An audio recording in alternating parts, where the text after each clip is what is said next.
Hey, cooked user. So the idea of this is, hold on, that's where that button is. I'm working on a hardcore guide, and the idea is to try to present a way in which a player who isn't that good at the game could consistently beat it without dying. And I think one of the most difficult parts of the game is the beginning of the game, right? And I am firmly of the belief that the best thing to do at the beginning of the game is immediately find a way underground, prioritize getting max HP as soon as possible, and just coast off of getting 200 or 300 HP. Don't go to a different biome, don't build houses, don't do anything except get max HP immediately. Hey, Woot, thank you. You know, this is my second monitor stream. VODs are typically great for that. My streams of VODs are awesome for this. Thanks. Yeah. But I do want to test how consistent that actually is, because sometimes you don't always get tunnels going underground. Sometimes, I mean, there are a lot of people who like rushing to try to break a orb or hout day one, or going to the jungle to try to expedite loot there. So I want to just test out a bunch of random different things in early game. Why not quickly build one house? What are you going to put in the house? Like, what's the point? You don't get chests to store things until you go underground to mine, because you loot chests down there and pick them up. Guide? The guide's already... Who fucking cares if the guide dies? He's already there. You need to build 2 houses to get a new NPC. So, like, why? And if you're building 2 houses, like, you might as well spend that time just getting HP, right? And honestly, the odds of you dying at the beginning of the game are highest, so, like, getting to the point where you're less likely to die just saves that time. You don't want to spend the beginning of every single run building houses, because, you know, why? Okay. Yeah, we'll call this Hardcore 1. Okay. Do that one. And I think medium world's best. I'll do master. Hardcore 1. 2 houses takes 2 minutes? Yeah, but those 2 minutes could be spent going across the surface or finding a cave or something like that. Like, yes, building a house isn't bad, but what do you get out of building a house before you go mining? Right? It gives you time for an NPC to show up, but realistically, you're going to be mining until the next day anyways. Like, you might get a merchant to show up, but you're not going to have any money to spend anything, to buy anything from the merchant. And I think one of the main reasons of having a house is just to have a base to store things. But you can't store things until you've gone underground to get chests to take back with you, right? So there's not really a whole lot of reason. Oh, I'm zoomed in. Okay. I think whacking trees and just trying to scout out, getting food. Trying to scout out a big tree that's worth cutting down, because you get a lot more wood. I'll take these ones for now. Is a large map not worth it for more resources? It's just not necessary. Like, yes, you can get more resources, but how many resources do you really need playing solo? That's inconvenient. I don't want to aggro this guy. I think the main benefit of larger worlds is just that when you're fighting hard mode bosses, you don't have to deal with a small skybox. That can be really punishing for, like, the Moon Lord or Empress of Light if you don't have a lot of space to fly in vertically. And I think medium alleviates that while also blending stuff well. Fruit's nice because it gives you a speed buff, helps going over the surface. Ah, yeah, these trees will... I should have just waited for these trees. Is this master mode? Yeah, this is master mode. Yeah, so I'm just going to do what I think is the best strategy, which is to immediately find a cave, try to get max HP, and then just coast off of max HP. If I find a desert, that's ideal because cactus armor is very strong. Especially on master mode, it kind of guarantees that you'll never be caught in a position. It's a little awkward. I would have preferred to find something other than a crimson. I'm not going to go to the crimson. I could cross it, but like I don't have bombs to blow anything up. Plus, it's kind of just unnecessarily reckless. There's a Chimera following me. We can kill him with a copper short sword, but it'd be better just to avoid him. Climb jump. Like large worlds because of all the extra exploration in space. That's fair. Yeah, large worlds definitely have appeal, but I think it's just not necessary, and it can make the game a lot slower. Come on, kill him, guide. Kill him, guide. Damn, guide sucks. What's the world size? It's a medium world. I'm gonna need to kill this Chimera, because I need to harvest this cactus here. So, actually, I don't need to kill the Chimera. I can just do this. This is a really easy way to deal with flying. No! This is a really easy way of dealing with flying enemies, like Eaters of Souls. Just box them in like that. When they actually decide to go where you tell them to. We need 75 cactus to make cactus armor, which we might get out of this desert, we might not. Vultures are a little inconvenient. With a speed buff, I can outrun them, but I'm going to need to deal with him because I want to mine cactus. Jump back. They can't go through platforms, so you can kind of block them off like this. Unfortunately, the tree is a little bit annoying. No, come on, come on, come on. Come on. Come on. In the hole. In the hole. In the hole.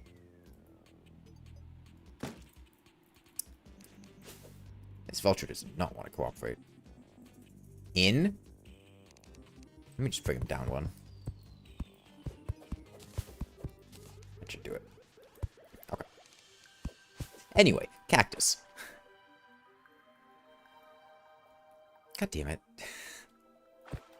Okay, well, we're past the water. There's not enough cactus here anyways, so...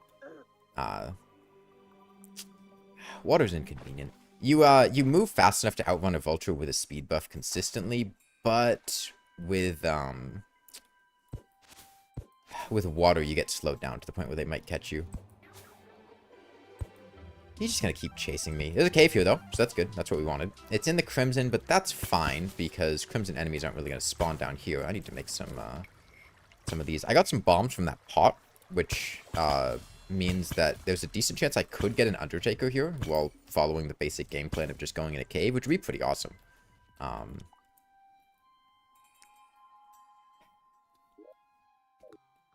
Life sucks. Life sucks. Well, is this the underground desert? I think is the main question. If this is the underground desert, we never get through here. If it's not the underground desert, we can get through here.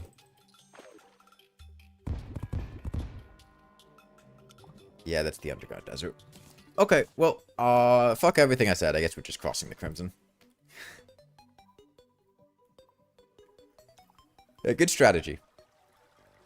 Would I recommend against Skeletron Prime? Do you have a particular class you want to use? Or are you just going for whatever? I mean, if it's your first mech, you know, Onyx Blaster is solid.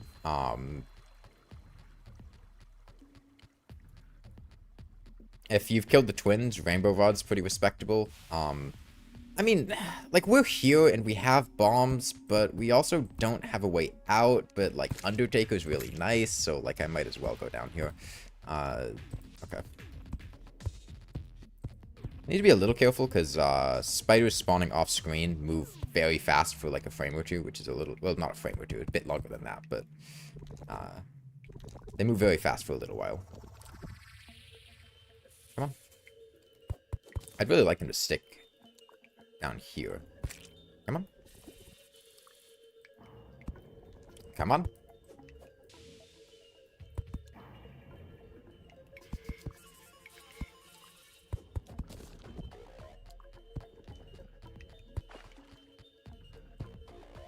I mean, I can just, like, it takes a while, but it's easier than trying to block them off. This is annoying. This isn't what I wanted to test. Like, I know this will work, but I guess it does raise the question of what happens if you don't have a cave. It's not impossible that you won't have an easy way to go underground, which kind of throws a wrench in the whole plan.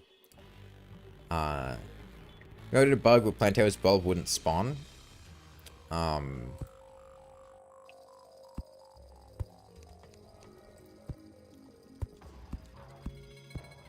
if it's an actual... Oh, okay, life crystal, that's nice. We do powder of what we wanted at least. Face monsters to the right, but he won't actually get here. I don't have any gel, which makes this a little inconvenient. No blood crawler. Oh, not what's the fish called? Oh. Bloody goldfish? What the hell is the fish called?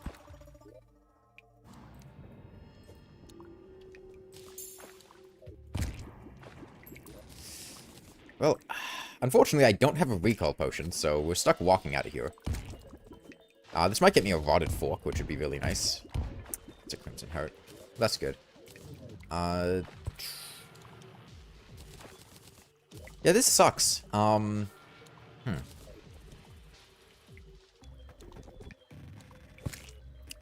Well, I should be able to just copper shorts with these guys.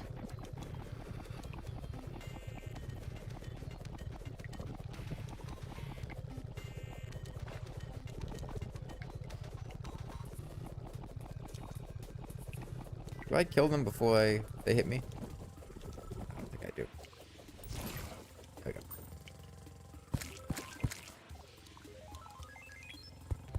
Block them off. I'd like to avoid that Chimera. I don't know if he catches up to me. He doesn't catch up to me. Good. Yeah, this kind of sucks. I really want to just find a way to go underground. We got really unfortunate crimson spawns. And this is also going to be jungle side. It is the exact opposite of what I wanted to do because I didn't think this was a consistent strategy for new players. But, okay. I guess we just play the hand we're dealt. Night's going to fall soon. I really want to find somewhere to go underground before nighttime. Thankfully, it's pretty easy to cross the Crimson without anything. And I mean, we have an Undertaker now, so, like, we can kill enemies. I'll deal with these Chimera.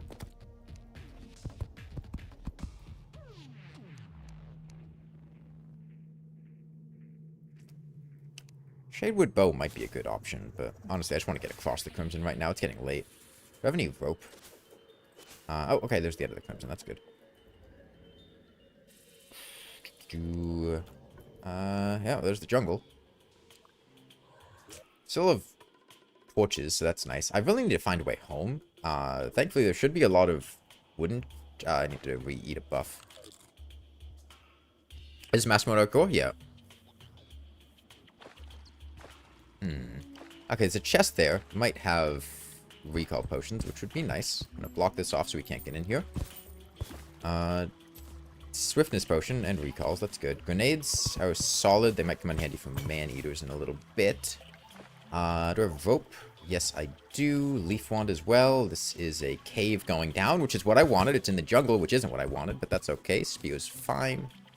Should do fine with stun locking. Builder potion's good. I'm gonna drink that. Helps with blocking stuff off. A danger sense potion would be nice. I might die to thorns because I have 0 defense, but actually no, I have 2 defense. I ate a fruit. I'll be fine. There might have been something up to the top left, though. I couldn't quite see. Yeah, end of the cave. Do I go back to the surface to look for another one? I think we have enough bombs. We can make this work. Is keeping at 180 health worth it to delay boss encounters? No, I don't think so. Okay, life crystal there. That's good. This is not ideal in terms of cave, though.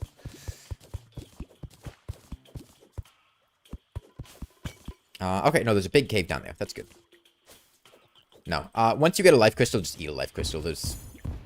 You want to just get your max HP as high as you can, as quickly as you can.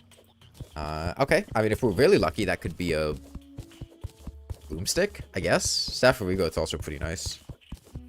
I mean, jungle is a good place to get max HP. I don't feel like this is a good strategy to recommend people to try in hardcore because you just... Oh, that's a grenade.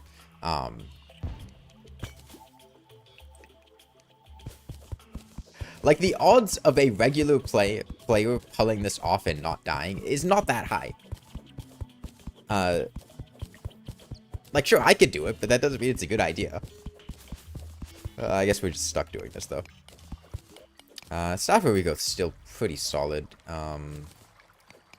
We start collecting Moonglow, potentially Blink Root, too, depending on generation. This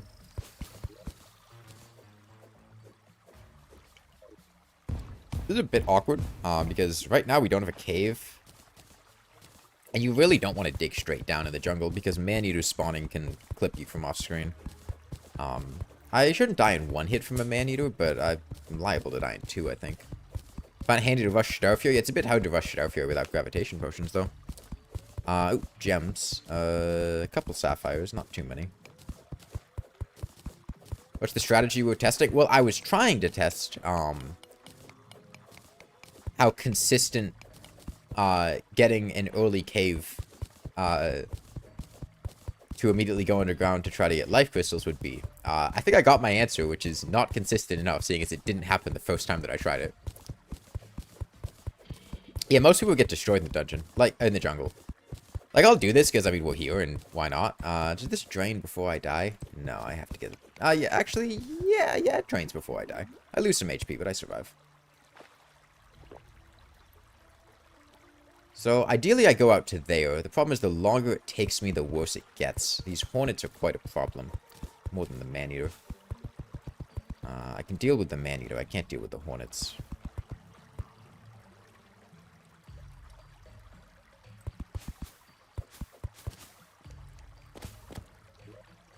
Okay. Where's my grenades? There are my grenades. That's gonna hit me.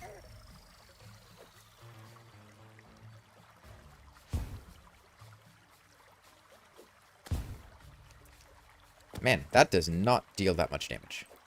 Man, you're tanky as hell.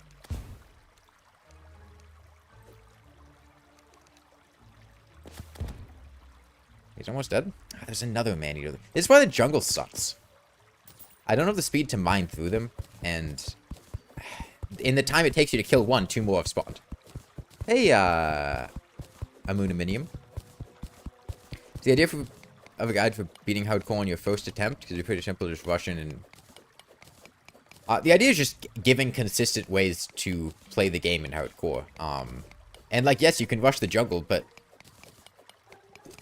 Like, I think you might be grossly overestimating how good the average player is at the game if you think that most people could just come up to the jungle and... Like, even doing what I did right here, I think most players would just die trying to get past this man-eater.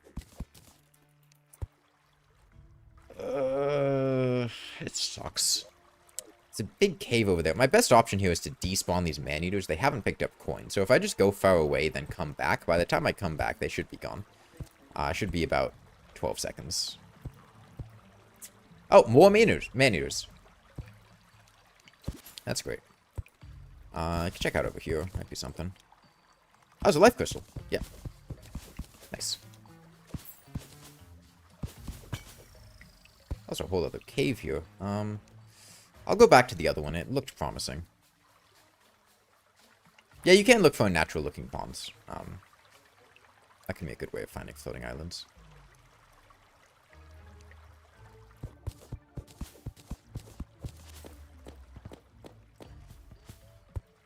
Jungle bat. Didn't see anything over there. I don't have cobwebs to cancel fall damage. That's fine. Moonglow. There's really not much here, huh? Am I blind? I don't think I'm blind. I think there's just not much here. It was a dart trap. Make sure to avoid that. There we go. Oh, there's a boulder trap. I kind of just conveniently avoided that one. That hornet's gonna shoot me if I don't block it.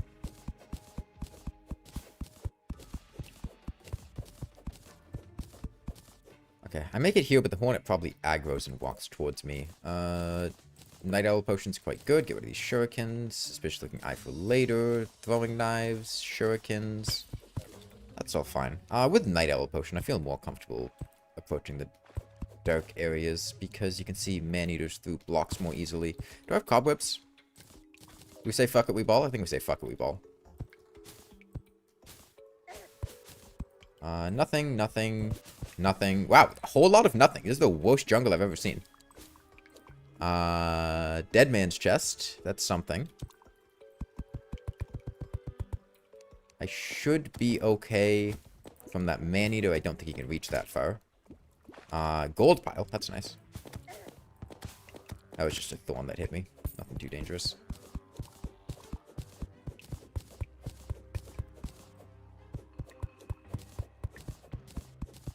Holding fresh plates to see traps can be a good strategy early on. Yeah, it can. I just have good sight. Get better eyes. There we go. Danger sense potions. Eat you. Get rid of you. Put you here. Drink water walking. This is not at all what I wanted to do, but, I mean, it's working, so. Might as well keep going. It's probably... 10 PM in-game right now. Do I keep going down? Yeah, I keep going down.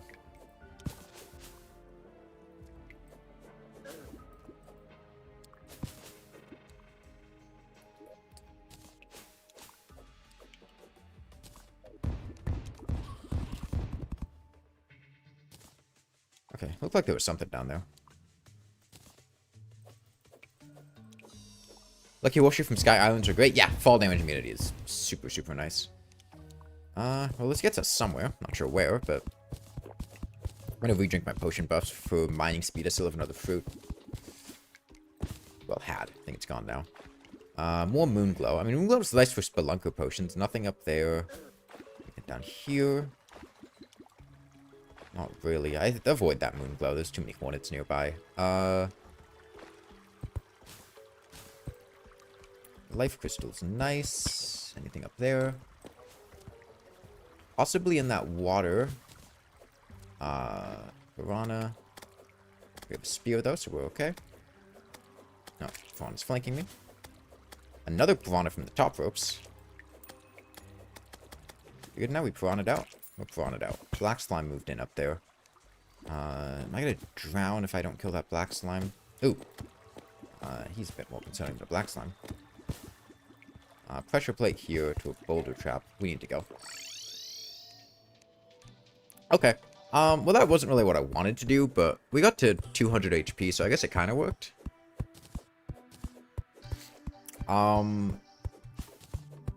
In this specific situation, until next morning, I don't want to drink my life crystals.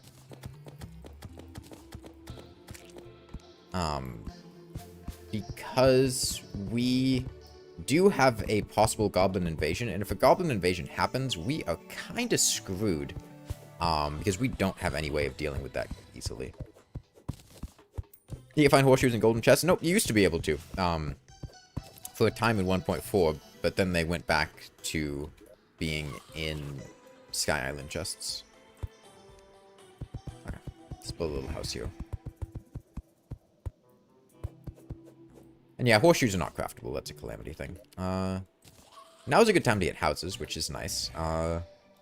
Pretty unfortunate world gen, gotta say. Huh. So, I don't know. I feel like... Let's say you're a newer player, and you're not that good at the game. What do you do in this seed in hardcore? Like... You've got 2 crimsons on either side. You've got no caves underground. You've got the underground desert available to you, and you've got a small stretch of grass. Dig straight down, I guess. Reset. Yeah, it's not the worst idea. Genuinely, you dig down? I think so, but I hate recommending that as a strategy. Because that's going to take so long. God, you're going to spend... Try to cross the crimson?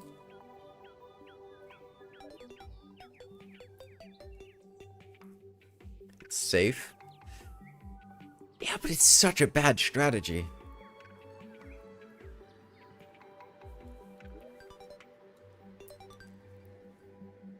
Skybridge?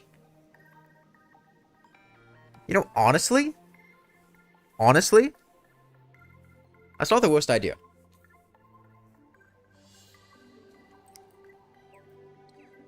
That's not the worst idea. It keeps you, a way to get across the Crimson later, easily. Go to that cave to the right and dig away from Crimson and down. Yeah, you know what's away from the Crimson and down? The fucking underground desert. Could also try Dude, underground desert is more lethal than the Crimson. If you go to the underground desert, you're fucking dying. Underground desert with no recall potions? Dude, you're dead.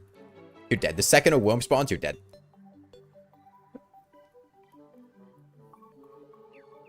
Drop out of 3s and go to one of the oceans and search for ice biome.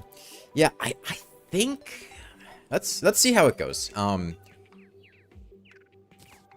You need a lot of wood for this, which makes it inconvenient. But there were a lot of trees. Let's see how long it takes and how difficult it is to just build a bridge over the Crimson. It's a lot easier to do over the Corruption, I think, because I think the Corruption has fewer elevation changes. It's usually a bit flatter, and plus it helps with the worms. This is on Master Mode, Stalled Storm. Doing anything without recall potions is bad as a new player. Yeah, we have to get recall potions. And there were no recall potions here. There's nothing. I have a builder potion. Yeah, but I got the builder potion after doing this. If this was the beginning of the game, I wouldn't have had this builder potion. What if you have grenades for worms? Grenades from where? There's nothing here, is the thing. Like, genuinely, on the path to either of these Crimsons, I broke maybe, like, 5 pots. There's nothing. You were sandwiched between 2 Crimsons. You have some wood, and that's basically it. I might have had some, you know, torches. Does it really make sense for new players? I don't mean new players. I mean players who just aren't that good at the game, right? Or don't have that much experience with hardcore. Like, I can't tell you what I would do in hardcore, because what I would do in hardcore is just not die. Okay, let's try this. Right, so if I need to give something that would be useful to most people playing the game, I can't just go, oh yeah, this is what I would do, because what I would do is just stay alive. You would just restart the world if you spawn between 2 Crimsons in hardcore. Honestly, that's perfectly valid. Ocean requires crosser. Why would you go to the ocean? Building with rails is much easier. You can get some iron or lead without digging that far down. That is true. Although in a medium world... Well... Yeah, I suppose that's not the worst idea. I think if you were in a situation where crossing with a bridge like this wasn't feasible, the next best thing would probably be to try to get some iron or lead, make minecart rails, and then make a minecart track over them. Remember I died to Mimic? Yeah, I mean, I was looking at chat. I blame chat for that one. It's all you guys' fault.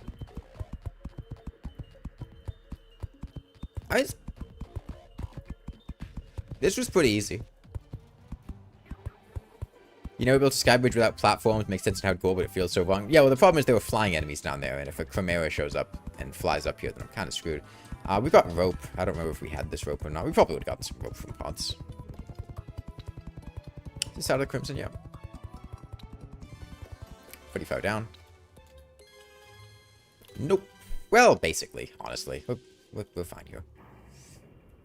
Okay, can't wait to walk into another Crimson. Actually...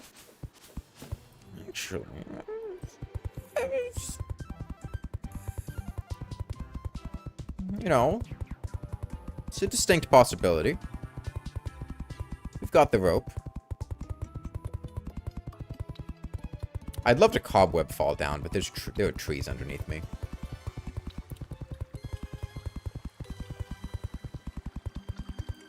Come on, give me a lucky horseshoe so I can just jump off. Can you also bridge through the dirt layer if the sky bridge wasn't possible? It's tough to bridge through the dirt layer in Crimson. Yeah, there we go. Oh, and fledgling wings. Wow. Okay. That's quite fortunate.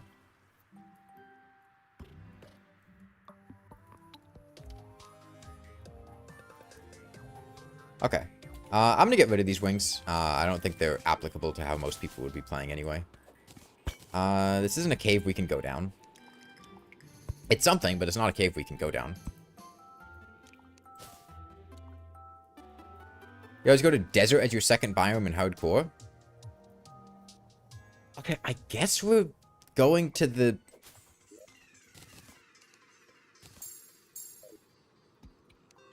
This is such a scuffed seed for trying to, like...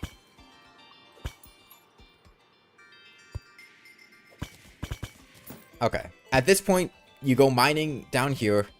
It's slow. It works, I guess. I think I'm gonna try another character in a new world. Yeah, I saw that, Basic Acid. And see how that goes. I kind of want to see how likely,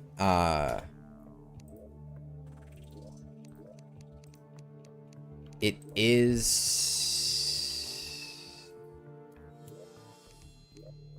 how likely it is for a situation like this to happen. That was a medium world. Oh, Force 21. It's not so much reset as it is I want to test a couple different things in the early game. And just try to come up with stuff that works well. And at that point, I mean, it's doing some mining, getting HP. What is the opposite shroud of immediately caving for hearts? Well, the problem is we couldn't do that to Halloween. There were no caves. It's like trying to teach someone arithmetic, but the first question in the textbook is super annoying to solve. Yeah. I mean, going straight to the Crimson or Jungle, rushing the Jungle. Jungle's a good place to get life crystals and has good treasure, and experienced players do that sometimes. Rushing straight to the Crimson or Corruption to try to break an orb for a Musket or Undertaker. Doing mining, but mining without prioritizing life crystals. You know, some people might try to get ores or other stuff and not just raise their max HP. Some people might try to get across the surface and immediately get herbs, like get Shiverthorn, get Danger Sense potions before going underground at any significant capacity. Some people might like to build a bunch of houses at the start of the game before doing any caving or stuff like that, which makes it very sad when you die, like night 1 to random demonize, because then you lose the like 15 minutes you spent building houses.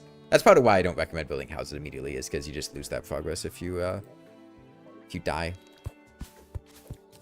Okay, let's try this again. We have Corruption, which is honestly a hell of a lot more dangerous than Crimson. I do not like Corruption worlds for early game hardcore. Drink any fruit you get instantly because... Okay, see this? This is what you would expect to have happen in a normal hardcore world. There's a cave. You can immediately go underground. And you start getting torches, you start getting life crystals, you start getting treasure. This is the ideal scenario. This is what you want to have happen. It's a real seed. Unfortunately, we're stuck cutting down some less than ideal trees, but that's okay. So this is actually kind of risky. Okay. There was a decent chance that I would have died doing this. I am going to kill this slime with my Wand of Sparking to get some gel. I just have to jump before I shoot. Instant Wand of Sparking is pretty nice. I have a potion? Yeah, I have a potion. I can drink that. 2 chests immediately. 2 Wands of Sparking. Lead bows for an anvil. Shurikens as a weapon. Grenades. This is already a fantastic seed. Okay. Okay. And now we can do, like, the most basic hardcore tip, which is, at the beginning of the game, especially since we have glow sticks, it's super consistent. If you hold a pressure plate like this, you can reveal wiring before coming across it, which allows you to detect traps like that one without needing to just have very good vision or have danger sense potions. You do have to constantly swap back and forth between a trap or something that just has wiring capabilities. Anything down here? There's a life crystal. Is that? Okay, that's bat. That was piranha.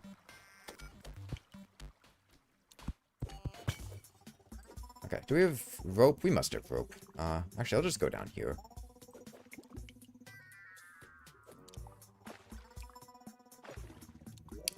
Nothing down here. Go back to that minecart rail. Actually, this isn't even the primary cave path. We can go back to the regular cave and just going down. This is a random offshoot. I need my rope. I don't have any rope. Wow, that's very unfortunate. Usually you end up with some. We have platforms, though. That's part of why it's very important to get wood at the start of the game, is just so you have platforms to escape situations like this. Ram the bat? Ram the bat. Anything down here? There's a pressure plate I'll disarm. Or, dart trap I'll disarm. Honestly, I mean, we're here. We might as well check this stuff out. Thorns potion actually pretty cracked early game because it'll kill enemies before they kill you. That's quite a lot of emerald. I think that's worth getting. It's most of the way to a hook. Can minecarts have explosive pressure plates? I'm not actually sure. I don't think I've ever seen one, but they're also a very rare trap to begin with. Let's go back to the regular cave.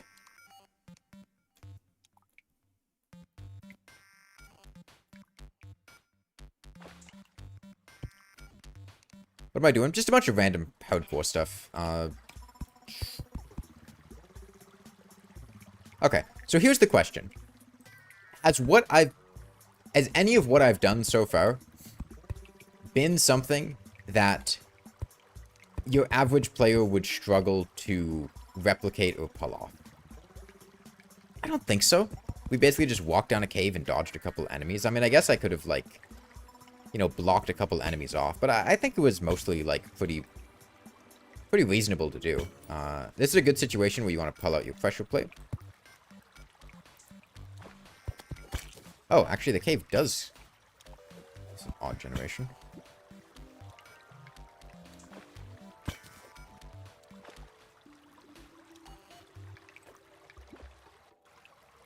Actually, it does. Huh.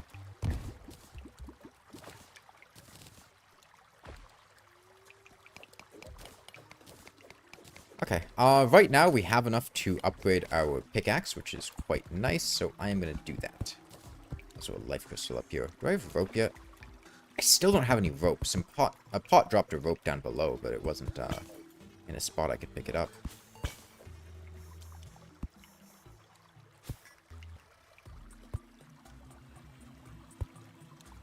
I'm generally a lot faster and more efficient than someone worse at the game. Yeah, that is true. I'm gonna make a workbench here. Turn this into an anvil. Make a furnace. How am I doing on torches? 15. Not too many. Should be a bit careful with how I'm placing them. And then 10 gold bows. Upgrade our pickaxe. And back to caving.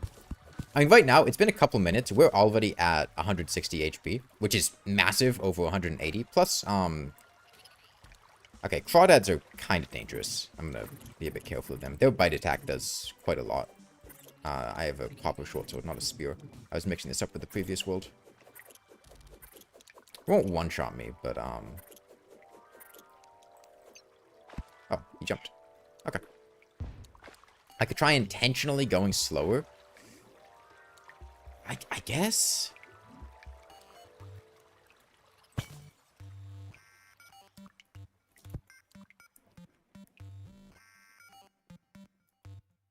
It hurts me to intentionally go slow, though. I mean, what does going slower here mean? Not riding a minecart? Nah, any new player is going to ride a minecart. Don't be ridiculous. Straight to the ice biome. Honestly, with 160 HP, ice biome is not a bad place to be. Plus, we have a good chance of finishing off our emerald. Thorns potion also should save us from getting stun locked to death if we get unlucky and get frozen, so that's nice. Do I have cobwebs? No, I don't have cobwebs. I should not use cobwebs to cancel fall damage. That's not something that most players are going to be able to do.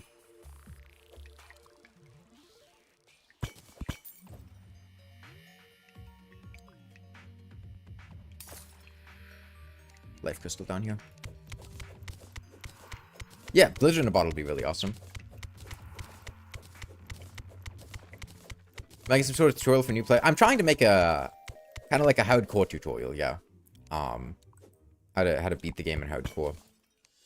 We could swap to our pressure plate to make sure there are no traps, even though I can just look at them and see there are no traps. We have bombs, yeah, we got 9 bombs.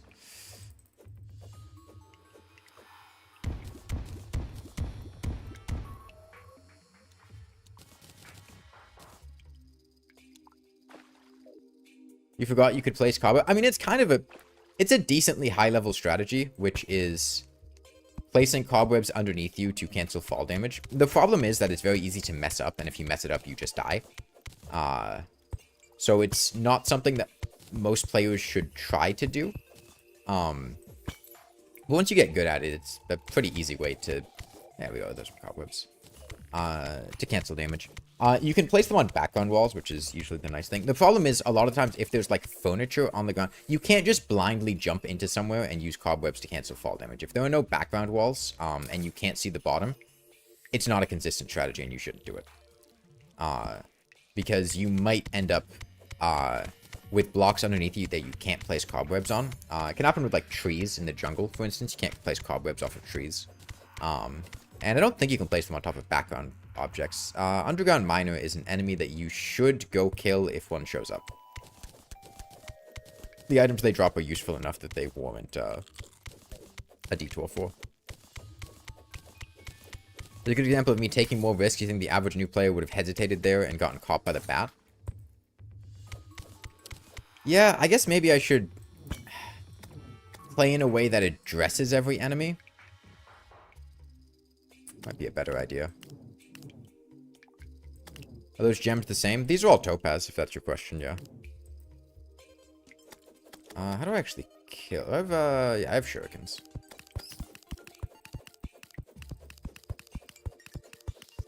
Could get a hook early. Yeah, I'd rather get a good hook than just a hook. I mean, like, a topaz hook is nice, but, I'd rather get a hook that doesn't suck. I'm gonna make some more torches. I'm running low. There's a life crystal up here. That's what the fairy led me to. How would I rate magiluminescence for early hardcore worlds?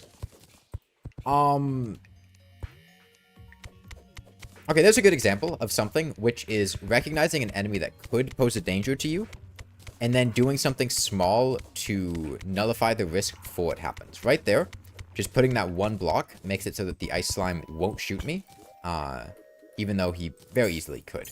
Right now, we are at 220 HP. Honestly, with this much HP, I am... With both of them? Maybe not with both of them. I was gonna say I'm pretty confident I could just, walk up here and the Thorns Potion would take care of them, but... I don't think I can leverage my HP against both of these enemies. Just the one, though. I can just take the flanks.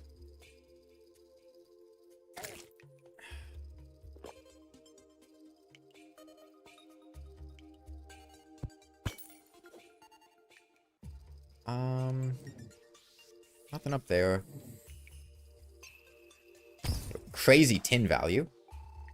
Well, that is not common. Okay. Because the chest generated on lead, and lead is not an ice block, it did not generate as an ice chest. Which can happen. It's just quite rare. Okay. So what would a new player do in this situation? Not that. Not that. I think I can pretty safely say that somebody who isn't experienced with the game would not do that.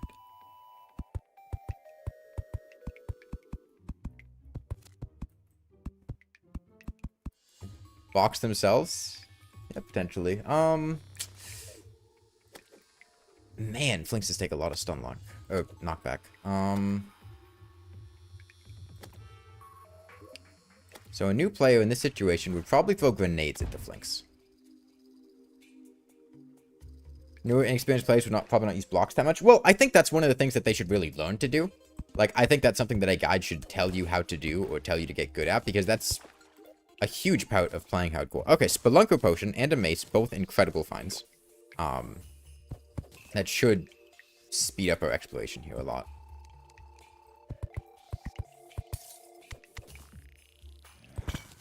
I'm going to go ahead and grab this Shiver Thorn, even though it's not in bloom, just because it's nice to have. Do I? No, I never got any surface chests. We went straight underground.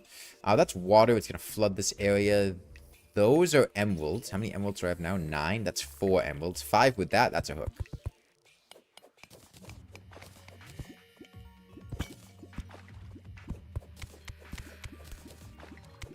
Get the tin? Dude, it's fucking tin. If I had tin in my inventory, I'm pretty sure I would trash it. I'm not going to go out of my way to pick up tin. It's on master mode, Thugliff. Y'all think making a bunch of cheap accessories like strings or watches from warding on them is worth it? No. No. it's not that difficult to get the Goblin Tinkerer. And like you can, if you have a bunch of cobwebs, like sure, but I don't think it's super worth it. Okay, Emerald Hook. Am I dumb? Can I not count? 9? I can't count. There's more emerald over there. 9 plus 4 is 13, not 14. I can just get more emerald later. I don't want to waste this Spelunker potion on this. But armor progression when you see that's for newer hardcore players. See, that's the problem. Like, if I'm playing the game casually, honestly, I'm just not going to wear armor. Right? Like, I'll just fight the Brain of Cthulhu with, like, cactus armor or something, and then just like, go from there. So it's the question of how much does a player who isn't that experienced at the game need to do things? And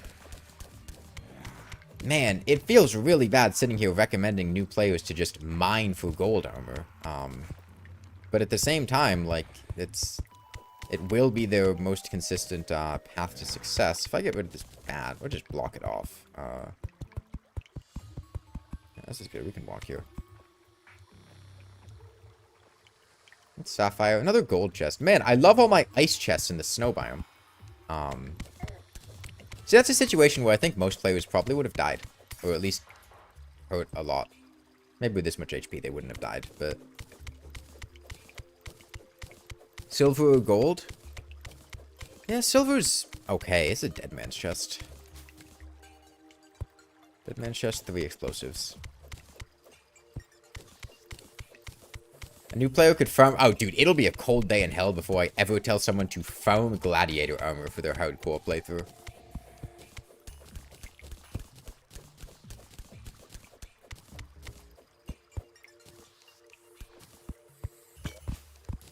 Band of regen. It's okay.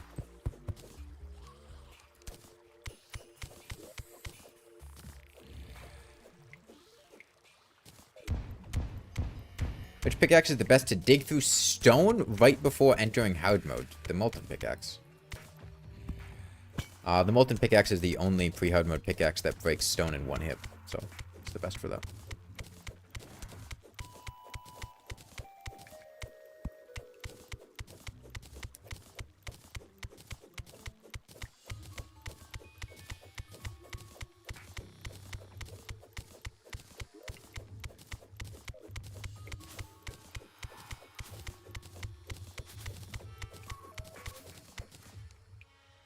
The reason for doing that was to get Shiverthorn. So there's some emeralds to the left there. That guarantees us our hook. Do we... Okay. This is probably the end of our Spelunker potion, but this is fine. We had another life crystal, another frozen chest. There's our emerald to finish off our hook. Just throw a glow stick.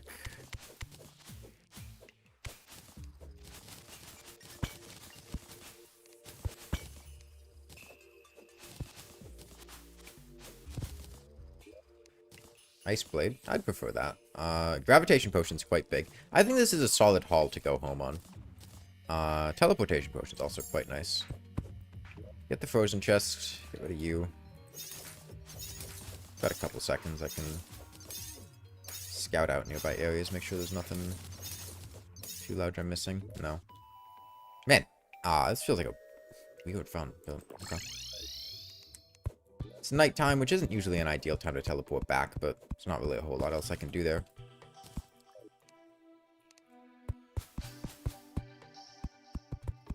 Let's make a little shelter here. You want to go to Spider Cave extending to the bottom of the underworld? Is the loot table tied to the chest type of the biome? Chest type. Yeah.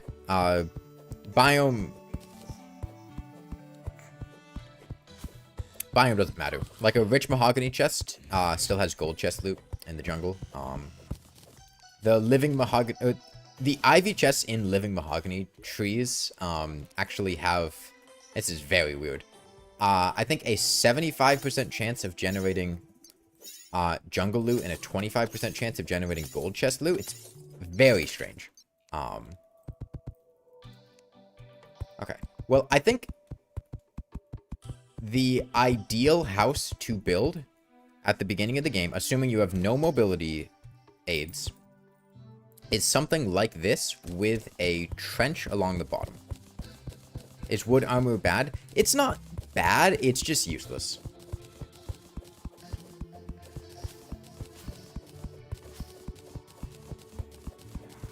Yeah, I think if you have a little setup like this, you have a little trench around the side. It'll catch enemies, it'll keep you safe. It's very minimal effort to set up. And it allows you to spawn inside your house when you recall home, which is important.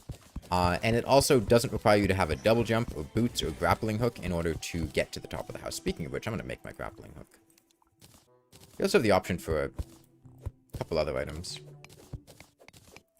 Ashwood, armor, and obsidian skull nullifies lava damage. You mean obsidian rose? Bird Gamer Man?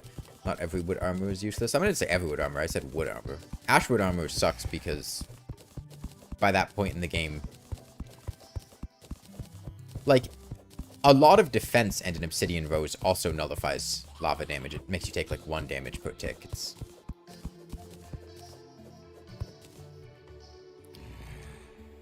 It's better than nothing. Yes, but like the situations where taking what, it gives you 3 defense, taking 3 less damage from an attack are actually going to be meaningful are very, very low. The odds of an enemy killing you in 2 hits with wood armor is very similar to the odds of them killing you in 2 hits without wood armor, or 3 hits. It's just the sort of thing that, like, wood is really valuable. As you probably saw. I'm just gonna throw this here for simplicity. Okay. Yeah, I think a trench like this, yeah, you can make platforms. It's just blocks to close off enemies. You can go over stuff. Wood armor is like 80 or 90 wood or something. It's quite a lot. And just being able to use it on something else is more useful. Yeah, platforms, workbenches, houses. There's all sorts of nice stuff you can do with it.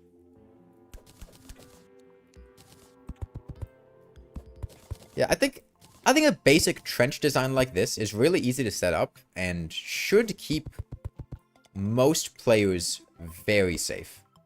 I'm going to expand the trench a little bit so that enemies actually get caught in it. Or rather, maybe I just make something like this.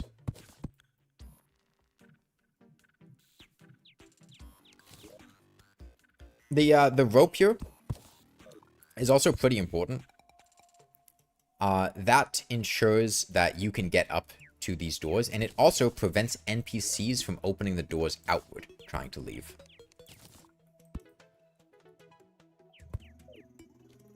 Just throw a couple houses in here.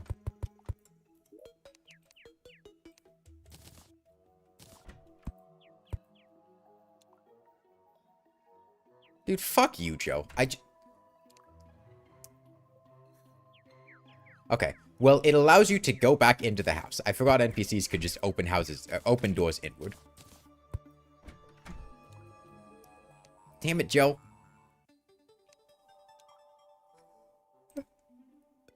Why you gotta do me like that? Wouldn't a hoik be faster to make?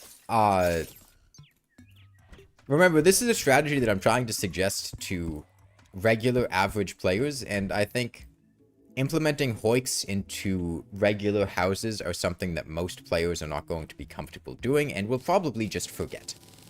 The advantage of this is that you don't have to remember to make a hammer, you don't have to remember how hoiks work, you don't have to do anything except remember, hey, build a gap outside of your house so that enemies, if you have an invasion or something, can't go up to you.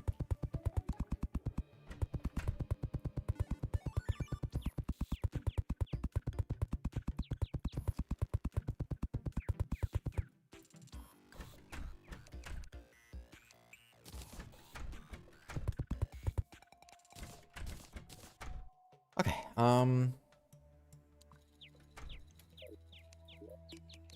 And, you know, I'm a big proponent of chest storage underneath houses, so let's do a little something like this.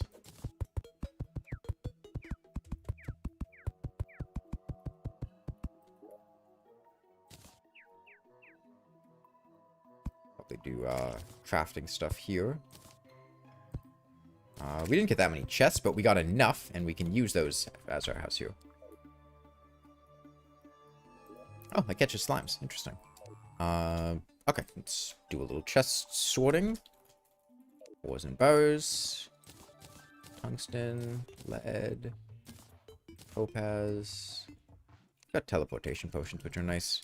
We got a gravitation potion, so we can very easily use that to go find some floating islands. I'm going to make some inventory space first, though, because otherwise we're going to have a little bit of trouble. Blocks. You guys in here? We could go for a classic early game play, which is low tier bow with frostburn arrows. Yeah, we've got the stuff to craft frostburn arrows. Although we don't actually have very many torches, but that's okay. We'll get a merchant. We can buy torches from the merchant once he shows up. Speaking of which, let me make some houses.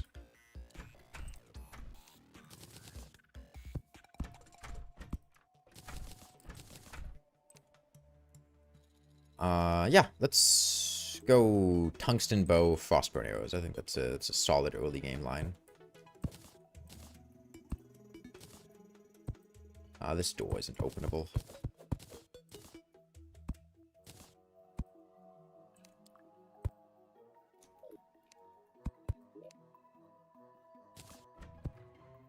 That's good. Yeah, that's good.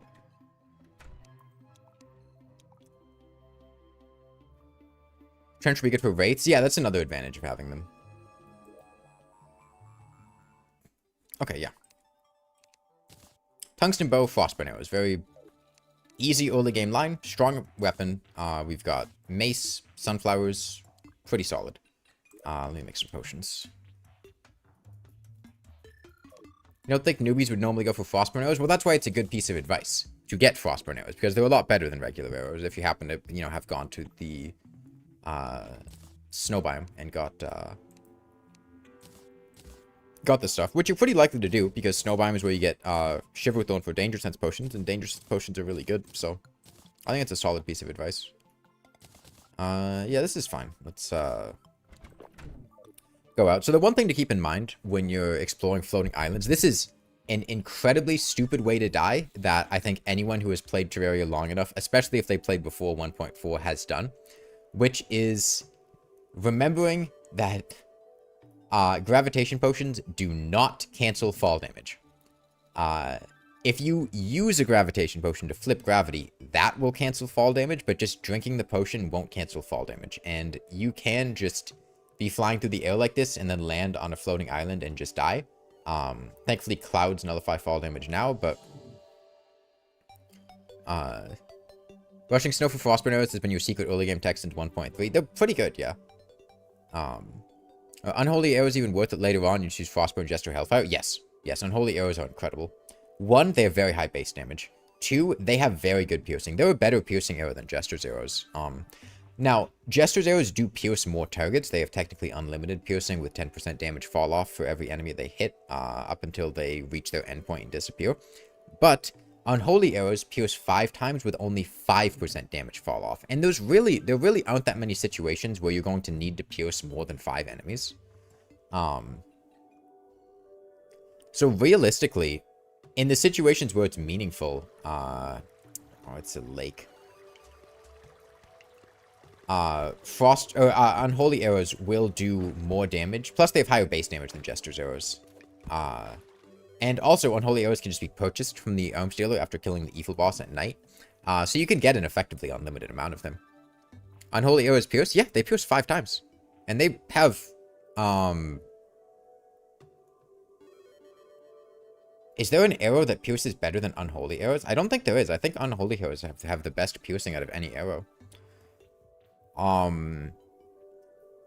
Luminite arrows don't pierce. Glorified arrows don't pierce anymore. Jester's arrows, it's really between them and Jester's arrows, and I don't think Jester's arrows are actually that good at piercing, because their damage fall off is pretty significant. Plus, you can't buy Jester's arrows. But yeah, like, if you're fighting the Destroyer, Unholy Arrow is usually the way to go. I usually prefer them to Hellfire Arrows. I'm not a huge fan of Hellfire Arrow explosions.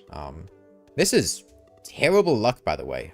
Going this far into the world without a single floating island that actually has treasure is very unfortunate. We can do... Can we do one more? We have to bail now. No! No! He's there! He's there! He's there! He's there! He's there! He's there! He's there! We're in. We're in. We're good. We're good. 99% of gamblers quit before they win big. Fuck.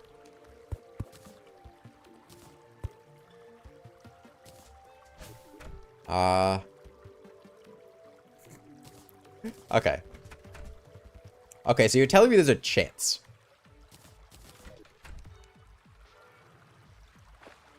There's a strong chance I just die here. Come on. Come on. Yeah, I have to recall. It's uneven ground.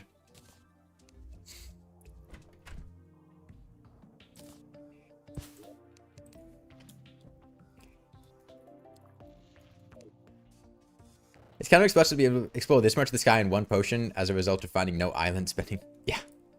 Like, that's very unfortunate. It means this part of the world is going to have, like, 3 islands in that same time span.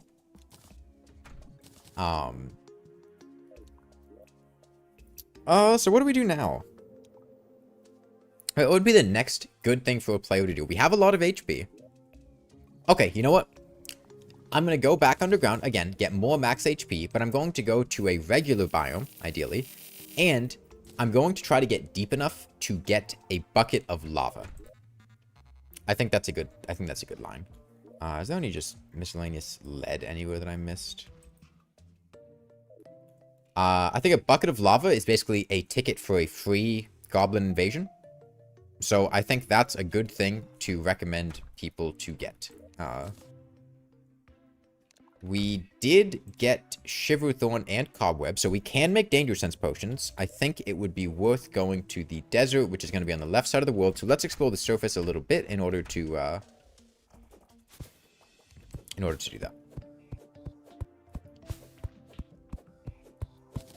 When about to test strategies when the update comes out? Well, I want to make this video before the update comes out. Like, yeah, sure, the update's going to change things, but, you know, life is happening before 1.4.5 comes out. And, like, let's be real. The odds of them changing things significantly enough for the video to not be relevant when 1.4.5 comes out is pretty low. Wait, are we playing on large worlds? No, this is a medium world.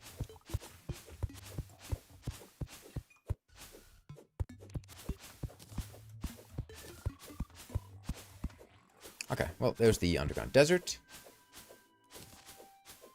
And it looks like this one does have a lot of cactus, so we could potentially do the cactus armor strategy. When should one look for the shimmer? Whenever you want the shimmer. Like, it doesn't do anything significant enough that you should go out of your way to find it. It's usually when you have something that you want to do with the shimmer, that's when you find the shimmer. Please don't talk about 1.4.5, Ricardo. I get that,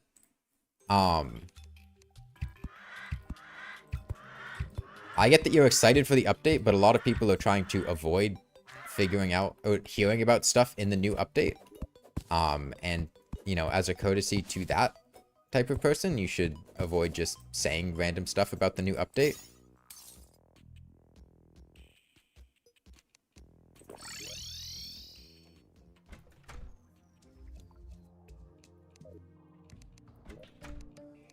Okay, yeah, cactus armor.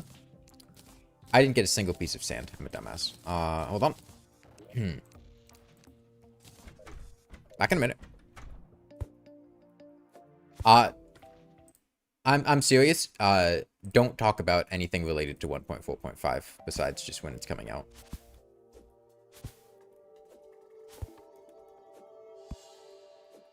You swear the anthills never spawn? Yeah, it's a random chance. Bone arrows? That is true. That is true. The other piercing arrow is the bone arrow. Is playing PC easier than playing console? Oh, definitely. I think you can plug in keyboard and mouse to console nowadays, but yeah, the input control on PC is way better. Is this Hightail? I see people keep talking about that. Is that... So that's like... a Minecraft-inspired game by the people who made Hypixel Skyblock? Is that... Do I have that right?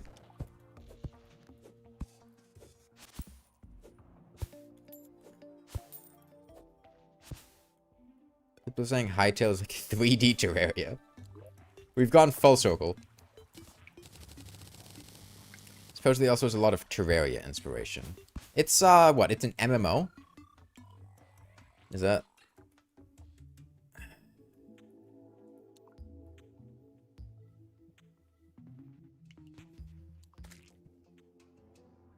Hytale is 3D Minecraft? Real. Okay. Well, the goal of this was that now we can make Danger Sense potions, which should let us explore underground a lot more safely. You know what? We have a demolitionist. We have money. We will have a demolitionist here in a couple minutes. As soon as night falls. Move the guide out.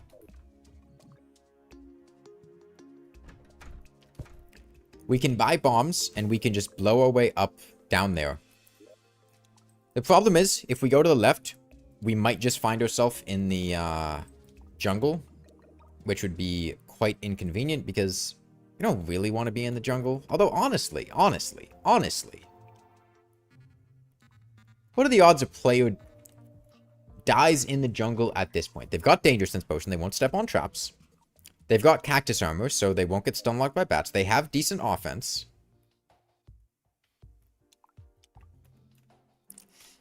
I don't know. I think the best thing to recommend a new player to do would be to get to maximum HP first and to get a bucket of lava. So that's what we're going to do. Bucket of lava. Enable Goblin Invasion. Use lava to cheese goblins. Drink the teleportation. Oh yeah, I did get a teleportation potion. Well, I would go back, but the problem is I only have one recall potion, so I can't really afford to be reckless with how I use it. Okay, let's drink that Danger Sense potion.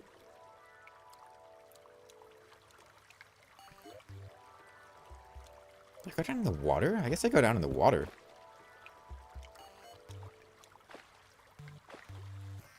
Max HP for hornets and man-eaters? Yeah, that's fair. Dude, I thought that piranha had a hat on. It was just two piranhas. What is that? Is that glowing mushroom? I think that is glowing mushroom. It's not a jellyfish. It's too bright. Music hasn't changed yet, but we're probably on the outskirts on it.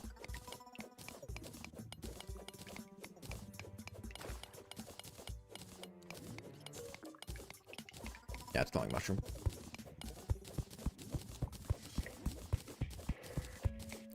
What strats are I... Yeah, the reset and start a new world with a bad siege strat really works out pretty well.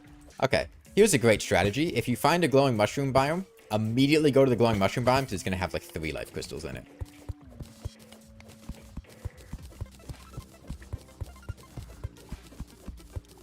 A elevator is something a normal hardcore player would do. Why? Pylons exist.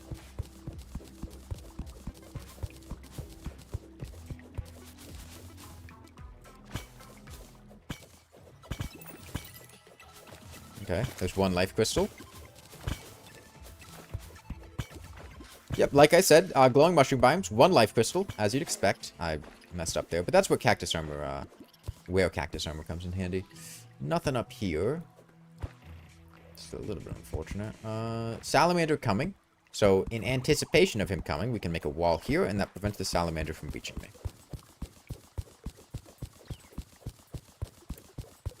Man, this is a... Oh, okay. No, there's a 2nd life crystal. It's an okay glowing mushroom biome. I was going to say it was a terrible mushroom biome, but 2 life crystals is okay.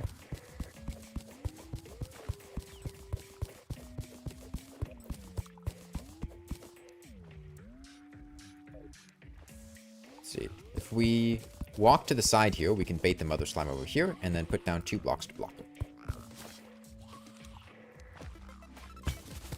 And because it's a glowing mushroom biome, we can be confident that there are not any traps here, because they don't spawn in glowing mushroom biomes. Unless you're in, don't dig up. Oh, sorry, no traps, or for the worthy. Blinkroot blooming on the left illuminates a life crystal, so that's pretty awesome. I could just 3 more. It's really fast to get max HP, by the way, when you're doing this. Like, you should be at 400 HP within, like, half an hour. An hour tops. It's... If you have an actual cave that you're going down, you can get HP so quickly. I like living on the edge. Man, I really wanted to hit that jellyfish. And now that we have bombs, we can just... Alright, that's not a bomb. So you've had traps in glowing mushroom biomes. They used to spawn in glowing mushroom biomes back before they reworked glowing mushroom biomes. Was that 1.4? Yeah, they used to be places that had tons of traps, but nowadays they don't spawn in glowing mushroom biomes anymore, unless you're in no traps or get fixed void, in which case they still can. Yeah, here I don't even need to deal with this worm. I have cactus armor, and cactus armor will kill him for me. They reworked them before 1.4? Okay, maybe 1.3 then. That's a topaz that looks like a pressure plate. It threw me off because I have a danger sense potion, but no, that wasn't a trap. New player outgo strategies videos. Looks inside, hitting trick shots on jellyfish. Man, a Star Fury would have been really nice, because if I had a Star Fury, I could explore all these side caves with it. Oh yeah, I guess I should follow my own advice. If you get a life crystal, eat a life crystal. Don't stay at low HP.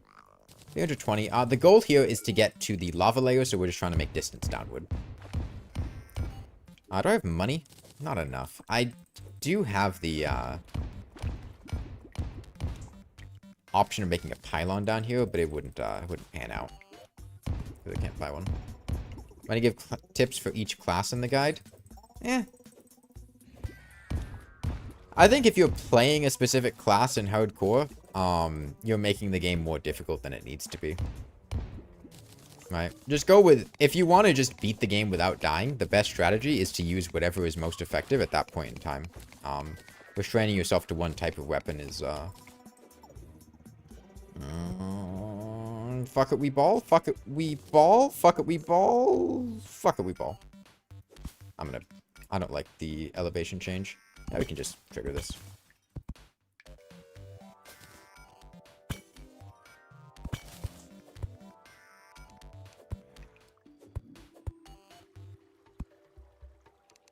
Just use Ranger because guns, pretty much.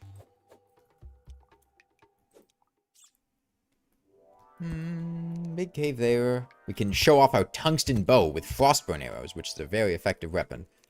2 water chests here. Okay, let's... breathing reed and flipper, guaranteed. I'm gonna wait for the jellyfish to do its invincibility attack. No, inner tube. Okay. And there's the breathing reed. It was breathing reed and inner tube. Sorry, I was trying to think of what the other useless item you could get from a water chest was. I defaulted to flipper, which honestly isn't even that useful. Which isn't even that useless. I forgot that the inner tube existed. That was my bad. I should have called the more useless option. And yeah, like here, I don't even need to care about this black slime. It can't kill me. We have enough HP to just take hits, and cactus armor lets us just ignore it. It'll die just from attacking me. We have danger sense potion, so we can explore safely here. We have a hunter potion. Might as well drink it. Lets us really maximize our safety. 2 cabins. Very nice. Since we have perfect information about everything that's around us, we can be very, very ambitious with how we explore. Dynamite's nice to have. I should pick up that chest. We want blinkroot seeds. Mushroom grass seeds are useless. Oh, Waldo. Double jump. Very good. Night oil potion improves our information more, so that's nice. Night oil potion with the ice blade is pretty solid. Why am I saving the dart traps? my sight hasn't crossed them when I'm deleting traps yet. Or when I'm deleting stuff from my inventory yet.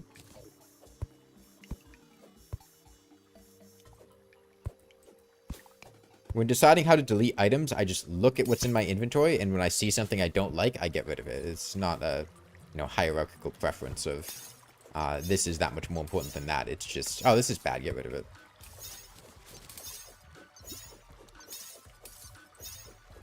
Doesn't Iceblade already give Frostburn? I don't think Iceblade gives Frostburn, no.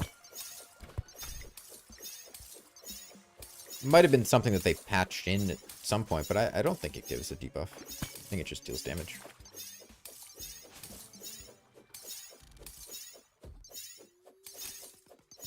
Yeah, this is where Danger Sense and Hunter Potions come really heavily in handy. And honestly, with this much HP, Danger Sense and Hunter Potions, we can safely explore the Underground Desert. This is fine at this point. We know where all the cactuses are. We know where all the enemies are. We have weapons to deal with things if they show up. So we are fine here. Bass Statue, we're a bit low for things to be useful in the Underground Desert, which is a bit unfortunate. Encumbering Stone's actually worth quite a bit of money, so I don't mind taking it, although I'm going to, unselect it. Yeah, I think we take this one, honestly, getting some Antlion Mandibles would be a pretty nice maneuver. I don't mind sitting around a bit and killing some Antlions.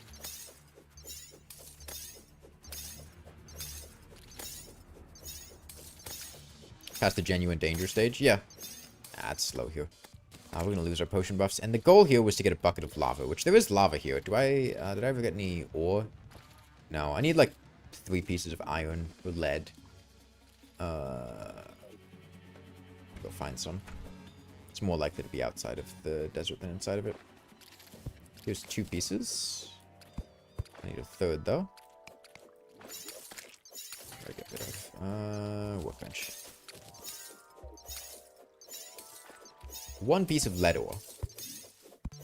1 singular piece of lead ore. Oh. The cabin.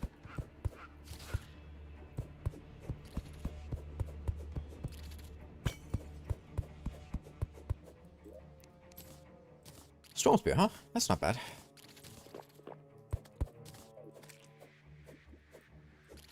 Is it better than Iceblade? Honestly, I don't know that it is. Iceblade provides a lot of illumination. That swiftness? Iron Skin? Can't tell through Hunter. It's Iron Skin. I'll drink it. Why not grab the heart statue? Don't need it.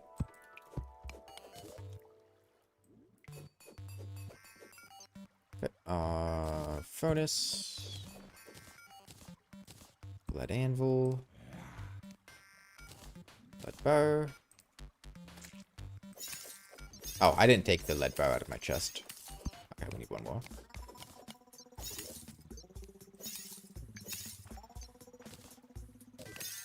Stop it.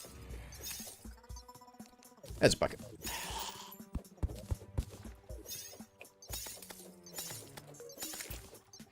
Dribble statue plus bird statue gives free blood moon loot. Yeah, I just don't care. Like, there's stuff that's useful, but, like, as a general overarching hardcore strategy, the only, statue that I would tell people to look out explicitly for is the, shark statue. I think any other statue is good, but it's not, like, you know, bend over backwards to try to obtain.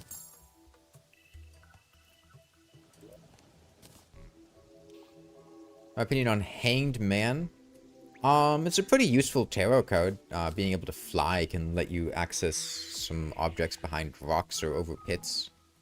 That's nice. Overall, I think I'd probably prefer to have another usable item, but it's not bad.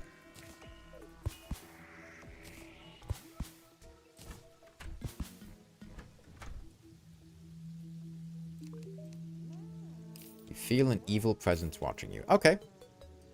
Here's another good point for advice, which is we should make a watch, and just before nightfall, we should lower our defense to make sure that the Eye of Cthulhu can't spawn. We have enough for a tungsten watch, so let's make one of those.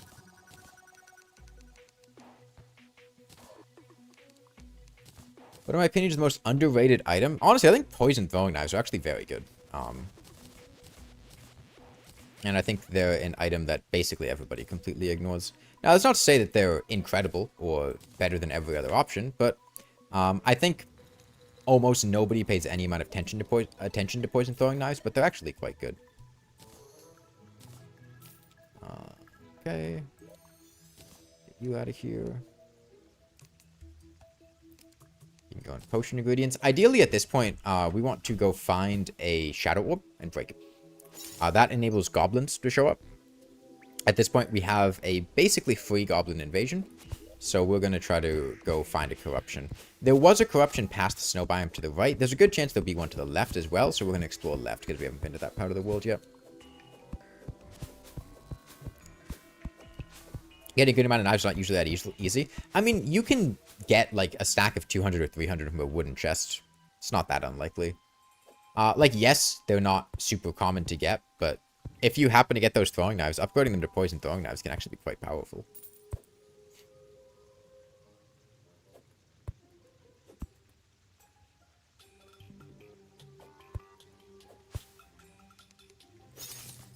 Again, the question was, what is the best item in... The question was not, what is the best item in the game at a particular point in progression? The question is, what's the most underrated item? And I think poison throwing knives are pretty underrated.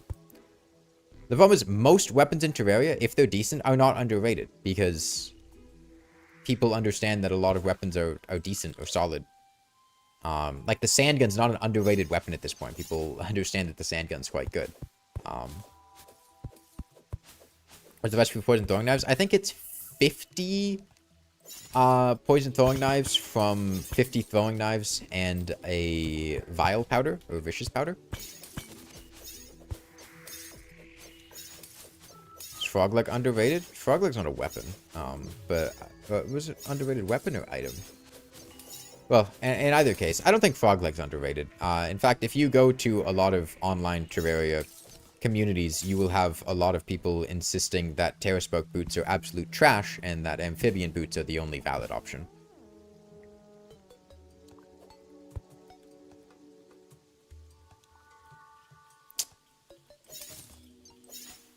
Okay, well, yeah, I feel like this world has a lot of promise.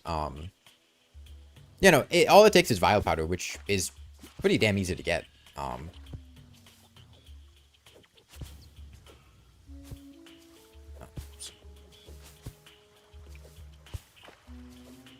So what is the lesson learned from this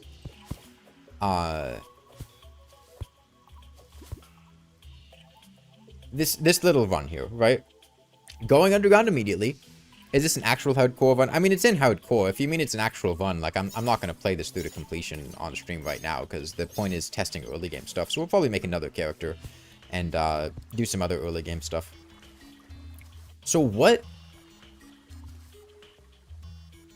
Is there anything I did in this world that you guys think an average player, somebody who's played the game, beaten it a couple times, they're familiar with basic stuff, maybe they've got, you know, 100, 200 hours in the game,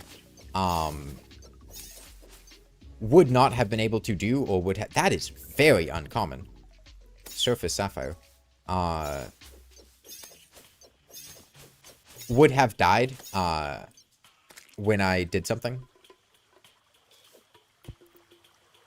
Aside from general efficiency and looting and exploring.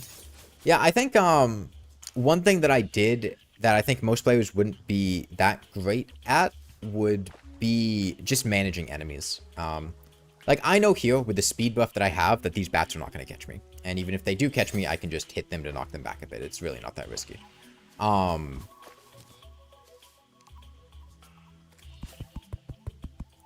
I think emphasizing blocking off stuff like that, right, that's a very, very important thing to get good at in hardcore for two reasons. The first is that it keeps you safe from enemies. And the second, which is a lot less obvious, is that spending time killing enemies will allow more enemies to spawn. So if you can quickly block them off, it's faster than killing them. And it keeps them spawned in, which reduces the spawn rate of further enemies, because the more enemies are spawned in, the less likely it is for more enemies to spawn. Doing that allows you to progress through an area effectively without getting slowed down by just non-stop waves of enemies. Like when I had killed that man-eater in the other world, my god, it is abysmally slow trying to actually kill enemies when they outclass you in terms of offense, which happens a lot in Master Mode, especially early in the game. Take a little more risk with enemies since I know I don't have to fight them. A lot of hardcore is just habits formed through actually playing the game. Wait, I was streaming on YouTube? Yeah. That was a very deep tree, yeah. Especially for a medium world. Okay, let's, just for the sake of time, I think I'll go into an all items world and pick up a summon for a goblin invasion and showcase using that lava. And why the bucket of lava was important and effective. That's a medium world. Crazy. Let's see. It was hardcore 2. H is up here. There. Yeah. So the idea here is when you're in this situation, you can just drop a bucket of lava, right here.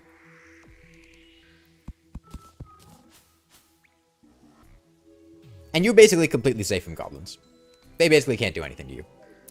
The only goblin that can pose a threat is the goblin sorcerer. And to deal with him, you just sit here and kill them as they show up. Remember the bucket of lava tree trick? Using a bucket of lava to... Oh, that's actually quite bad. Huh.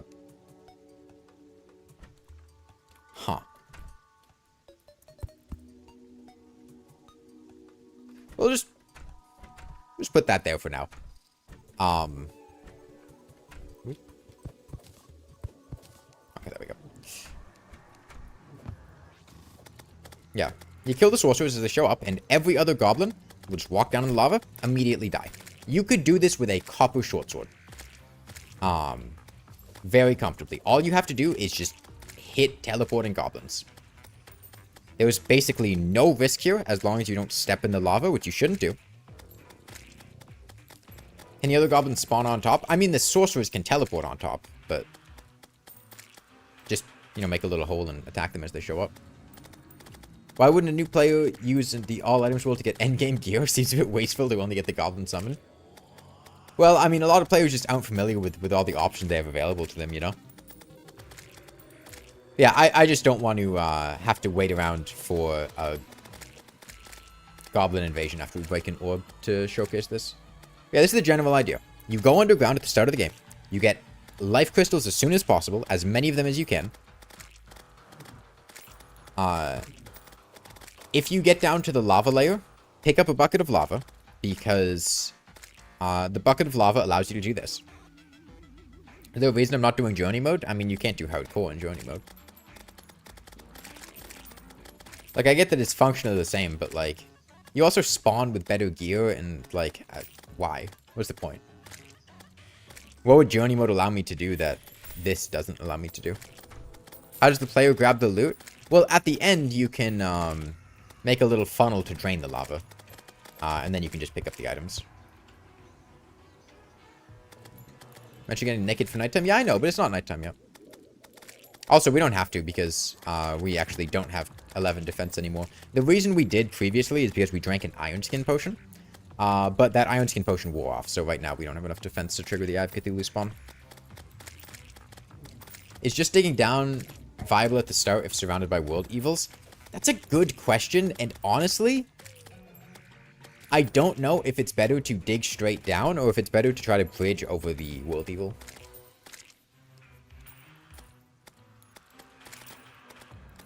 Right, you need to get away from your spawn because your spawn's got nothing there.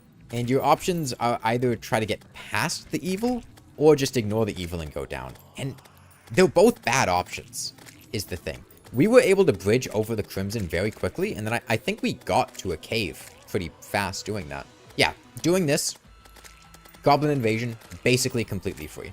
There's almost no risk. All you have to do is when you're building your house, make sure that you build it in a way that allows you to do this. You have a little trench that you can put lava in, which is just when you're building the house, make a little consideration. We're gonna go ahead and drain the lava down here.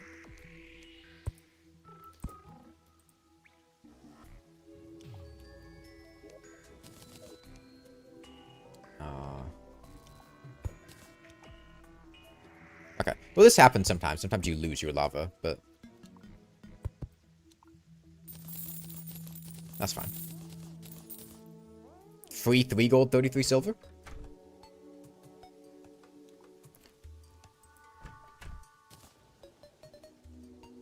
The worst part is not the fact that you can't explore at the start. The problem is then in the future you might face some issues with the evil spreading from 2 sides. I don't think that's the case. You can just hollow your spawn.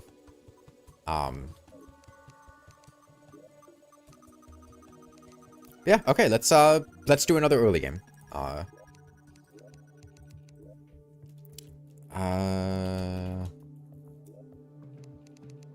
3.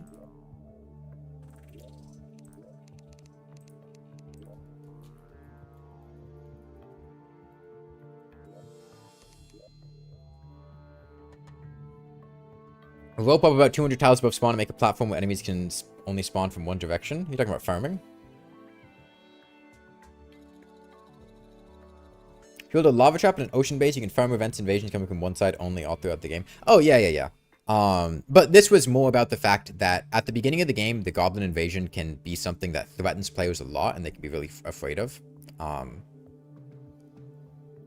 if you just have a bucket of lava and you make a tiny bit of preparation, it really takes like 3 minutes. The Goblin Invasion's a complete non-issue. They kill themselves.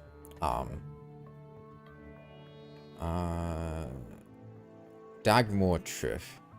Okay, this one. Okay, so let's see if that happens again.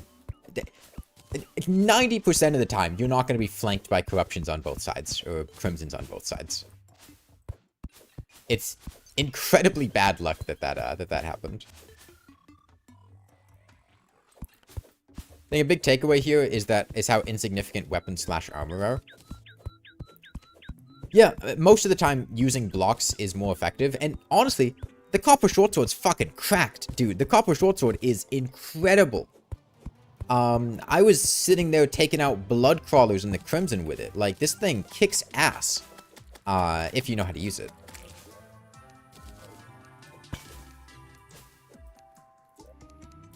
Spear, swiftness potion, both quite good finds. Ropes immediately is good.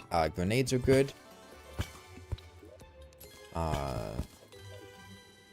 Herb bag's quite nice. Let's do enchanted.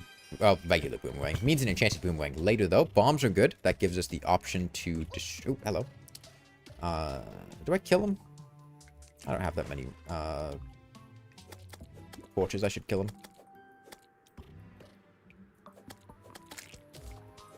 Oh, we're underground, so they're aggroed now.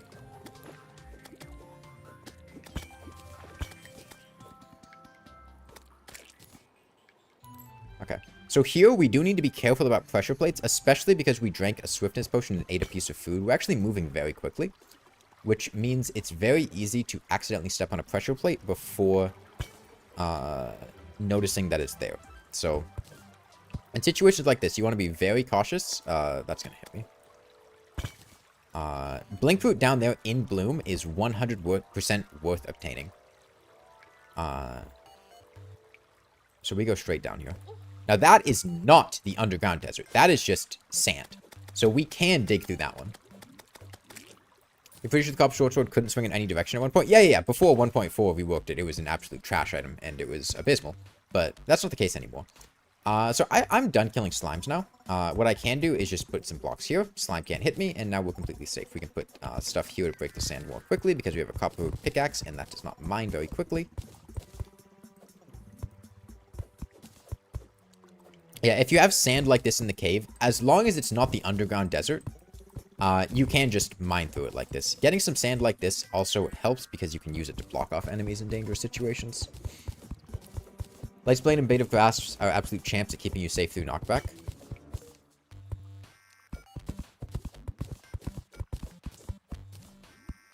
Yeah, there's a lot of sand here, but it will continue being a regular cave after getting through it.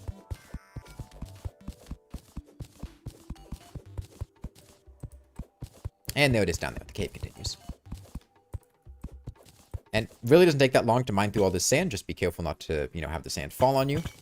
Keep an eye out for pressure plates. That is a boulder trap. You can tell because of the color. Regular traps. A little bit awkward. We don't actually have a whole lot of blocks. You can also tell by the boulder, but dart traps will have great pressure plates.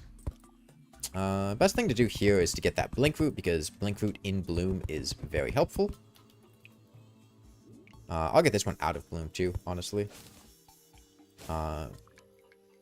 Blink root is spelunker potions. Blink root is mining potions. Honestly, in this situation, hello, boulder. I'm gonna get some clay too, so I can plant the blink root. How do you tell if it's underground desert via sand? Well, there's the fact that there's no desert biome here, so that's one dead giveaway. If the sand keeps going down past like 6 or 7 blocks, it's probably the underground desert. If you like throw a bomb or grenade and you can see down and it's just straight sand constantly, it's probably the underground desert. Is it worth going to the underground jungle at the very start to craft a good weapon? No. I would suggest getting life crystals first and then going to the underground jungle if you want to go there. You can spend your time farming stuff in the underground jungle to try to get like a blade of grass or enchanted, or not enchanted boomerang. What's the thorn chakram? But like, I'll be real, it's just not worth it. It's not. We have a couple of bombs, so I think it's worth blowing up this platinum to try to get a pickaxe upgrade. Is upgrading pickaxe to gold ever worth it? At the beginning of the game, I think it can definitely be worth it to help you mine more quickly. One bomb enough? I'll have to mine a couple of those blocks down here. Like here, it doesn't take me that long to get this platinum because I have bombs. And this is halfway to a pickaxe, and a platinum pickaxe is a lot faster than a copper pickaxe. Boulder there. I can just trigger it. That's fine. Chest up there. Recall potions in this slime is pretty nice. We do have some recall potions, but, you know, more doesn't hurt. Let me go ahead and put my spear up here. I don't really have other great weapons. Let's just do this.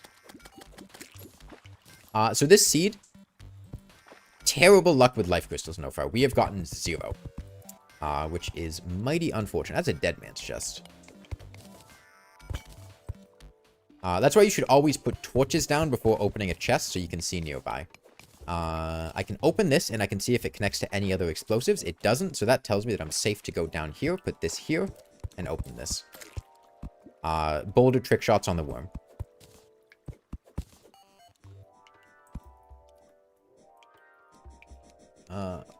We have a grenade, but honestly in this situation it's safer to just use the spear, because I might blow myself up with the grenade. The spear is very effective on worms anyway. Who am I kidding? Was that platinum? It was. You know, I've got bombs. I don't mind blowing this up. Getting a pickaxe upgrade is very helpful, so I don't mind doing this. We've got 12... Actually, we could just make a silver pickaxe.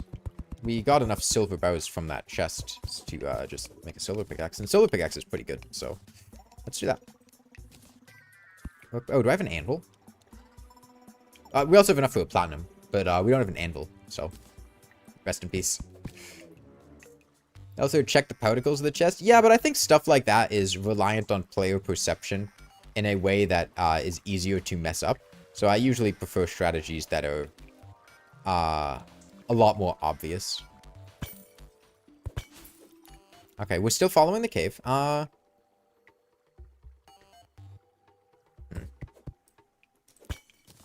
I was thinking about disarming it, but I think the boulder could follow me up these sloped blocks, which would be a little inconvenient. Keeping an eye out for traps. We still haven't found a dart trap. Yeah, we haven't found a dart trap, which means we can't hold out wiring. I guess I could hold out the explosives, but this is the end of the cave. It takes us down to the cavern layer. Let's use some bombs to get down. If I see some iron or lead, I should make sure to pick it up. Oh, hello, Piranha. I didn't see you, though. Actually, did I pass any? Not really. Actually, this has been a very unfortunate seed. Quite bad luck. I'm going to go ahead and block this Piranha off. I'll block the water off, too. We're running low on wood, which is unfortunate. Or a dead man. Yeah, I realized I could have gotten them. I just wasn't really thinking about it. Yikes. This is very unfortunate. Oh, glowing mushroom biome. It was all worth it. It was all worth it in the end. 99% of gamblers quit before they win big. Okay, I do have explosives. Do I want to make it all the way down here? I don't. I'll need to make an air pocket. Traps don't always spawn near it, so putting a torch still makes them somewhat hard to notice. If you put a torch next to a dead man's chest and you don't notice the explosives, that's kind of on you, I think. Your trap chests show wires? Yeah, I think they do.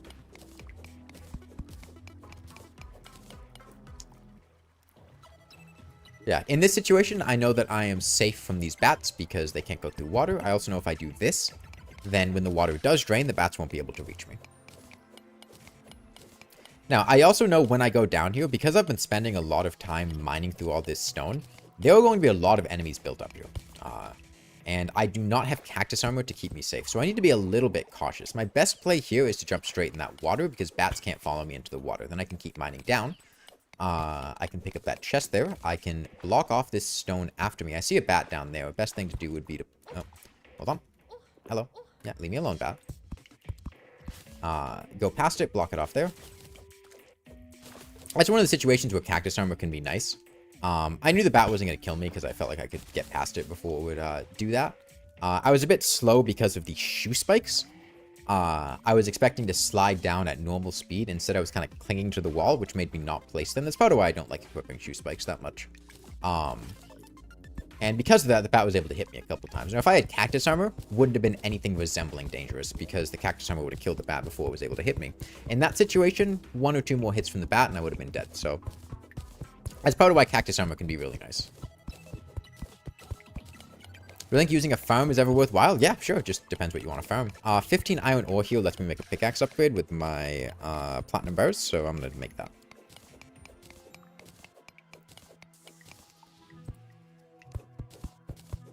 Hey, attention.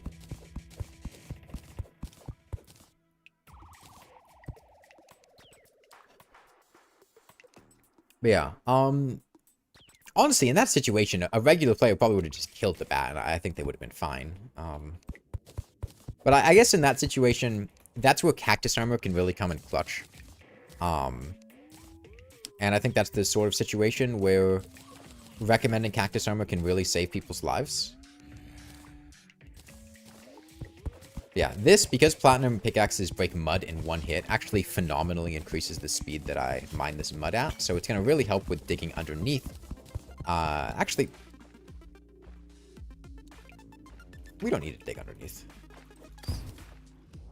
Oh, hello.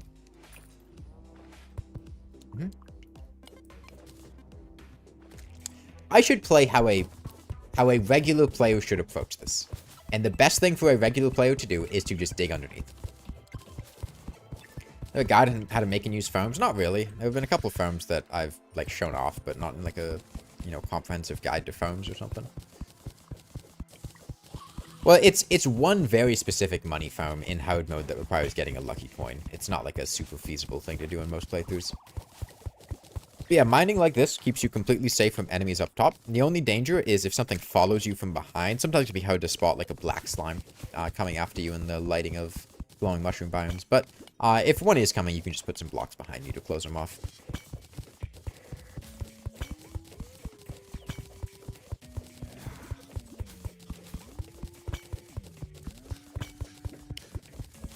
The main advantage of dungeon farms is that it's a lot safer. Yeah, doing this with a platinum pickaxe, way faster than with the copper pickaxe.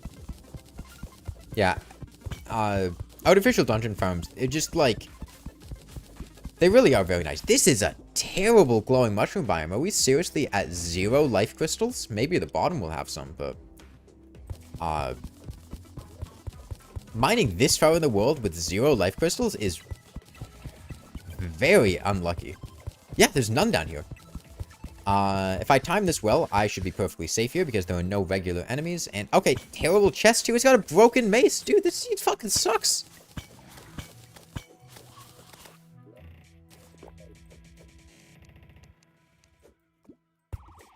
Hey, give me a duplicate of the item I already have, except it's broken. Well, we can keep going past the glowing mushroom biome.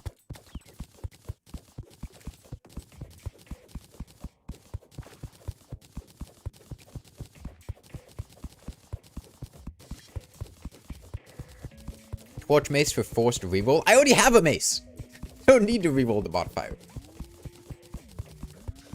Was it worth bombing down here at all? No, it's definitely worth it because there's still more cave down here. Plus, we got several gold from those, which is nice. So here, skeleton following me. Potentially dangerous situation. Best thing to do, 2 blocks here.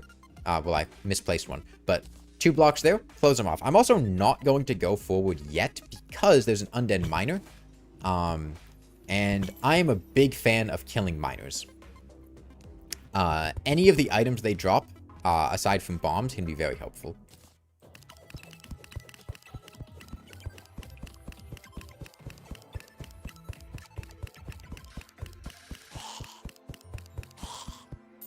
Well, they didn't drop anything. That's fine, though. There's a ruby here. Honestly, we're not that far off from a ruby hook. I don't mind picking these up. Glow sticks? I have glow sticks. That's good. We also got night owl potions, which are nice. They can serve as a poor man's danger sense potion. So that's cool. I do not have a grappling hook. I was about to jump off and grappling hook down. Instead, we're going to have to use a rope to get down, but that's okay. A lot of boulder traps here. A lot of boulder traps in this seed period. Just destroy the pressure plate. No need to do anything fancy. Let me go ahead and put some stone here. This is okay. I'm going to throw a rope coil here and just jump here. This is not a dead man's chest. We're good to open it. It's another mace. This one's strong, which honestly is a downside. Makes it harder to stunlock enemies. This is just amazing. I don't want to talk about the next update. It's Flareon. Like I'm gonna play the update. I'll do things, but I don't want to talk about anything related to the next update because I really don't want to have spoilers related to it. I want to just play it when it comes out.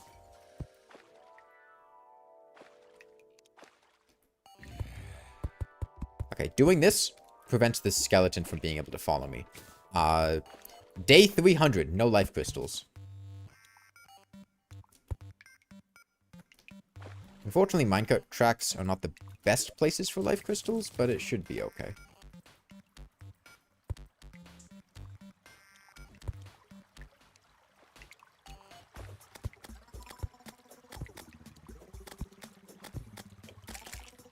It's just terrible luck in general. Like, this seed has been awful. Okay. Okay, life crystal and an emerald gem cave. Luck's turned it around a little bit. Emerald Gem Cave is a lot of money if we sell the excess emeralds, and it's a guaranteed hook that's pretty solid. Somebody had asked before what the first hook that's worth it is. I think emerald is. I think the sapphire to emerald breakpoint is the point where any gem-related gear goes from being mediocre to being good. Now, any hook is better than no hook. So if you're in a situation where you know, you can mine 15 amethyst and make an amethyst hook. Yeah, sure, do it. Because, you know, any hook is better than no hook. But, I think emerald gear, the emerald staff is the first one that pierces. That's a small skeleton. He might be able to fit through that gap. I forget if that's a thing in regular seeds or if it's only in For the Worthy or Drunk that they're small enough to do that. I guess we'll find out. Worst case, we, grappling hook up. I'm kind of curious. I'll leave it.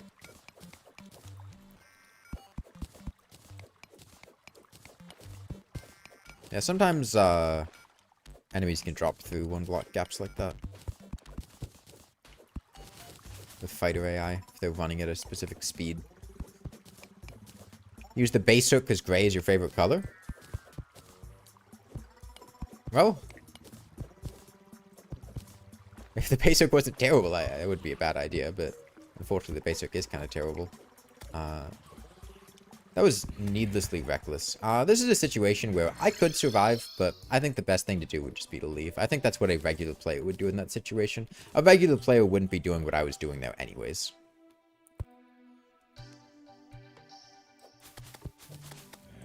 The hoplite increased the danger level considerably. Plus, we are still at base HP. So in that situation, you really should be pretty cautious. There were 2 houts there. I can just go back.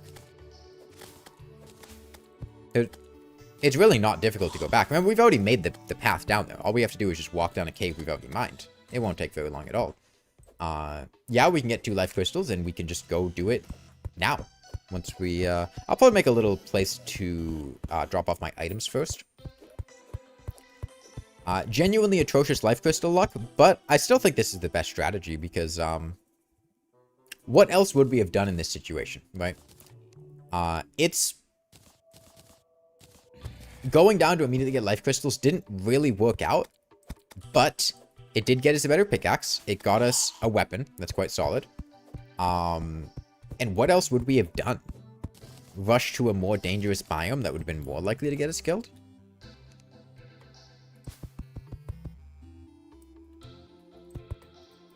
Alright, let's make a little... that same little trench moat thing. I like a hook for distance are the best hook or the worst hook, depending on how you use hooks. Oh, it's terrible as a hook. Like, if you want to use a hook of distance as a hook, it's god-awful. As a teleportation tool, it's alright.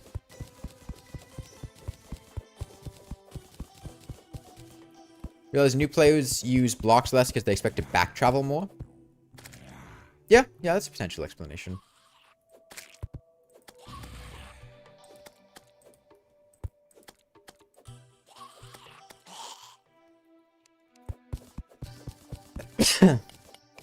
I like using it to reset flight. The hook of dissonance, you can do that with a regular hook. You don't need to use the hook of dissonance for that.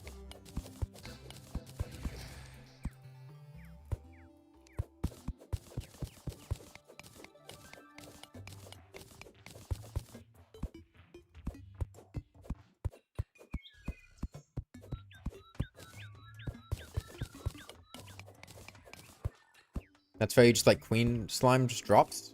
You like party gold bathwater? You're a filthy degenerate?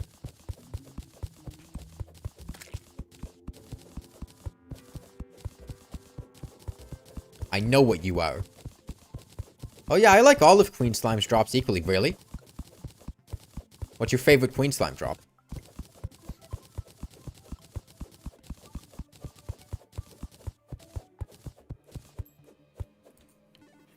Yeah, the Diva Slime is my favorite slime. No particular reason.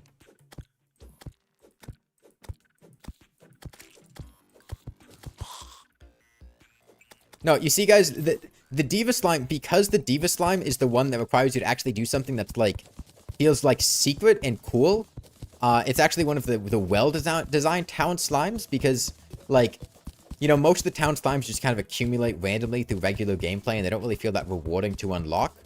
Like, the game just throws the Elder Slime at you, the Nerdy Slime just drops from King Slime, the Cool Slime just shows up during a party. They don't really feel cool or interesting, but like the Squire Slime, when you throw a copper short sword at a slime, wow, that's like cool, that's like a secret, it feels like I did something, and like throwing the Powder Gold Bathwater into the Shimmer actually feels like I've done something cool. So it's one of the few town slimes that's actually well designed. It has nothing to do with the fact that it involves Powder Gold Bathwater.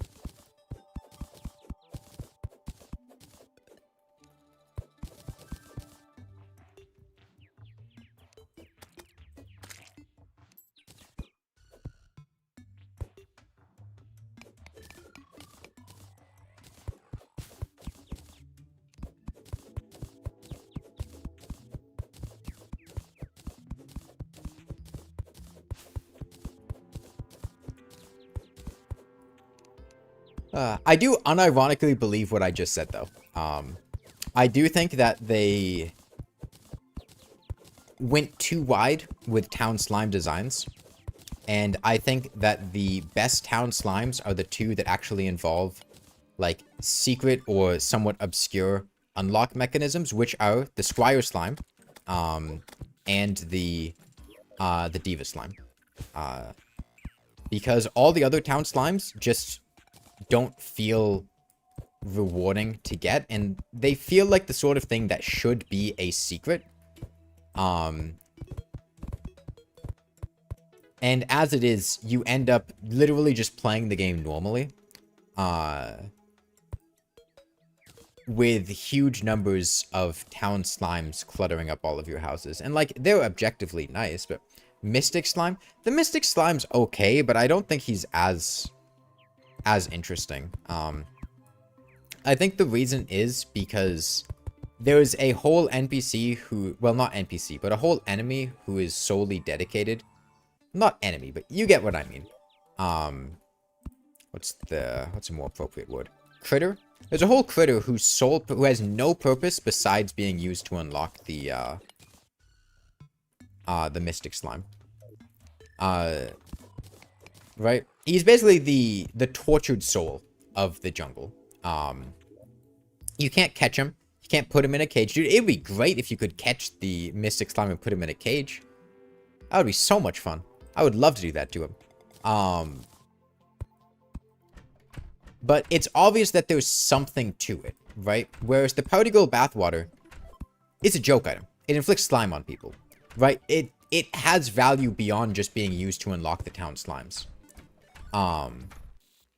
It has value beyond that too. We're not going to talk about that value. There's no particular item that there's no particular reason that I think it's a good item to have beyond the town slimes. And the Squire Slime, I think, honestly, if you were to remove every town slime and keep one, I would keep the Squire Slime.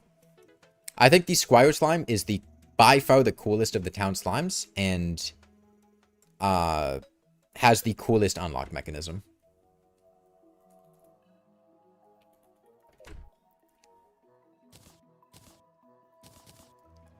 Surely the Surly Slime is the best? No, the Surly Slime is dumb, dude. The Surly Slime, you fish him up, and then immediately he gets killed by the next Blood Moon enemy that you fish up. I think that's a poorly designed unlock mechanism. There's no hint to unlock them, though? I don't think there needs to be. I think they're the type of thing that can just be a secret.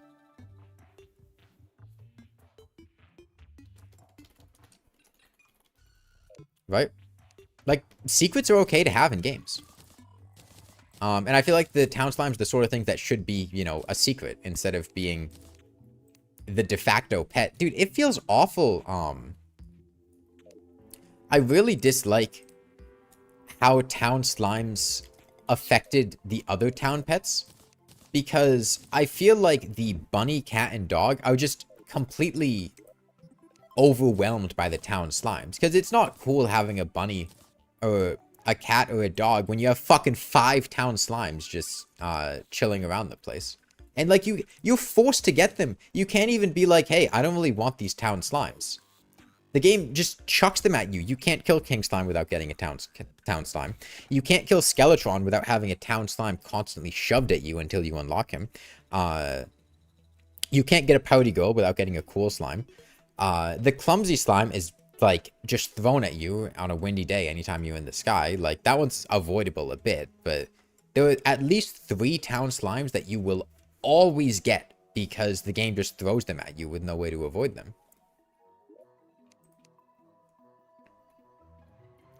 And I don't even, like, it's not that town slimes themselves are bad. I just think there are too many of them. There don't need to be, what, 6, 7 of them? How many are there? 8?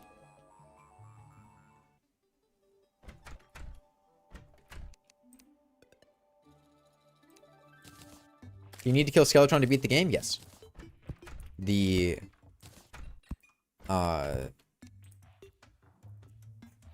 I mean, if you didn't build NPC houses so the Party Girl didn't show up, if you didn't kill King Slime, and if you just didn't unlock the Skeletron Town Slime, then sure, you could avoid it. But most players in a regular playthrough will just have at least 3 or 4 Town Slimes every single time. They don't really feel like something that you went out of your way to unlock, and they don't feel like something that man, slime on slime violence, you hate to see it.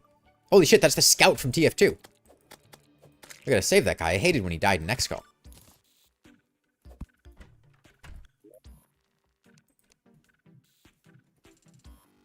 They should feel more like Easter egg. I think they should, yeah. Because, okay, what is a town slime?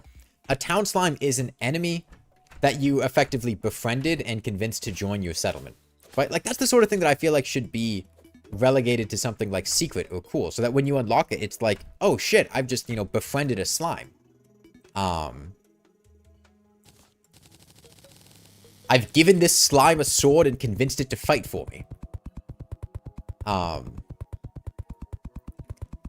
Right, as opposed to, well, yeah, the slime just kind of showed up and it wouldn't leave, so I guess it's in my base now. But like, did I want the town slime? No, but like he just showed up one day. No, scout. The bunny almost took a bullet to make sure he died, but the platform up there kept him alive. Oh, you're not the only one, Shattered Potato. The Elder Slime is definitely very annoying. Yeah, but now it's the sort of thing where, like, they're in the game. I don't think they're going to go back and remove several town slimes. I just feel like it would have been cooler if the town slimes were kept more of a secret, especially because I don't like the fact that after 1.4.4, all of your houses are just constantly overrun with town slimes. You don't get a choice. You don't get to be like, yeah, you know what? I don't really want pets in my house. Like, you can choose not to buy the pet summoning things from the zoologist. So you can only buy the ones that you want. You can buy a cat or a dog and then keep rebuying it to re-roll until you get the one that you like. But you don't get that option with town slimes. They just show up.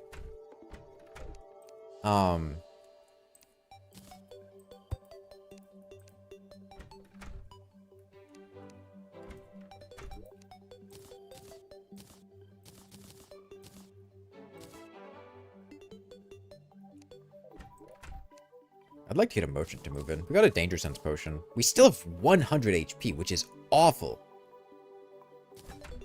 You can rebuy licenses? Yeah, if you just buy a license and use it again, it resummons a pet.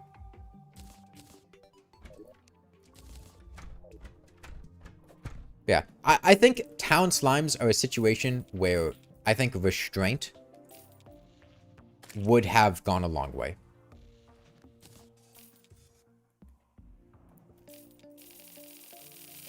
I think choosing to restrict them to only 1 or 2 town slimes would have made them feel a lot better than having, like, the 8 or however many we have now. Because some of them genuinely are, like, I like the Squire slime. Town slimes are bloat for pylons? Honestly, kind of, yeah. What 2 designs would I have picked? Squire slime? And honestly, I probably would have just kept the Squire slime.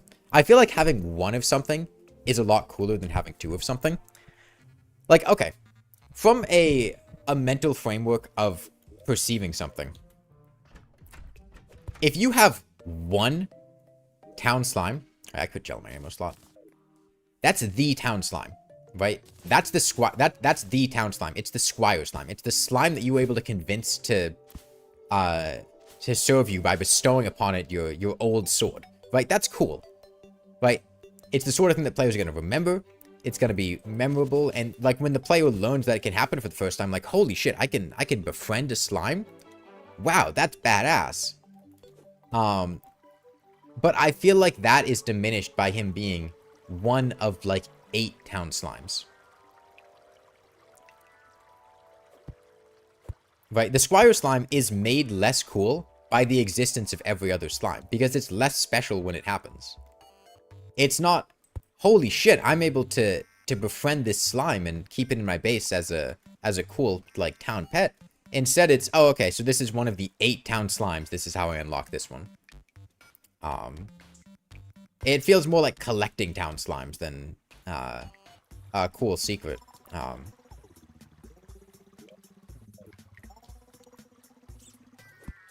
I think after the Squire slime, the second best unlock mechanism for a slime is probably the Diva slime. I think throwing something in the shimmer is a good way to unlock a secret NPC. I guess it ultimately comes down to the fact that I think the town slime should be like secret NPCs. rather than NPCs that the game just throws at you. I think they should be stuff that have kind of obscure or weird unlock mechanisms that... that's 3 bats there. That's actually quite dangerous. That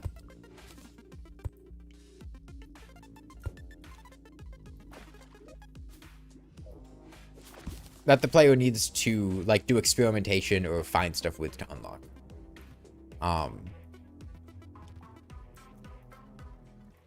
And I think that would have made the town slimes feel cooler. Because right now, it's not that I don't like town slimes. It's that I don't feel anything towards them. Like, I don't like them or dislike them. They're just kind of there. I don't feel like they were added in a way that makes me excited to get them. Okay. Yeah, and it's a safe situation. We can just come back and get the... somebody said there were 2 life crystals. That crawdad will one-shot me with a bite, I think. I should be a little careful around him. Yeah, that's the second one. Good example of using blocks. Okay, so we got our life crystals. What do? Immediately use them. We now have 40% more HP. We are significantly more likely. There's another life crystal right there. Okay. All the life crystals were just hiding in this one random corner of the cave. Honestly, we probably passed a lot of them and just didn't see them because we don't have Spelunker potions or a Star Fury or anything. I'm going to drink this Danger Sense potion. Should help keep me alive, and we're going to keep going down this minecart track. Crawdad jumps there. Okay. We have an emerald hook now, so we're in a pretty solid position. I'm not going to ride the minecart track because I want to be able to clearly illuminate stuff. I'm concerned about a black slime in front of me, potentially cutting me off.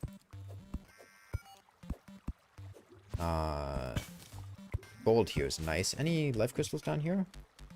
A lot of times, water. Because life crystals pick... Ooh, there's a chest down there. Because life crystals pick a location and go down to the floor, a lot of times lakes underneath big open areas will have life crystals, so it's good to throw glow sticks down them to check. There's another life crystal here. See, this is like what I would actually expect to get in terms of life crystal rates. We've gotten 4 life crystals in like a minute or two. Very reasonable. Now, shellies are actually quite dangerous in water, so I'm going to go ahead and block this off here. Keep me safe. Another Danger Sense potion. That's quite good. We know there's a cave underneath us because there's a boulder there. So I'm going to throw some bombs to get down there. And hopefully this is a decently sized cave. Yeah, it's quite sizable. I'm going to go up here, eat that life crystal I got. We're at 180 now. Is that a dead man's chest? No, that's not a dead man's chest. It just is a chest with a random hole underneath it that looks like a dead man's chest. But it's not. That's not a dead man's chest.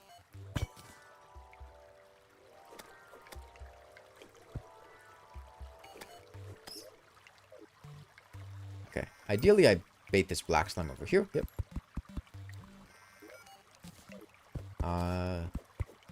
Magic mirror. That's okay. Anything down there? As a... minecart track. I'm gonna go ahead and disarm this boulder. I think that's a potentially dangerous situation.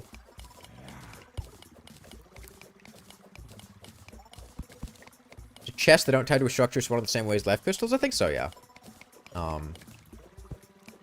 They pick a spot and then go down until they find it. I think there's also something about the lizard temple being skipped over during that check. So oftentimes underneath the jungle temple, you will have... okay, we're in the lava layer, which is nice. I do know that there are enemies that can fall down through here, so I'm going to block this off. Being in the lava layer is quite good because that allows us to... I have lead. I do not have lead or an anvil or iron, I guess is what I'm looking for. But this will let me get a bucket of lava, which is my safety condition for the goblin invasion. So getting this deep is quite good. Took a little bit of time, but stuff paid off in the end. I do have to be a little bit careful here. How dangerous is lava to new players? I guess, honestly, I feel like new players are decently likely to have trouble with with lava. Okay, there's some iron up there. Think that intentionally looking for a bunch of life food is useless, but the health regen of the Aegis fruit is good. I think you've mixed up a couple things. The Aegis fruit does not give health regen.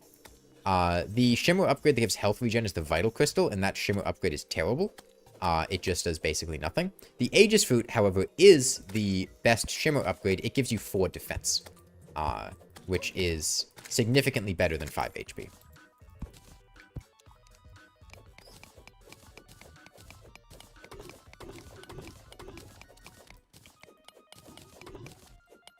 Okay, it's not quite enough. We need 21 iron. So let's go back and get some. Granite caves are usually a good place to get life crystals because of the open way that they spawn. Usually a bit better than marble caves because of how they, pick a spot and then go down. So we'll only trigger this pressure plate if we're riding the minecart. So as long as we're not riding the minecart, we are safe to just walk up to it and destroy it. There's an undead miner to my left, which would be pretty good because he might drop a bone pickaxe or a piece of mining armor, both of which are pretty awesome. So let's go kill him.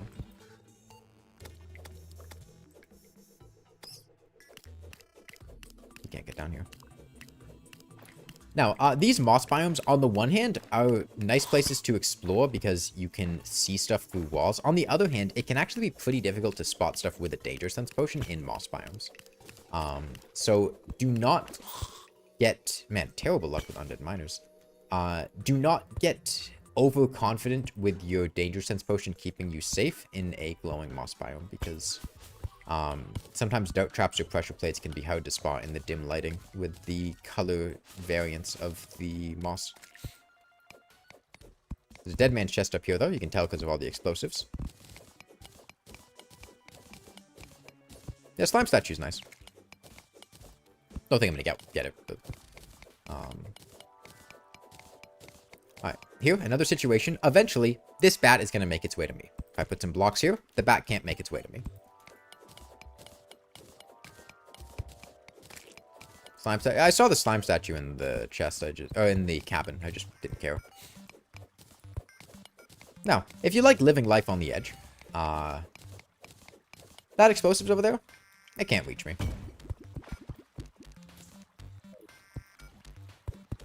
Should you do that? No, because that relies on you being able to gauge the distance of explosives, and most players might mess that up, but I'll be alright. I know how big an explosive is. Out statue here. Out statue is another thing that would be quite helpful for a lot of situations, but I don't expect this playthrough. That's part of why glowing moss biomes are nice, is because you could see stuff like that life crystal. They're like a discount spelunker potion, where you can see stuff off screen that you might have otherwise missed. So we are at 200 HP now, which we haven't broken an orb, so there's no threat of goblin invasion. And once we get a little bit more iron, actually, did we pick up any iron bars? No, we picked up platinum bars. We can go ahead and get a bucket of lava, which is our safety condition for the goblin invasion, so we should be safe there. Is there a way to tell whether a desert contains a pyramid? Not conclusively, no. I believe the underground desert cannot contain pyramids outside of Don't Dig Up and Get Fixed Boy. I think any other desert can contain a pyramid. I think having an oasis makes a desert less likely to contain a pyramid. This is all kind of half-remembered stuff, so take it with a grain of salt. Another mushroom biome up there. What happens when you see a mushroom biome? Immediately go to it because it's very likely to have multiple life crystals. Unless you're unlucky, like I've been. You can spam the housing check on a desert and says the room is too big. That's usually a good sign. Yeah, however, sometimes the pyramid might spawn off screen, so it's not a guaranteed thing. Personally, there is actually one very fun strategy which you can use. So, one of the easiest ways to check for a pyramid is just to illuminate the space underneath you. You can throw bombs, you can shoot arrows that fire projectiles. If you've killed a goblin invasion and you have a mount, usually the slime mount, there is a very fun bug where if you are using rocket boots and you alternate, you repeatedly mount and dismount while using rocket boots, the projectiles spawned by your rocket boots or specter boots, or any of the upgrades, will be way larger and go very deep into the ground, and you can use that to look underneath you very easily. And that can be a very consistent way of checking for pyramids in a desert.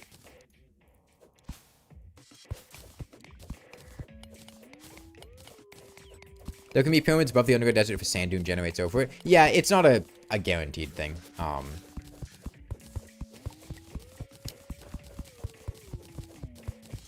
Same with bombs. Yeah, bombs can be a good way to check. But the illumination provided by the rocket boot thing is... It's a comical amount of light. Like, I know that I'm saying, oh, it provides a lot of light. It, like, you might as well be throwing a glow stick underneath you. Would get fixed boys ever see different? Yeah. The way that secret seeds work is they're basically a set of rules applied to world generation. They are not a specific pre-generated seed. You actually can't have a pre-generated secret seed or follow a specific generation seed unless you're using, I think some mods might allow it. Is stream lagging half second behind for everyone else? I'm not dropping any frames or anything, so I don't think that should be happening, but I can't say for sure. 11 gold's a nice find. We continue our streak of okay, no, there's a life crystal. That's good.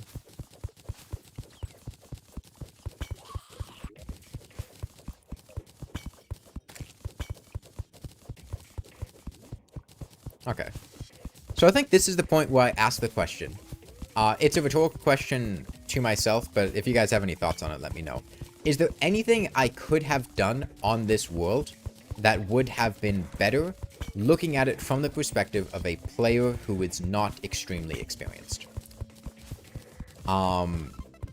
There's no way I could have known that the initial mining voyage wouldn't have led to life crystals. It was very unlucky that it didn't. It had a very good chance to, and we just really had an unfortunate outcome there. I'm just gonna kill this bat with my boomerang. So what I can do here, it's a bit of a neat strategy, is falling blocks are very good for situations like this. They allow me to block off those slimes without having to worry about anything else. I can also, because I have a grappling hook, if I lead this mother slime over here, I can just go ahead and block them off. Now I'm completely safe to get this life crystal. Only one life crystal. Unfortunate, but one's better than none. I can check up here. There's an explosive trap over there. That's very dangerous. Check my map. It's possible there could be something up top right there, but it's probably the end of the mushroom biome. We would have explored further before caving.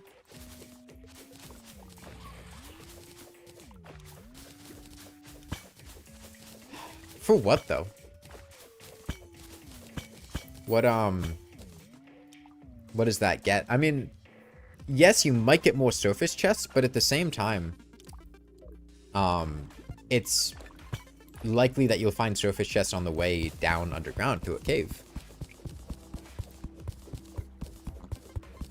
Here's the OP secret strategy: placing blocks, yeah.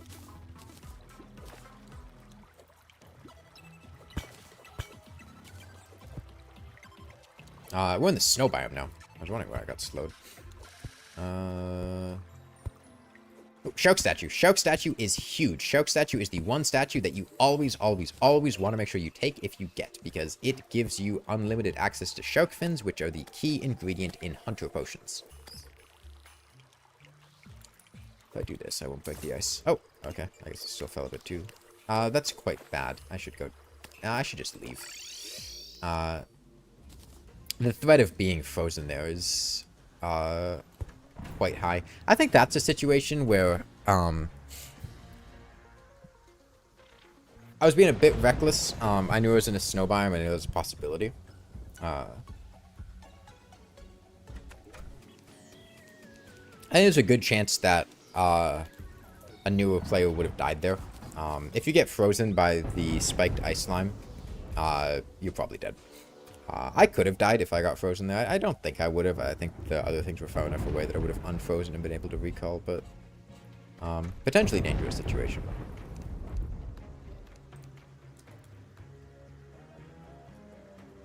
Fishing for tons of crates is your go-to for potions.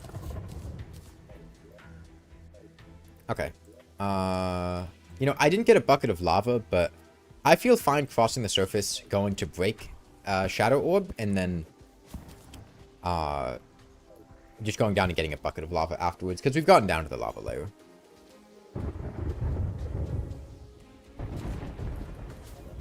Have a...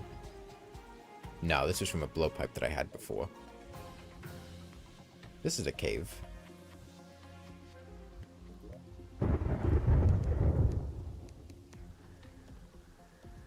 You can tell it's a cave because nothing else generates like that.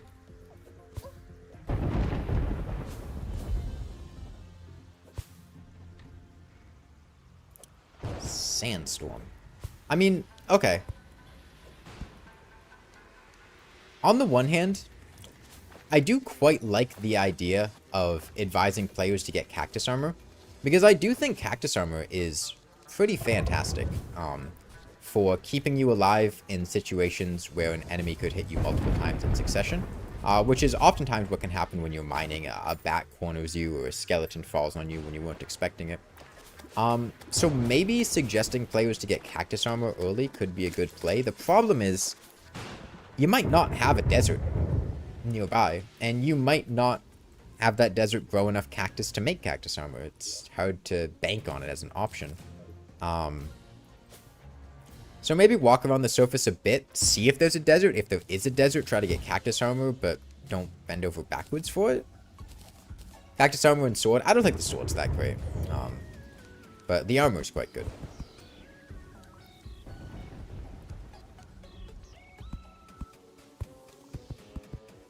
I think a lot of new players just get murked by vultures. That is where knowing that vultures cannot fly through platforms would be very helpful.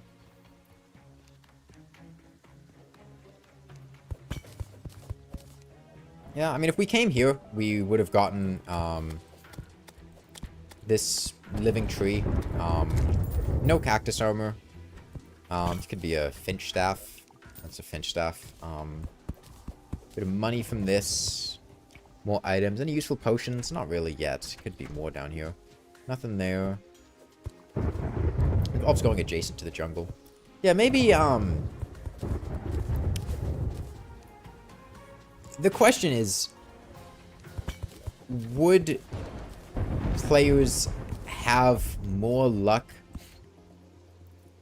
surviving and making progress if they went underground to get a max HP so that they don't die when going to several surface biomes and they have weapons to deal with the surface biome things? Or is going across the surface a bit in order to check for these chests, living trees, desert for cactus armor. Is there a gnome above me? I think it was.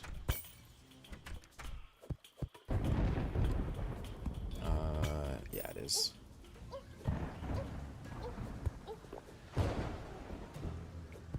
I'll try to lead him to the surface.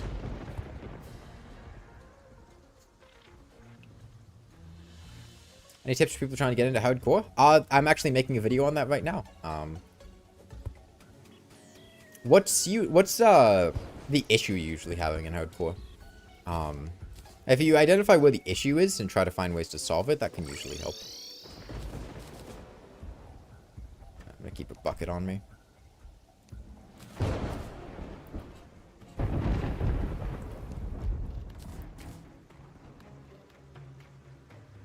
That's the most amount of damage reduction possible. It's quite high, but it's very implausible because you need to be being attacked by an enemy that is cold so that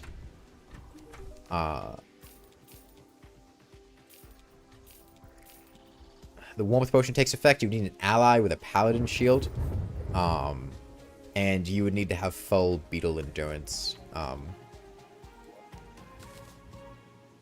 I don't know the exact number. The way they all stack isn't the most intuitive, so you can't just add all of them together. But I think it's like 90-something% in those very, very specific circumstances. Okay, you know what? I want to make some poison throwing knives. We're going to the corruption anyway. We got 300 throwing knives. I think that's solid. Okay, so I think... Oh yeah, frozen shield too.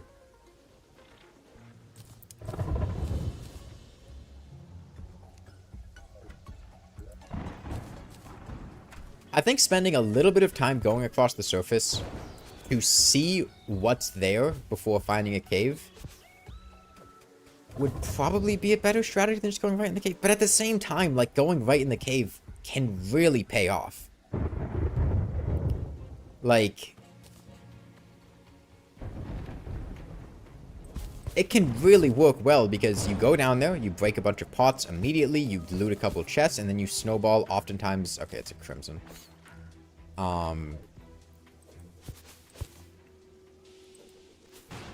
You can snowball straight into finding, you know, gold chests, life crystals, and just ride that. But I guess the enemies underground are definitely more dangerous than the ones on the surface. I'm gonna play this like a newer player would. They're getting hit by the space monster and missing the boomerang. That's how a new player would play. Okay.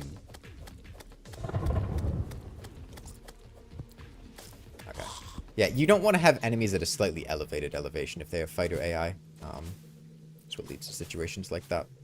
At least with a boomerang. This is a cave. Honestly, there's a good chance this cave will overlap the Crimson Cave, which would allow us to get a Crimson Heart without needing a bomb.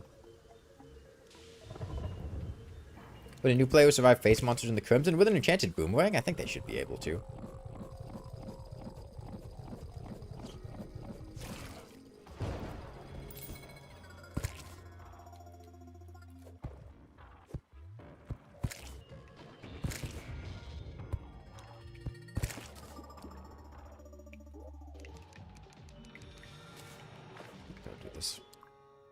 How new are we talking? Like, they've beaten the game a couple times. You know, this is somebody that, like, has beaten the game a couple times and is trying hardcore, right? They're not, you know, completely unfamiliar with the game, but, they're not going to be making, you know, super incredible, Dude, the copper short sword is more effective at dealing knockback to these guys than the boomerang is.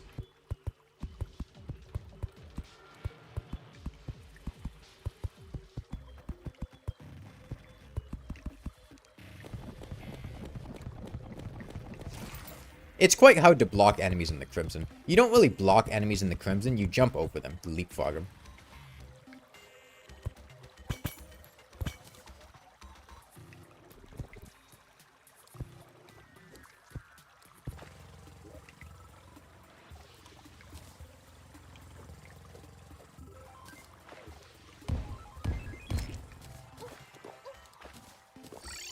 Rotted Fork's quite nice. We could just go kill the planet Cthulhu like this.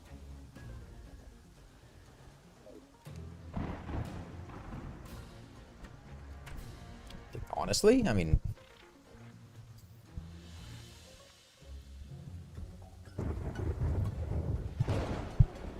Nah, I wouldn't advise anyone to try to kill bosses before getting to max HP.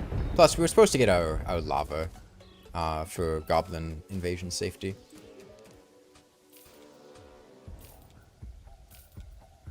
About bridging over the Crimson Biome, I think it's unnecessary for most situations.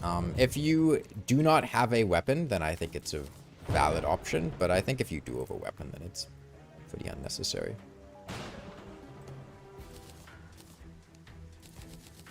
Okay. We've got 300 poison throwing knives. Yeah, getting to max HP is just super important. We have a mining potion, so that's nice. We have danger sense potions. We have night owl potions. We should be pretty competent at mining. I am going to try to get some food buffs, I think, from these trees. So just put this in here for now. This can go in blocks. This can go in blocks. Keep those. These can go in bows and bows. Bombs. These can go in blocks. Let's put this here. It's here. Okay. Thought poison knives use stingers? Nope, they use vicious powder. I also thought they used stingers for a while, but no. Okay. You know what? Let's increase our sample size. Why new hardcore strats? I mean, I'm trying to come up with stuff that would be consistent for somebody who is not super familiar with hardcore to try to pull off. But yeah, let's go down another cave and see what happens. Let's say I went to the right instead of the left at the beginning of the game. I came down here with nothing except, you know, some wood, torches, whatever, and see what I get. I get two things. I get bombs immediately. I get guide to plant fiber cordage. I get recall potions. I get rope. Both of those, very incredible. I get an iron skin potion, solid for surviving in the early game against slimes and bats and whatnot. I get some shurikens, meh, not super great. There's a little bit of sapphire there. I immediately get down to a minecart track. I get a little bit of money. Let's say we follow this to the end. I'm not seeing a whole lot here. There's a bit of water. Crimson Spear is so good. Yeah, the Rotted Fork is really nice to have. There's some sapphire up there. Potentially, with the bit earlier, that's not a grappling hook, but it's probably like 8 or 9 gems, most of the way to a grappling hook. So not very much on this side, but let's go check back on the other side. And then we can keep following the cave down. Like, so far, I think this would have been a great start, right? You get a couple items, you get some recall potions. Those are pretty good. I should be careful because I haven't actually drank a Danger Sense potion. This leads to the underground desert, I think. Oh, maybe not. I guess that's just a regular desert. There's Blinkroot in bloom, although it might not have been in bloom at the time. This is another cave. Entrance. I'm checking up here for wooden chests. Not seeing a whole lot. Alright, no wooden chests on this one, I think. Yeah, but some pots. Recall potion, bombs, ropes, more bombs. Pretty solid start. You get underground is a lot more long-term than overworked, which is a sand patch. Yeah, well, the underground desert is in this direction. It still might lead to the underground desert, depending on how far this goes in. I thought it was just, we had already gotten there. Nothing down there. Life crystal. Okay. Already better than the first one.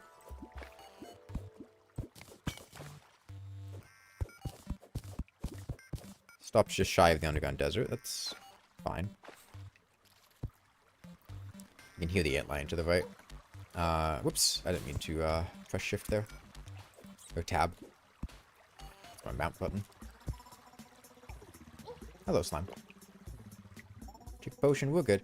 Another thing that I had come up with, which I thought might be helpful for new players, is it can be, I think, difficult for people to understand when they should recall from a situation and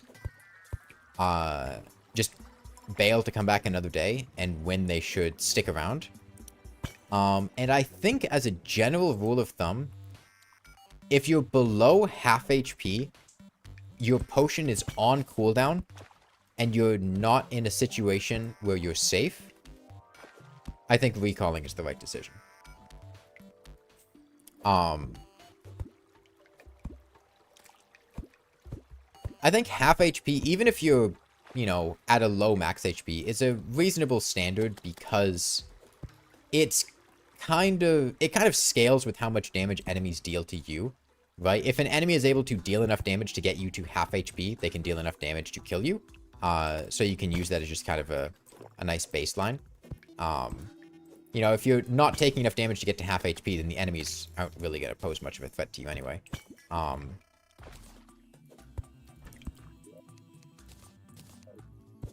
And then, of course, there are, you know, some more specific considerations in specific areas, especially in hard mode.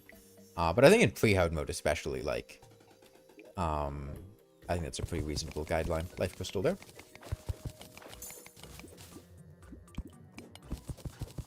I think one of the best things for new players are return potions because they eliminate that dilemma. Yeah, but they're really slow to fish for. And plus, you have to have gotten pretty far into the game to get return potions.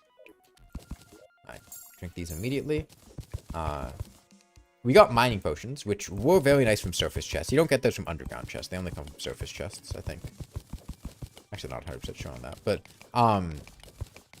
actually, no, I think they come from underground chests. Now we dig a lot faster, so we can very comfortably come down here. Another life crystal. This has been very productive so far. We're already most of the way to max HP. We're at the point where there's not very much that's posing a threat to us. And we can dig fast enough to get down here. We get down to the underworld, get a bucket of lava, and we're safe for goblins. Is it worth exploring biomes with enemies that can one-shot or nearly one-shot you, i.e. hard mode jungle or post-mech underworld? No. Like, why, what are you gonna get there? What are you gonna get in a post-mech jungle? Butterfly wings? Tattered fairy dust? I mean, I guess you could get life fruit, but you could just set up your own farm for life fruit. Oh, sorry, not tattered fairy dust. Tattered bee wing. I don't know why I said fairy dust. No, there's no reason to go there. You can't mine chlorophyte yet. As far as the underworld, like, what are you gonna do in the underworld? It's, okay for getting, souls, and honestly, red devils aren't an enemy that's going to catch you off guard. Normally, you die to red devils because you underestimated them rather than them being very dangerous. Their projectiles move very slowly. If you are aware of the fact that they deal like 500 damage with an unholy trident, you're fine. They're not fast. They don't go through blocks. They're not going to ambush you. This will disarm the boulder trap. Because the wires cross.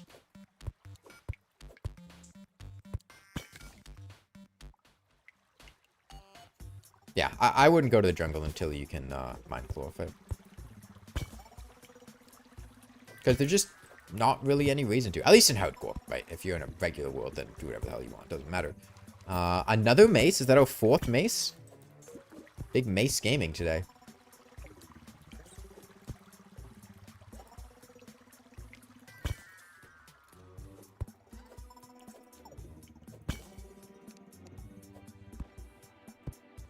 Honestly, it's worth getting this blinkroot out of bloom. Blinkroot's such a good herb. Mushroom biome. Mushroom biome should have a lot of life crystals. Are we finally going to actually get a regular... Okay. This is the kind of mushroom biome that you normally get. Okay, 3 life crystals, gold chest, big open area, can get through it quickly and immediately. We're at almost max HP now.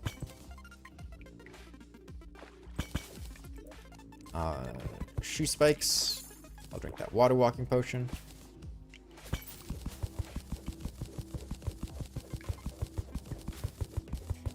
Yeah, that's how mushroom biomes normally go. You go in, you get 3 life crystals very quickly, you get out, there's another life crystal here. We're already almost at max HP.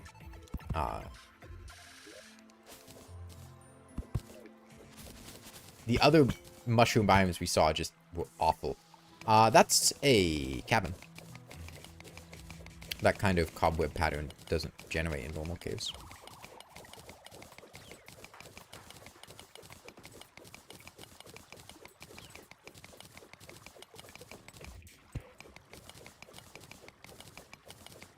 Two hours and already max HP? Oh no, we haven't been playing this character for 2 hours. We've been playing this character for maybe like 40 minutes.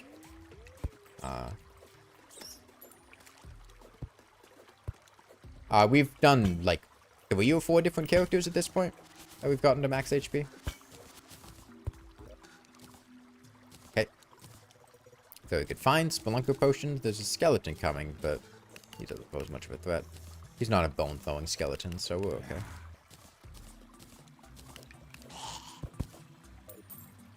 That blinkroot is in bloom, so it's very high value. Blinkroot seeds are awesome. A ruby cave. Very, very good. Better gem hook than what I currently have. Emerald. Let me just throw some bombs. I think that would be the best way to do this.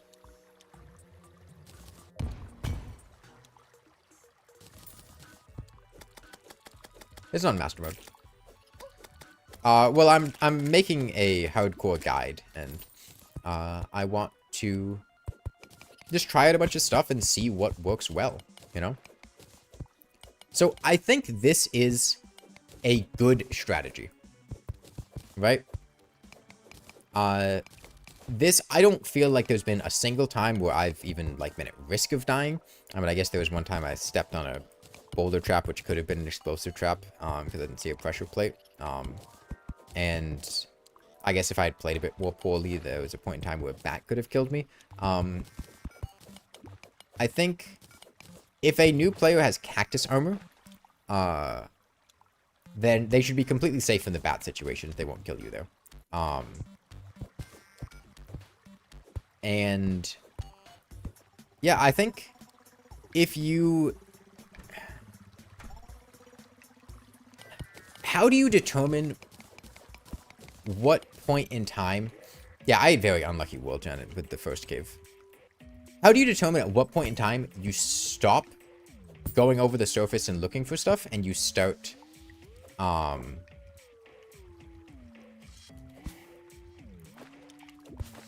going mining, right? If you go to explore the surface before going into a cave.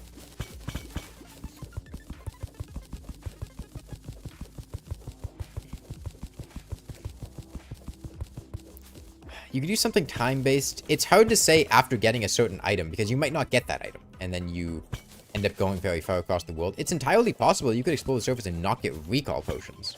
And if you don't get recall potions, well, you're kind of fucked.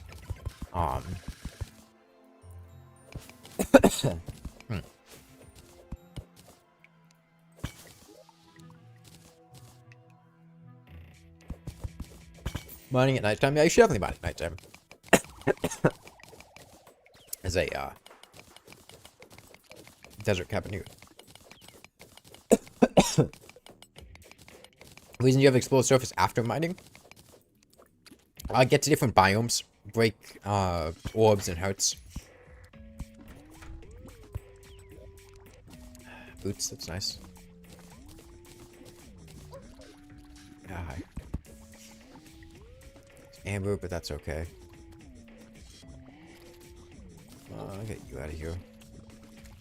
We're in a desert. We can, Where's my grenade? Where's my grenade? Fill in my bucket.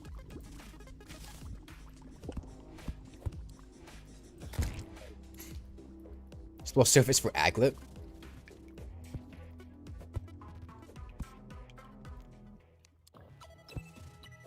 I thought that was a mother slime. That mushroom in the background kind of looked like a mother slime.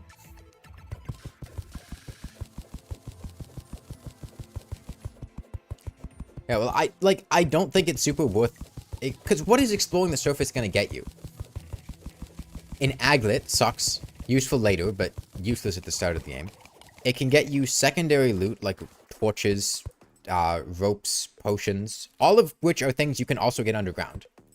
And you usually get better stuff underground, especially in terms of like bows and stuff. I think cactus is the main useful thing that you get from exploring the surface, and you might not find a desert that has a significant amount of cactus before getting to like a jungle or a crimson or a corruption or something. And if that's the case, then you just kind of wasted all that time. It's banking on something that might not show up. Go to the dungeon and find a water bowl. Yeah. Chances towards a potential Sky Island loot. Yeah, I mean, like, the lake strategy for Sky Islands can be nice when it pans out, but it's also, like, sometimes you just get a lake. You don't even get a,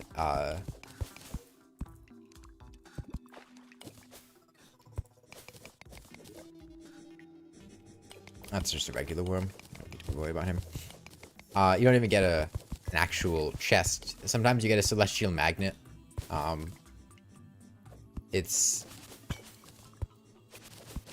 It can work out, but is it worth delaying getting max HP for? I missed a heart crystal. That's fine. I'll find another one.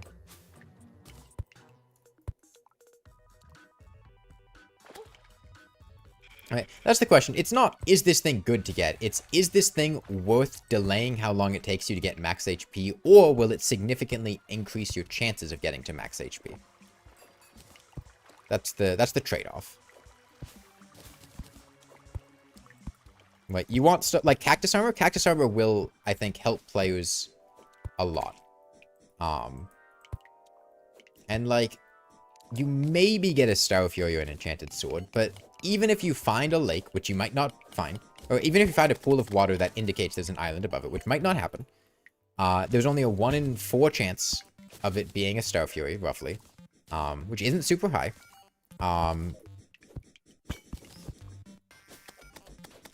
A Lucky Horseshoe's not bad, and Balloon aren't bad, but that's also assuming you get them in the first place.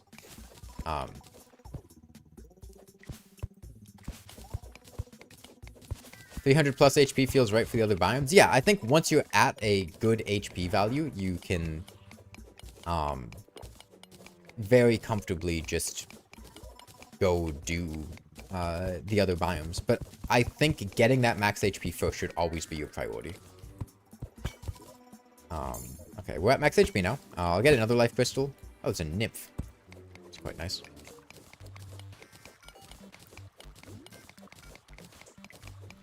You take a fledgling wings and normal seeds? Yeah, actually, 1 or 2 characters ago, we got fledgling wings from a chest with a lucky horseshoe. First priority is getting a hook. Yeah, hooks are also really nice. Budget lucky horseshoe, cancel fall damage with a hook. The other reason I like the emerald hook is the emerald hook is the first hook I feel confident canceling fall damage with. Because it shoots out significantly faster than you fall. Whereas the other hooks, don't shoot out as fast, and I don't feel as comfortable canceling fall damage.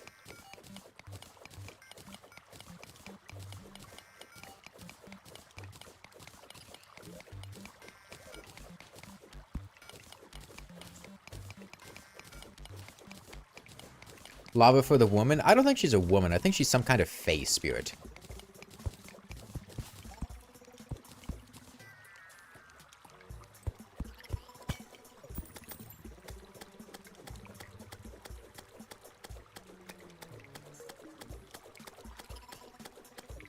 Although, you know what else are nymphs? Young insects. Maybe she's just the juvenile form of some grotesque insect monster.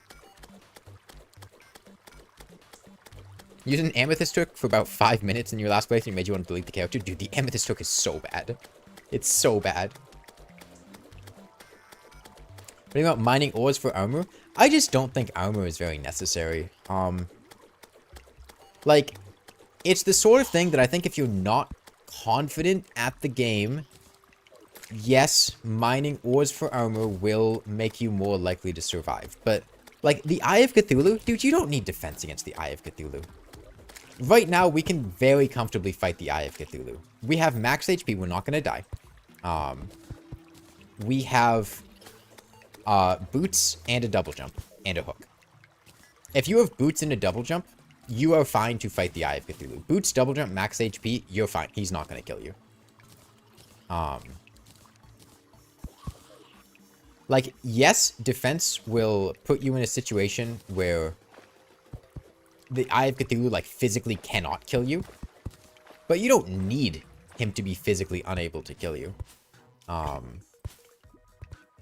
There's a lot of stuff here. Honestly, I just want to get a life crystal and leave. I've gotten most of the stuff I would care about down here anyways.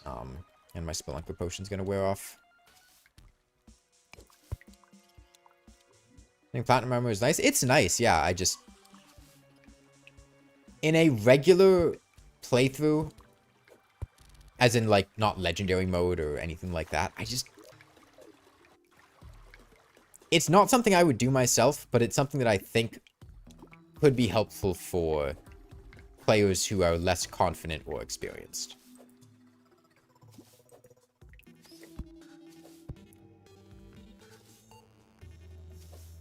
We're water walking, we're good. Yo, can I get a life crystal, though? Can I get a life crystal, though?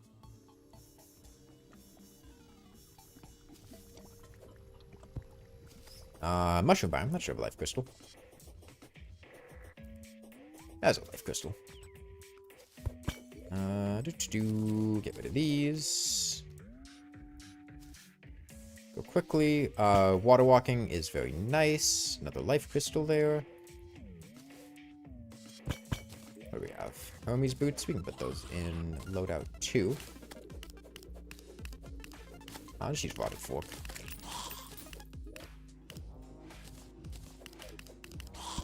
It was, something. There, see, armor just falls in your lap. Maybe my favorite update so far? It was 1.4. I think 1.4 did a lot for Terraria. Ever thought of shimmering anvils? Yeah, it's a solid strategy for getting, unlimited iron. You can shimmer furnaces for unlimited wood, too. Alright, double jump. This is actually a chest that has underworld secondary loot because it generated close to the underworld. That's why it has silver bullets and restoration potions. If we were lucky, it could have had meteorite bars. It didn't. But yeah, you know, in this situation, is it nighttime? It's probably nighttime. No, it's not nighttime. Must be daytime then. As in the morning, because night would have fallen by now. Actually, no, it's late. My sense of time is all off.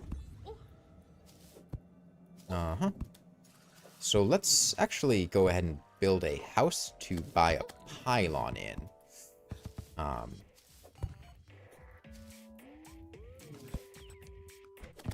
I didn't have a clock, so I went to the underworld as a discount gauge of what time it is, because if it was late in the day, then the fire blossom would be in bloom, and I could tell that it was about to be nighttime, and I could make a pylon here and move NPCs in.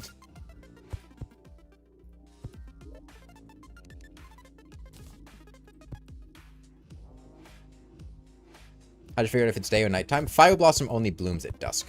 I think between 3:30 p.m. and 7:30 p.m. So because the fire blossom was in bloom, that meant that it was late in the day.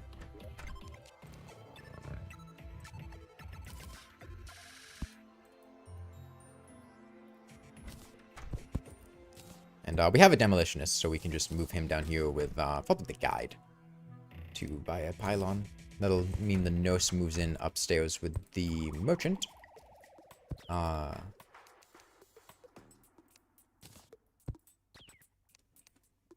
And then we can just buy a forest pylon.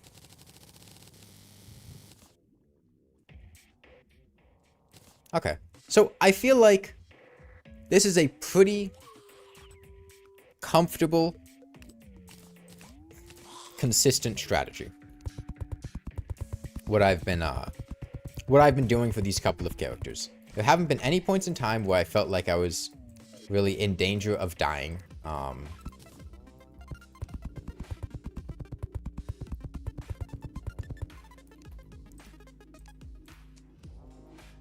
So this leads to the other question, which is there something else I could have been doing that would have been better, more consistent, whatever? That is, instead of rushing to get life crystals as soon as possible, would it have been better to explore the surface more? Would it have been better to damn,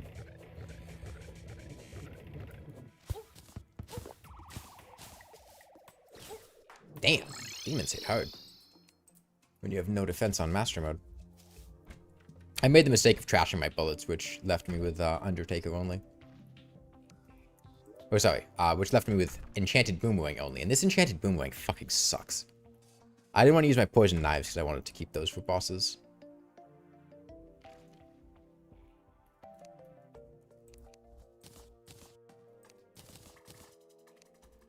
That's okay. We'll buy that pylon later. No big deal.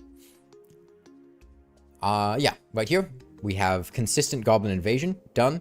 We are in a good spot to take out any of the bosses.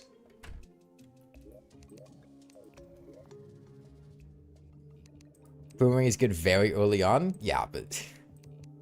okay.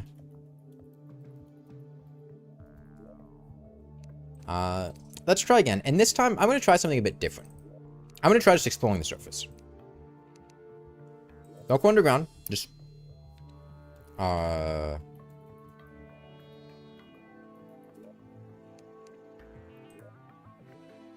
just see what I get on the surface. Go back. Establish a base first, right? We loot the surface. We don't go mining immediately. We, day one, just see what we can get above ground, make a base, then that night go underground. Which world evil do you think is harder for hardcore? Corruption. I think in general the corruption is more difficult, especially early game. You can very easily cross the crimson early game with nothing. If a devourer shows up in the corruption, you are fucked. It's also very difficult to get to the corruption chasms compared to the crimson caves. If there's a cave in the crimson, you know that going down it will lead to a crimson heart. They are consistent generations. The corruption has a lot of chasms, and oftentimes those chasms do not lead to the actual cave that you want. And if you go down one and a devourer spawns, you're fucked. So it's a bit more difficult. Okay, immediate desert. If we're lucky, cactus. We do need to cut down some trees beforehand because we need to have platforms in order to deal with vultures in case they show up. So I'm going to make sure I do that. Now, we do not have a food buff. Having a food buff means we cannot outrun a vulture on flat ground. At least not consistently. We should have an angle here to just stab this guy. If the Massive Reforged in your true Excalibur, should you keep gambling? I mean, Massive is big. It's huge. It's pretty good. Big sword. It's the hardest boss, in my opinion. I think it all just depends on circumstances. Like, in some situations, some bosses will be easier or harder than others. If you have unlimited time to prepare beforehand and you can do whatever the hell you want, the hardest boss is probably the Moonlord, because basically any other boss can be invalidated or cheesed in a myriad of ways. So right now, we do not have a recall potion, which is quite dangerous, especially because we have vultures here. Now, we do have the option of building over these vultures, but I think that's a pretty bad idea. Instead, I'm going to run at them. If you run at a vulture, it'll never get to you immediately. I'm going to go past them into this pool of water, and I'm going to try to trap both of them on the way out of the water, do two at once. Alternatively, if I do something like this... Nah, I don't have the speed for it. If I had a speed buff, I'd be okay, but I don't. Okay. So vultures cannot go down through platforms, so we are going to set up something like this. We could also just kill them, but keeping them spawned in should lower the spawn rates of future vultures. I need to get air. Okay, that's one. I'll wait for that slime to jump in the hole. No, come on.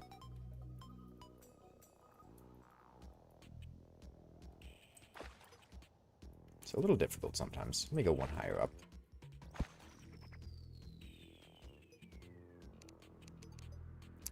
Man. Okay, well, I guess we're just killing it. Okay, no, there we go. Okay, I just having the one extra block makes it a lot easier to make that jump. Okay.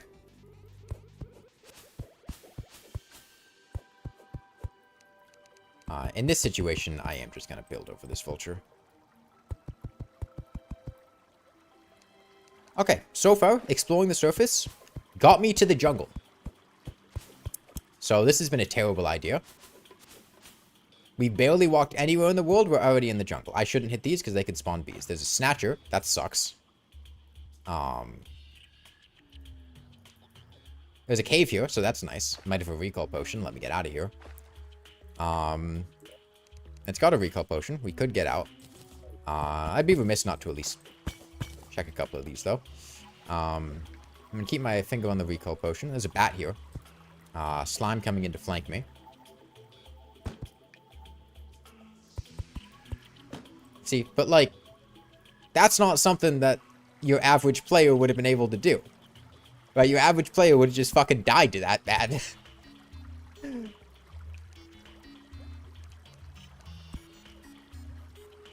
So I really don't think this is something I could point to and be like, yeah, just go across the surface, man. Go to the jungle. It's easy. It's easy. Just don't get hit. And yeah, like, I could keep exploring down here, and I'd probably be fine. But most players would. So let's say we go back. We got a recall potion out of that chest. It was a dangerous situation, but we got something. Angry Dandelion can't hit me if I stand here. So early jungle? Yeah, early jungle is not the play. Just go down main and get a boomstick 2 minutes in. I think 95% of players would die by that point. Not to mention, most players wouldn't even be able to identify jungle main. Okay, this side, much better. Living tree, very good. Guaranteed to have several chests. Wander Sparky, more recall potions. Recall potions, very good. Lets us get back from dangerous situations. We get our actual chest here. And what does it give us? Okay, more money. Recall potions. Tungsten bars could be a bow or sword. Not awful. We didn't get enough stuff for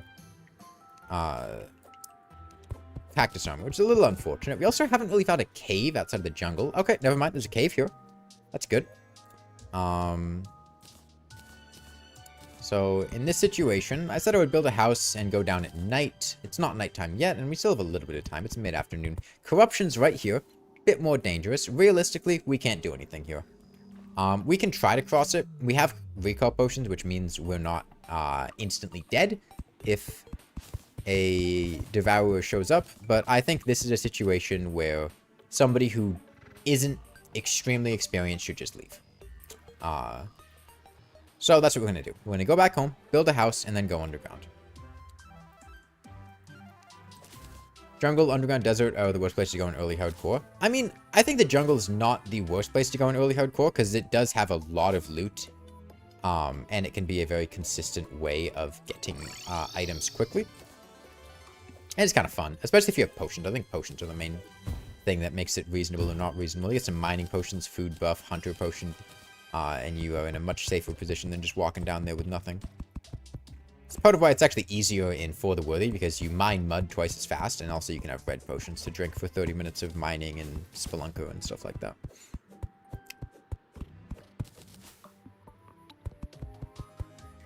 Okay, we're going to build the same trench design. Just a big square house, a little trench on the side. Catch enemies, keep us safe in blood moons, invasions, stuff like that.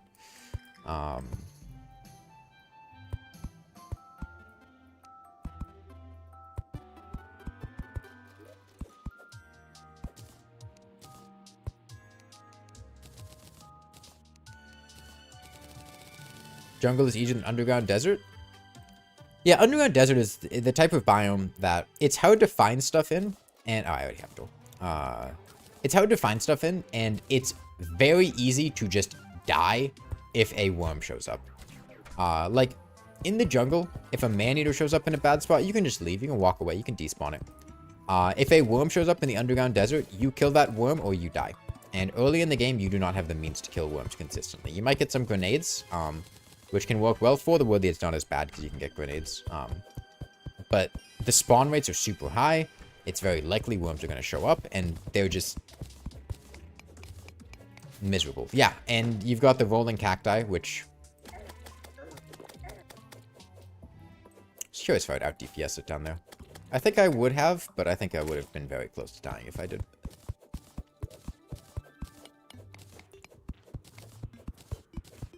There's even good loot for early game. And the underground desert, I disagree. I think the underground desert does have some good loot for early game.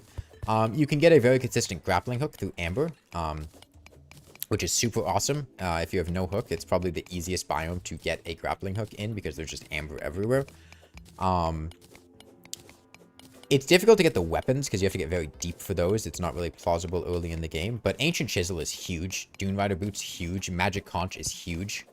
All three of those items are really fantastic. The problem is the spear and magic weapon only generate in the bottom 3/7 of the underground desert, and to get deep enough to get the spear and magic weapon, you usually need a weapon that's maybe not as good as the spear and magic weapon, but at least pretty decent. Yeah, the snake charmer flute has grown on me a little bit, but The top 4/7 of the Underground Desert has a 25% chance for Dune Rider boots. Boots are very good. Magic Conch, incredible item, or Ancient Chisel, incredible item. But, dude, the spawn rates in there are very unforgiving. It's very easy to just die. You step on a cactus at the wrong time, die. Pop an antlion larva at the wrong time, die. A worm shows up, strong chance die. Desert can get you faster boots. The desert is the biome that is most likely to contain boots in any given chest in the top 4/7 of it. You have a 1 in 4 chance in each chest that it will have boots, which is quite nice. Not to mention the fact you have to mine so much to get around. Yeah, although usually you don't have to mine a lot at any one given point in time. Usually you can mine just like in small chunks between caves. It was fun about stuff here, Spelunker, you don't find loot. Yeah, it's real tough to find stuff in the desert because it has a lot of smaller caves rather than big ones. And remember what I said about how the game will pick a spot and then generate loot underneath it? In big open caves, that means if you pick a spot and then go to the bottom, it's just in the big open cave. But in the smaller caves, like the Underground Desert, that means you pick a spot and it just generates above it in a cave that you don't see.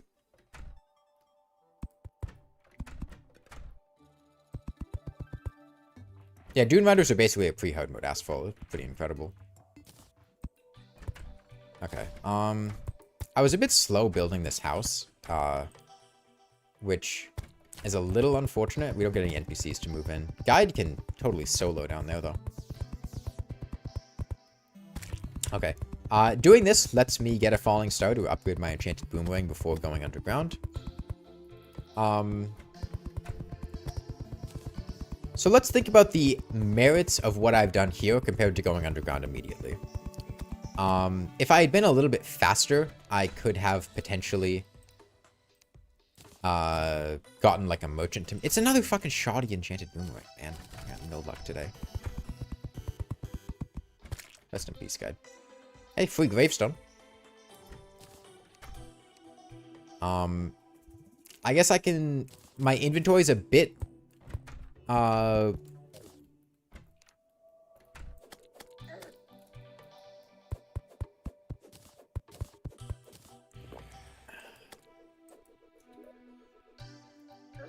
me go in here. I want to, do I have builder potions? No, I don't have builder potions. I want to build this platform down here, but it's a bit tough doing that with these things out here, because I don't really have a good means to kill them. There we go. Yeah. I feel like there's a situation you do not want to be in. I guess maybe I should have bailed on building the house, or bailed on the other stuff a bit earlier. Hey, One Squared, welcome. I got double stick, though, so that's something. Oh. Yeah. I got quad stick, man.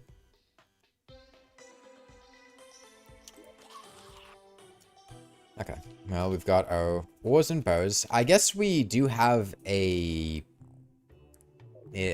tungsten pickaxe or bow. In this situation, I'd probably make the pickaxe. Tungsten pickaxe isn't awful in regular seeds. It's very bad in For the Worthy, but... I mean, by this point, I would have had a better pickaxe just through regular activities. It's nimble, so that's something. I don't know. I feel like this didn't really work out very well. We didn't...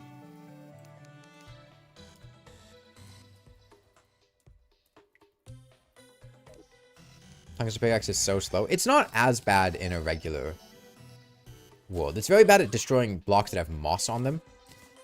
But... Can you get a quad barrel shotgun pre-boss? No, it's post-Skeletron. It used to be available pre-boss, but not anymore. Okay, we got Wand of Sparking and Enchanted Boomerang. Honestly, there were a lot of fallen stars that fell over here. I think with Wand of Sparking, I go ahead and pick these up because doubling my max mana could let me use them. We have recall potion, so we can keep committing to the right, then just recall home. That'll despawn the enemies there as well. Is it worth hoiking up your house? Yeah. It's not bad. The enemies should be gone by now. Oh, we spawn on top of the house.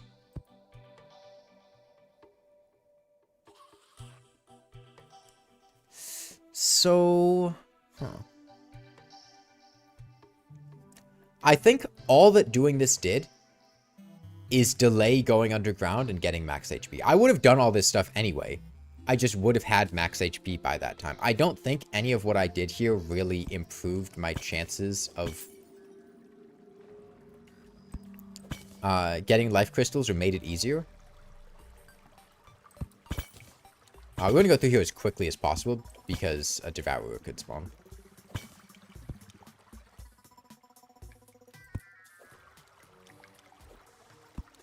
Chest here.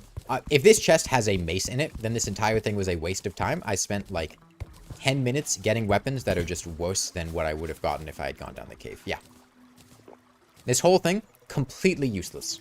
I immediately get a weapon that is better than anything I got on the surface.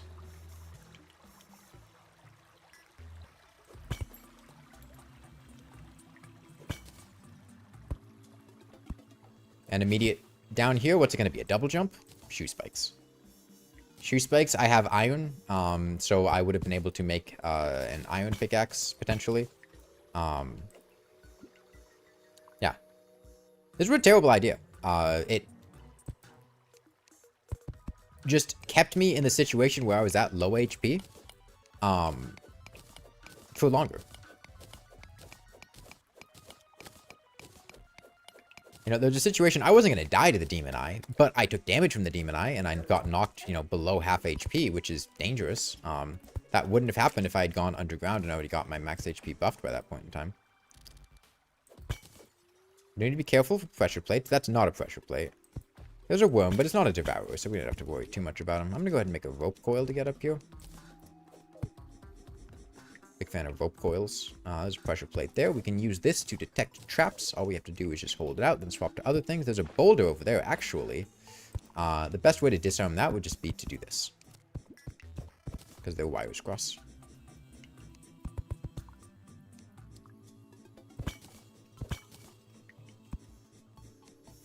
Yeah, we see a pressure plate. We see a trap with our pressure plate up there. Lets me know to be cautious when walking up here. We unfortunately do not have a hook or anything, so we have to go up by hand, but ropes are very effective at that. No life crystals up here, I think. What about rushing the evil biome for a weapon? Very likely to get you killed.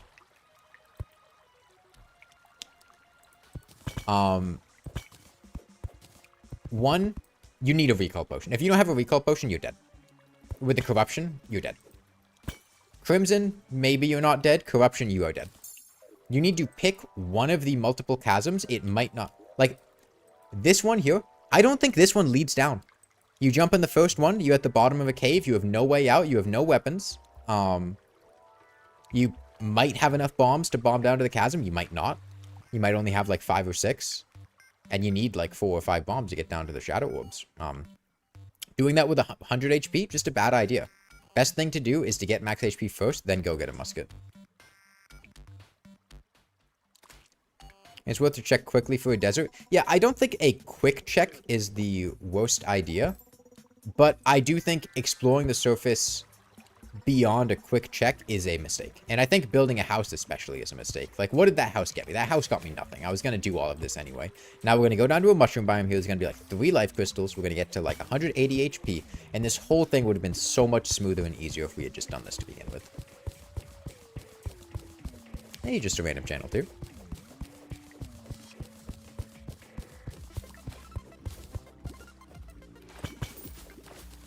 You found the third chasm from any direction always leads down? That's not true. I've had corruption spawn where there is no chasm that leads to the cave. There's a topaz cave up here. I mean, any hook is better than no hook, so I'll take it.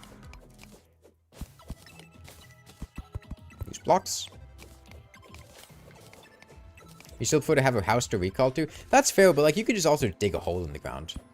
Oh, it's a triple sapphire topaz diamond cave. The problem with triple caves is that you don't always get enough for a hook from any one of them. We definitely don't have enough sapphire. We might get enough topaz from this for a hook. And diamond, no chance. But... Are we one short?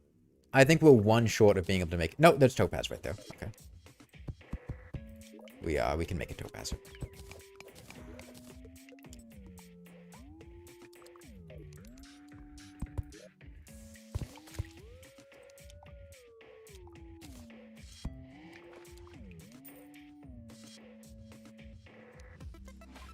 Topaz meant to make magiluminescence? Yeah, but we also need, you know, demonite for that, which we don't have, so. Plus, topaz is very easy to get. It's everywhere. This is on master mode. Does difficulty significantly change how you play or run? I think if advice works for master mode, it will work on any difficulty below master mode. So in this situation, do I have sand or silt? I don't. Ideally, I kill the bats. Because all of these enemies, I should be pretty safe to just... if I go here, then more bats can't show up. And honestly, I can just kill these guys with my mace. This is fine. With no bats, I'm safe being down here. There's nothing that can hurt me. I'm going to go ahead and throw 2 bombs here. Should kill those piranha and drain down to the next area. This guy's got gold. Pretty unfortunate luck with life crystals, not gonna lie. I've got mining potions, though, so... I'm gonna use those. Is the mace broken? No, it doesn't have any reforge. Is that ruby gems? I wasn't looking that closely. I might have passed some, but... in that cave, it was sapphire, diamond, and topaz. Okay. Terrible luck, again. Mushroom biome with no life crystals. Or chests. Very unfortunate. But mushroom biomes will still allow access to a lot of areas beside them.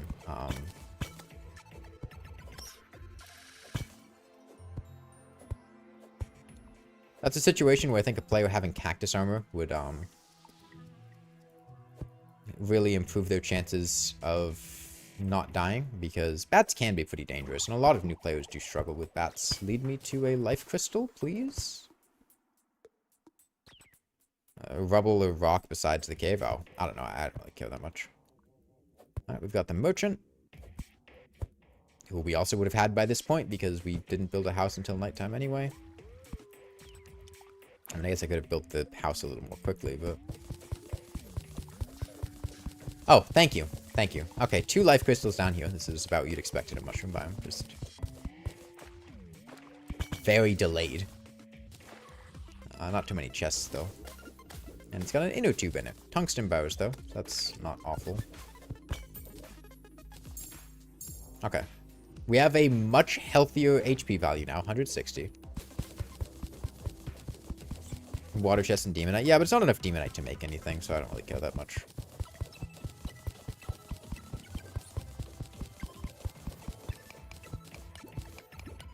So life crystal down there. That's good. That's the thing. Even if a mushroom biome has nothing, they often connect to areas like this and illuminate them because of their grass so you can see them clearly, which can let you get life crystals in adjacent caves like that. Blinkroot is in bloom, so we want to make sure to pick that up. And let's trash. Let's just put these in an ammo slot. Unfortunately, I think that is the... There's a trap there. Boulder trap. The extent of what we're going to get from this mushroom biome. Some sapphire there, but... Honestly, I'm fine with the hook we have. I think in this situation, we just throw some bombs in this water. We have a gills potion, and we just venture downward. We've got 65 bombs, which is a healthy amount. Ever worth it to craft or grow the Spelunker potion? Yeah, dude, Spelunker potions are incredible. It is very frequently worth it to craft Spelunker potions. They're one of the best potions in the game. They save you so much time, because there's so much loot that you don't directly see.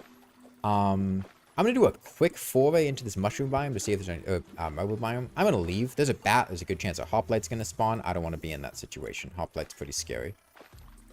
Check down here with a glow stick. Don't see anything.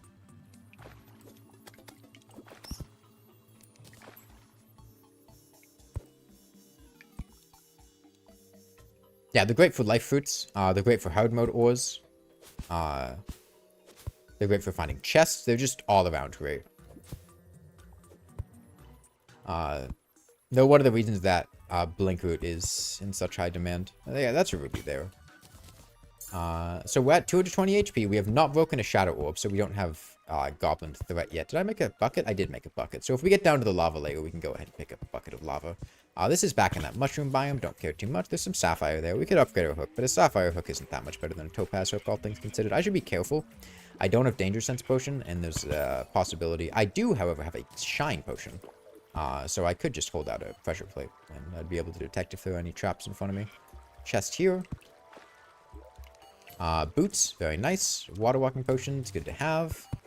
Throw a glow stick down here. Check for any life crystals. Nothing. Should probably take the ruby. I already have 11. That'd be a good idea.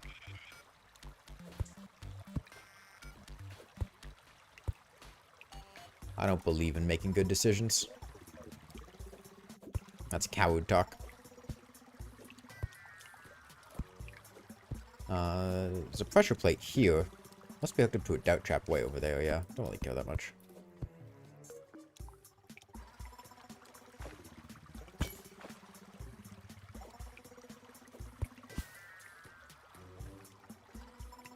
I've been here. I must have. No? That's a normal generation that looks like somebody dug there? Wow, that is bizarre. Okay, you guys ready for this? I frame the boulder. I frame the boulder.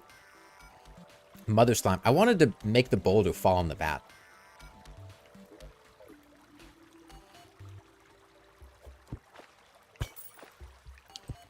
Sorry, too busy going for boulder trick shots to care about dying.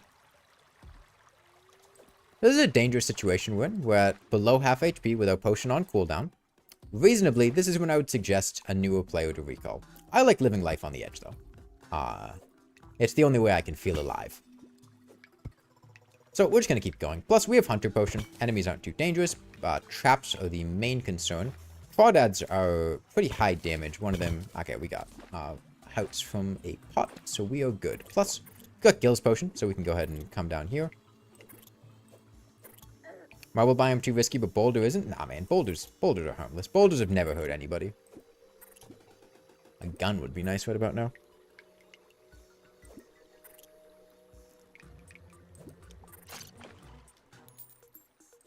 Stylist, huh? Well, honestly, the odds of this working out are pretty high. Hey, just an idiot with an internet account. You assume new players should not try the boulder iframe?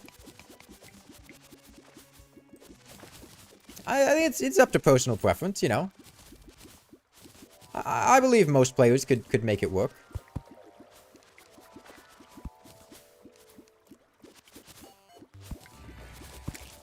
The one really fun part of the underground desert in the early game is going for cactus trick shots on worms. You don't see me mining any ore while I ignore until I have more health or weapon. Yeah, it's just, it takes a long time to mine ore, and right now, I want max HP. If I take time to mine ore, that's time that I'm spending not getting max HP. So ideally, I'm gonna just, more or less ignore until my, health is maxed out. And honestly, at that point, with max HP, I'd rather just kill a boss, right? Because I can get, you know, Demonite or Crimtane armor. It's a corruption world, so Demonite. Although defense isn't bad for the Eater. I'm a lot more comfortable fighting the Brain without defense than I am fighting the Eater without defense, because the Eater is just a lot easier to take chip damage during. Okay, so this is that second minecart trail. I mean, if you ignore the time we spent on the surface, we got actually quite a lot of HP pretty quickly here. We just spent a bunch of time dicking around on the surface, not accomplishing anything. I do think this is pretty strongly reinforcing what I had surmised initially, which is that just go underground, get HP.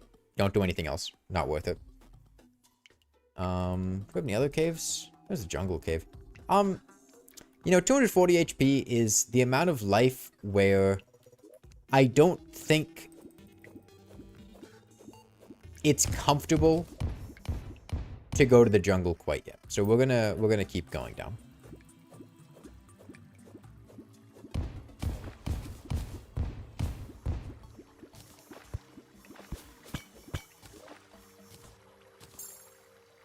Okay, so there's some ruby here, so we can go ahead and mine 15 ruby.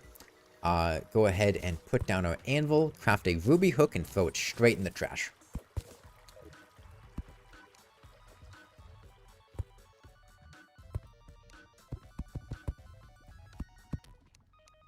We're in the lava layer now, so we can pick up that bucket of lava for safety from goblins. Cactus armor is nice. Cactus armor would help out a lot, yeah. Especially against these bats and stuff like that. But I don't know, like the ruby hook, because red is the color of the enemy, and I'm not going to use stuff that's for the enemy. Red is an evil color.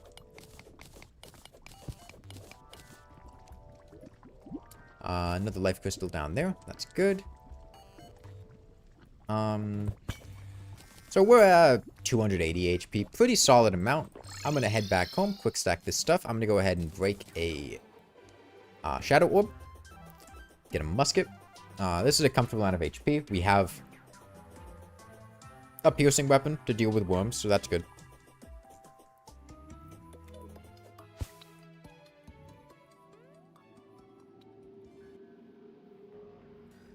Yeah, we have 52 bombs, and we know the layout of this corruption because we've seen it from the cave, so I actually see that there is a cave leading straight down here, so we can just go in here.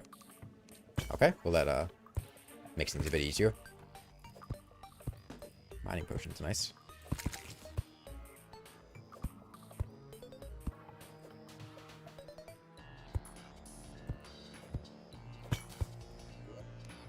Umbrella. Pretty terrible, but it's something. Okay, well, this actually is a very lucky corruption because it spawned intersecting with a cave, which means it's possible to destroy actually multiple shadow orbs without needing any bombs. So let me go ahead and make a hammer.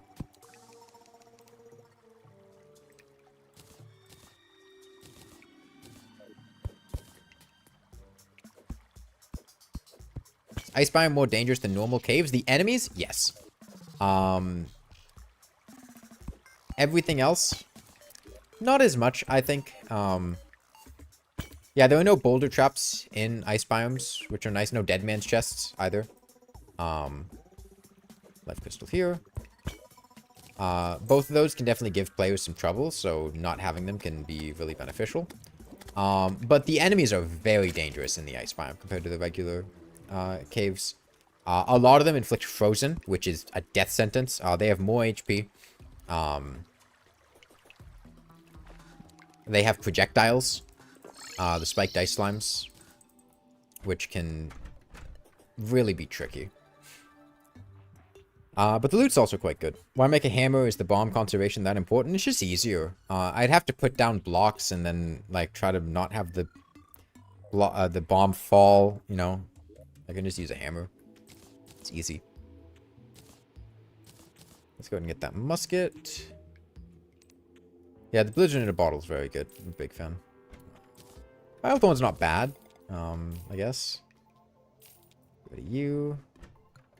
Quite a lot of money. We can buy a forest pylon. We'll put that up here. Actually, I should keep it in the house, I think.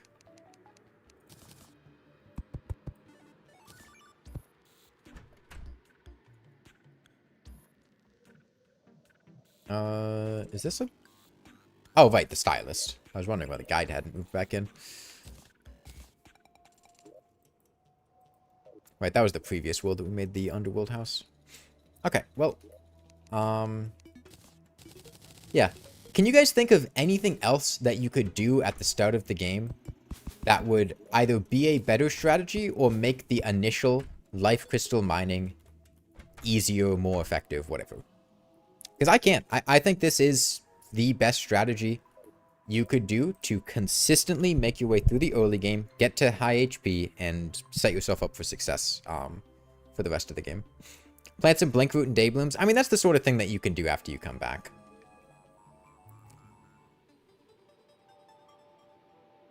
Fishing Why? What? Fish for what? What am I gonna fish for?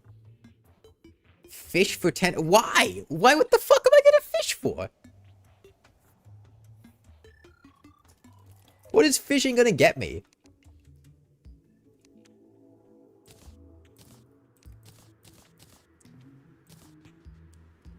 Yeah. Let me sit here and fish for fucking 30 hours straight at the beginning of the game to get 15 life crystals to get myself to max HP. That's a good idea.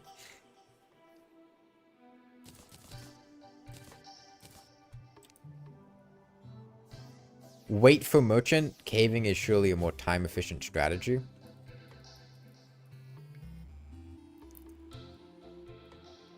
Yeah, I mean, I don't think you're really going to interact with the merchant until day 2 anyways, so I don't think it really makes a difference whether you build a house day 1 or day 2. He'll come either way.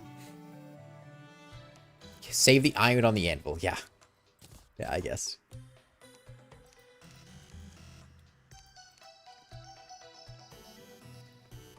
So, this raises the next question, which is, what's the next step after this? We have, what, 4 worlds that are all roughly in the same spot. We're at more or less max HP, or very close to max HP. We've got an initial base setup. We've done a little bit of exploring. They have varying degrees of accessories. This is the, lightest character in terms of progression. Where do they go from here? I think if you have gravitation potions, finding Sky Islands, very good.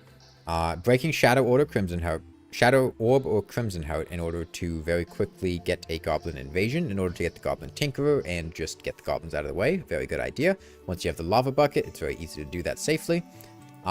Building more houses for NPCs, particularly with pylons, I think would be a good play. I think in this situation, what I'd probably do is go over the surface, build a couple houses for pylons. I have plenty of money.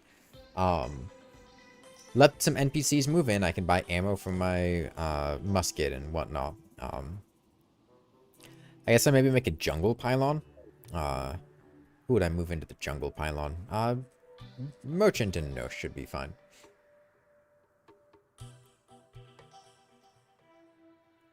Kill Eye. In this situation, this is not a setup that I'd want to kill the Eye, and I'd want to get a little bit more gear first. Maybe I go to the, actually, you know what? I think the right play here would be to go to the snow biome, and get Shiverbone, because we don't have Dryad Painter. Yeah, let me move in the Dryad Painter with the NPCs I have right now, or the NPCs that are going to move in imminently.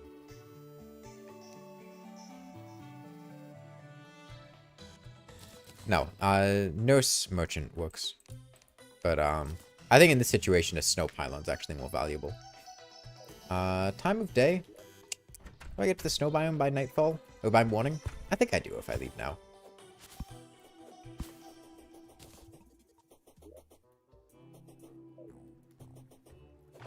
With Hermes boots.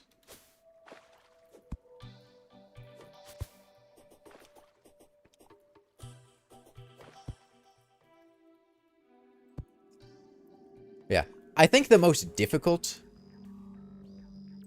of these worlds, like, I think most players would have been fine in 3 of these worlds. I think that first world was brutal, and I think most players would not have been able to pull together a successful start of the game off of that. I think that's a situation being flanked by Crimsons on both sides, no caves, no nothing. Where most players would have spent an hour digging down to try to get to a comparable point in time. This is quite bad. Devourers are bad, but we have max HP, so we should be okay. I'm just going to go ahead and rely on my Hermes boots. That hit me, which is annoying. Yikes. Is this a double? I think it is. I'm going to get out of here. I think it's a double corruption. That's very long for 1 corruption. I was expecting it to be over by the point that I got to where I was. I'll just go back in the morning. Lack of or lower spawn rate and stuff should be good.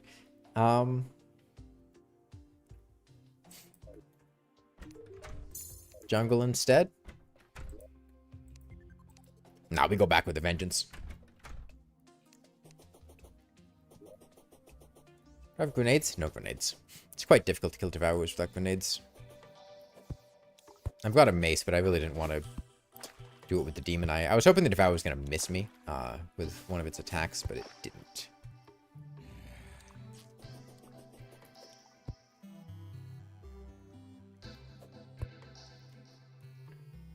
Yeah, I think for the Eye of Cthulhu, if you have a double jump, boots, and max HP, you should be fine against the Eye of Cthulhu. I think that is a very easy requirement to hit. There are plenty of ways to get boots, plenty of ways to get a double jump, and you're going to be getting HP to max anyways. Just build a little arena, run back and forth, swap layers at the end of it. Should be fine. Spike slimes are deadly and difficult to deal with in the snow biome, or in the jungle. Oh, yeah. I get what you're saying. I read your previous message. Yeah, they inflict poison for a ridiculous amount of time. That's the main annoyance with them, in my opinion. Yeah, they can be tricky. Yeah, this is definitely a double corruption. This is obscenely long for a single.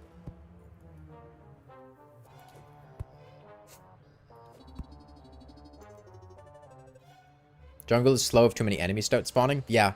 It kind of leads into this catch-22 situation sometimes, where, if you're too slow, or you need to move through the jungle quickly, but enemies start spawning, so you can't move through the jungle quickly, so then, okay, if I'm quick about this, I can get a pylon up, which would be nice, because then we don't have to cross that double corruption again.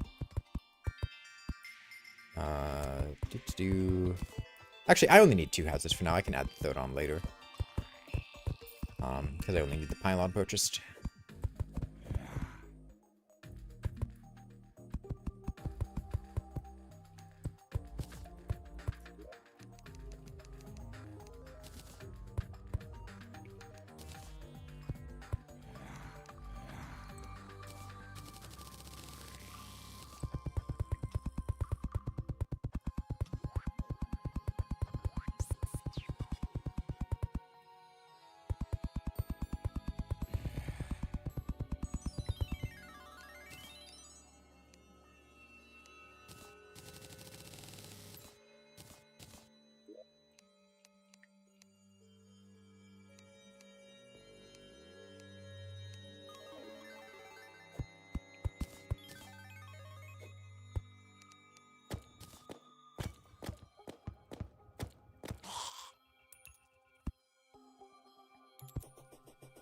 The one thing that does suck about starting your mining in the snow biome is you don't have surface chests.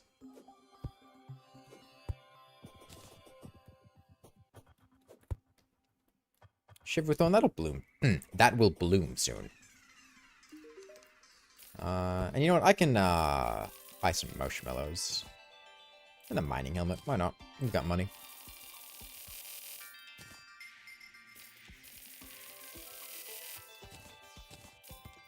Okay, let's do a little mining in the snow biome. I wanted to add another house in here.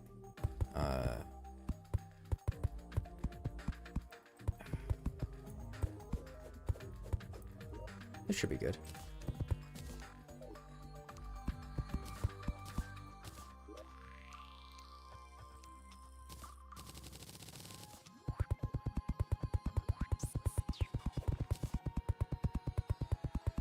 Yeah, being able to avoid having to recross that corruption is really nice.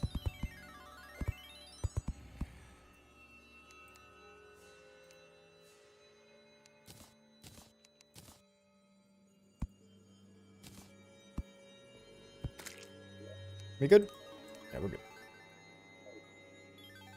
Everything is better between the worm scarf and the brain. They're, like, functionally identical. There's very little difference between them.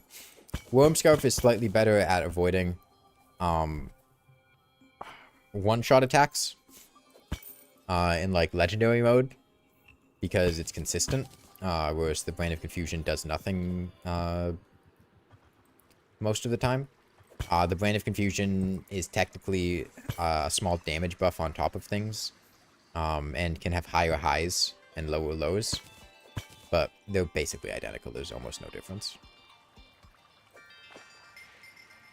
And the average amount that they'll reduce your damage taken, there's...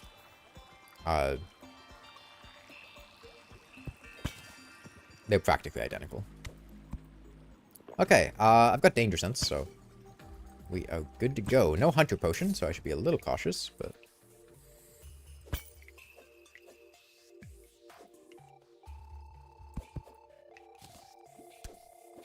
no Spelunkies either. Worm Scuff, if you play Legendary, that's fair. Yeah, it's definitely a lot more comfortable to have in Legendary mode because you can actually rely on it. Whereas the Worm Scarf, if an enemy was going to hit you and you wanted an accessory to protect you, it is more likely than not that the Worm Scarf would do absolutely nothing and you die. Whereas the plane would do nothing and you die. Whereas the Worm Scarf will consistently protect you. Well, there were plenty of Dart Traps. Actually, we have a lot of diamonds already. This is a good way to top off our diamond supply to make a diamond hook. Actually, yeah, I think this is enough already. What did we have? 6? This is 7. Not quite enough. Bat should be treated with respect because he can freeze me. And I would really like... okay. So far, no luck with actual items or life crystals. A little bit unfortunate. We have a musket, though. We can just shoot the bat. That's what animal control does when there's a rabid animal. Okay, this is certainly enough diamonds. Okay, it's possible there could be stuff in these caves. I know that there are caves there because of the Danger Sense potion, but unfortunately, I don't really have a way to illuminate them.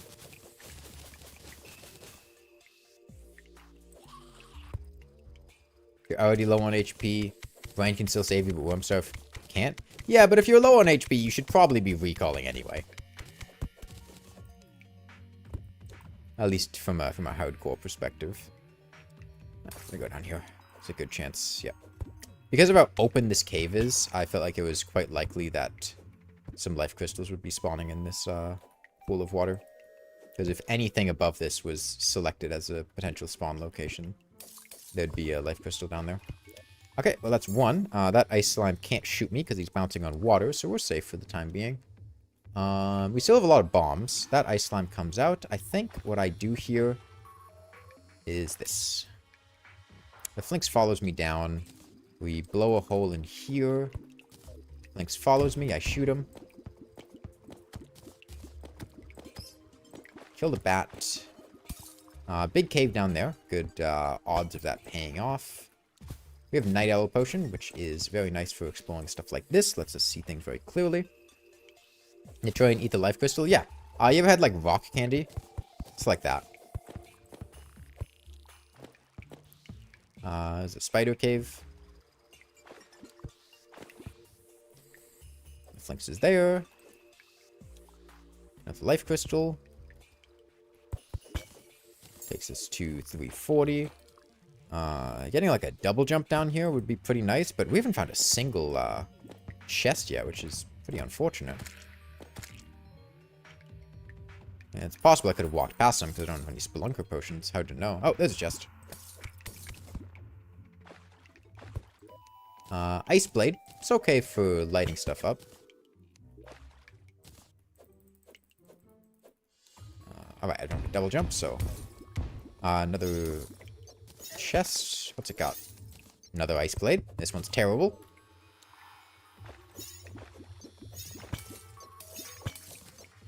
Another mining potion's very nice. Okay, another chest. Ice Boomerang. Very meh.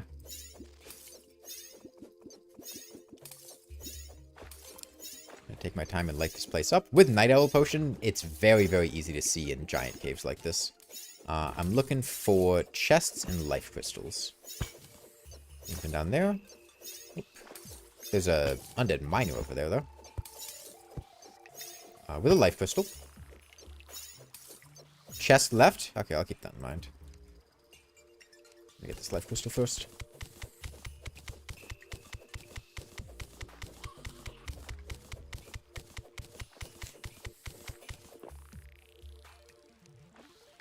Yeah, I think Ice Boomerang inflicts Frostburn.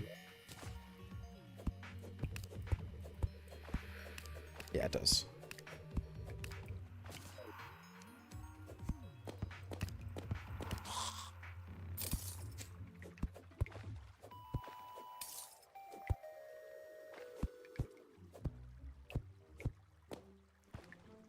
Okay, I'm going to check to the right first because we're here, and I'm probably not going to walk back.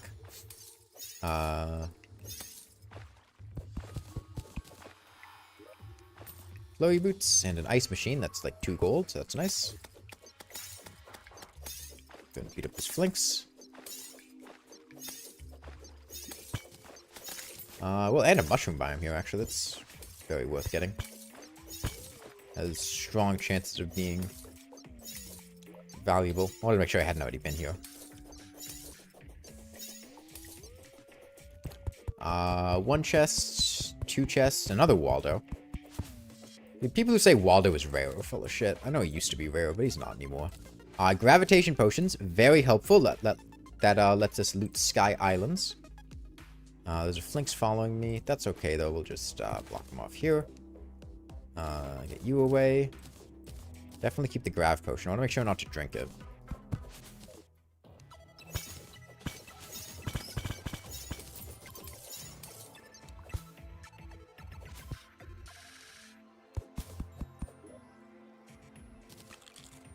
If you hold a potion in your hand while you hit quick buff, you won't drink it. So that's an easy way to avoid drinking a potion in situations like that.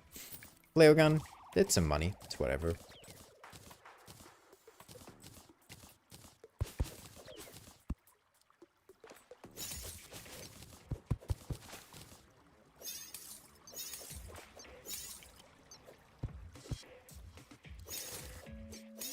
I think that's the hardest thing for new players trying hardcore is the sheer awareness you need of everything on screen.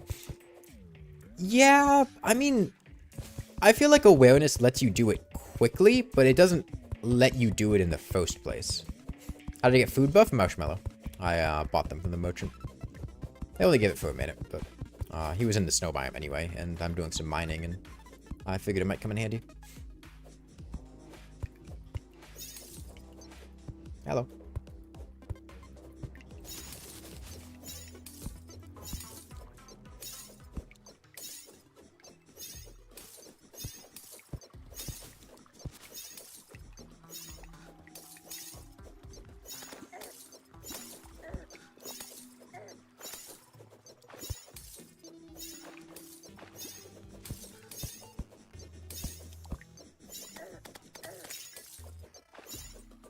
And this spider hook is kind of difficult to leverage in a way that I want. There's a cavern there.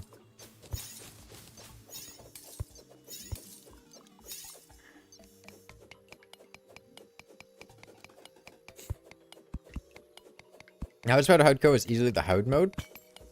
I don't know. I think the beginning of the game is pretty difficult. I think that's the spot where it's most likely for players to die.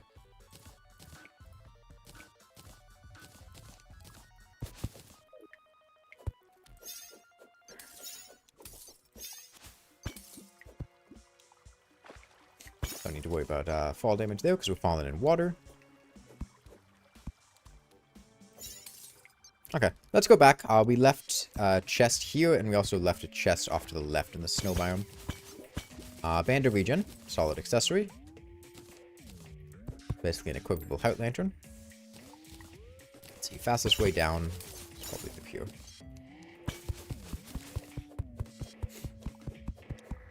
Yeah, I want a double jump. That's, I'll go back home once I find a double jump. That's the only requirement for the Eye of Cthulhu that I'm missing. I got the summon now, so.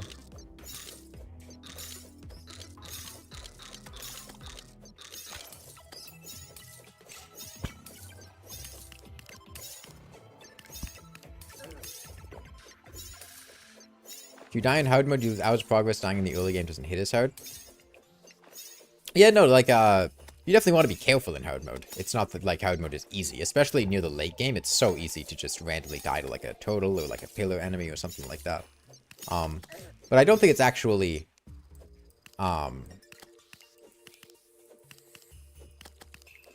I think the game is most dangerous early on.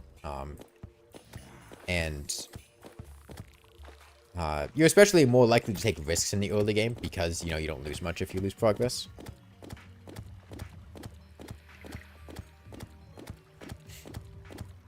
Was Shelly's nerfed? I don't think so. I'm not certain, but...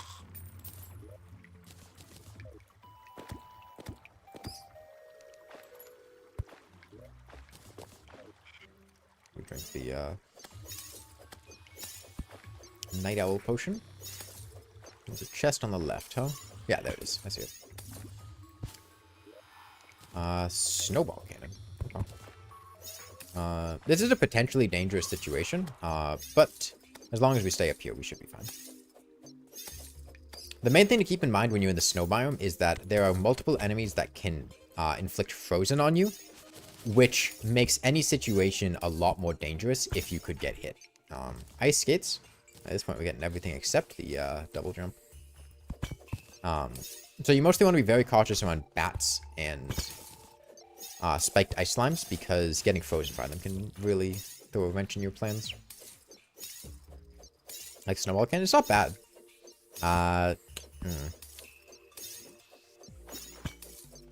We go back up. Keep in mind that spiked ice slimes cannot shoot when they are in the water. They can shoot if you shoot them out of the water, though. Like that. Huh.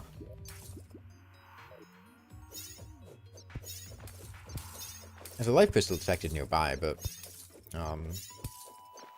honestly, at this point, I'm more interested in a double jump. Chest detected nearby. Okay. Must be... Hold on. Oh. It's to the left. I can't tell if it's up or down to the left is the problem. The life crystal is down. Let me check down. It's possible the chest could be here. Or here. It's not here. That might be a cavern. It's hard to say for sure.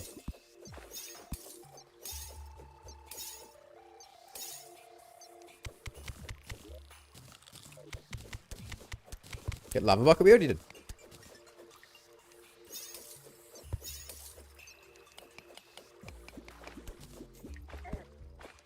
I mean, I'm not going to try any challenges when 1.4.5 comes out. I just want to play the update. Enjoy it. You know? No, no need to commit to anything or,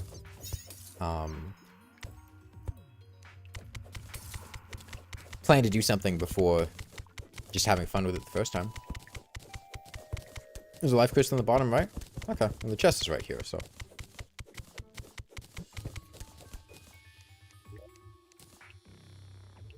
No luck with, double jump, huh?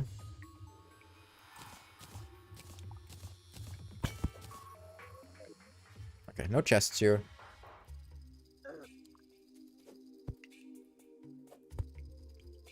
Probably go back up to the top. The metal detector is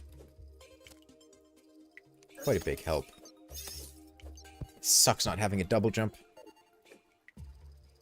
Going from a hook alone to a double jump in a hook is such a nice feeling, because it really improves your ability to explore.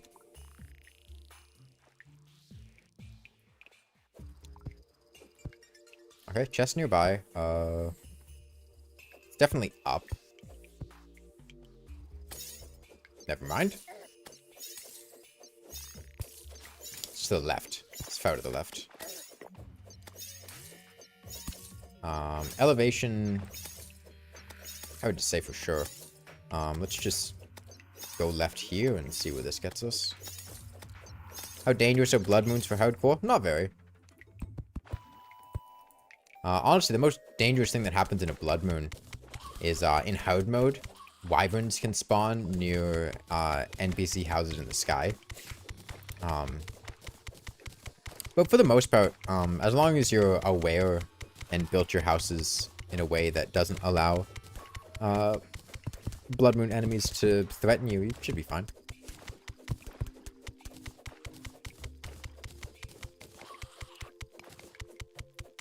I don't know anything about the new update, Tedder, and I don't want to know anything about the new update.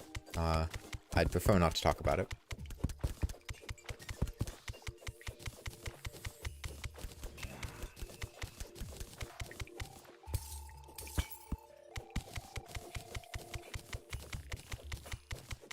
Why not? Because I want to experience the update as it comes out. I don't want to know everything about the update before it happens. If I knew everything about the update before it happens, why would I play the update? Right, that removes all of the fun of exploration and mystery and discovery and everything.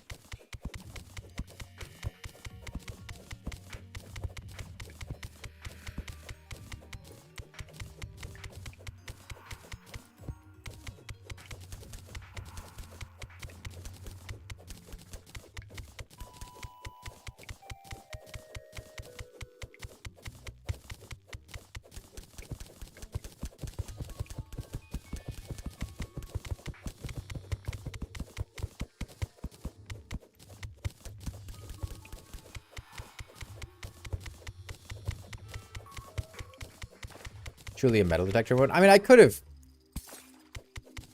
paid more attention to when it popped up on the metal detector in the first place. I was kind of guessing the horizontal elevation. Or our vertical elevation.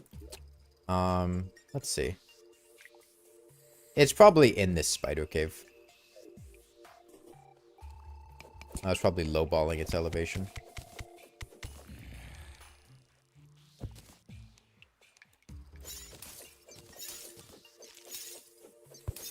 Yeah, it's his chest right there. Fortunately, not going to have a double jump in it.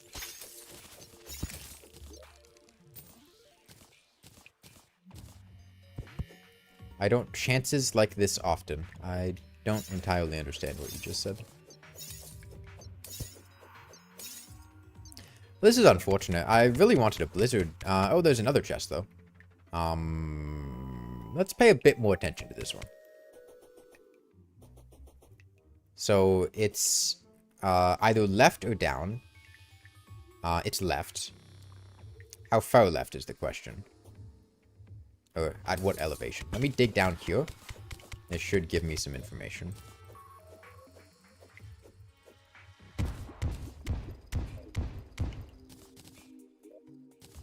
It may be down bottom left, based on this. I think it is. I think maybe this elevation.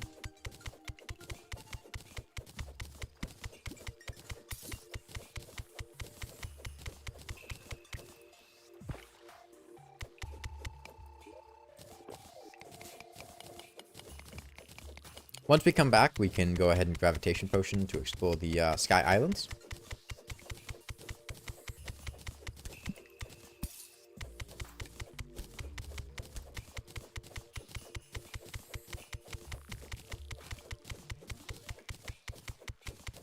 After playing it fixed mode, it feels like master mode enemies deal no damage. Yeah. I mean, when your frame of reference is something painfully unfair, then yeah, the regular difficulties will feel pitiful in comparison. But keep in mind, this is still pre-hard mode. Hard mode enemies can dish out a lot of damage in master mode. Like, no, they won't one-shot you, usually. A couple of them still can, but... Oh, there's a water chest.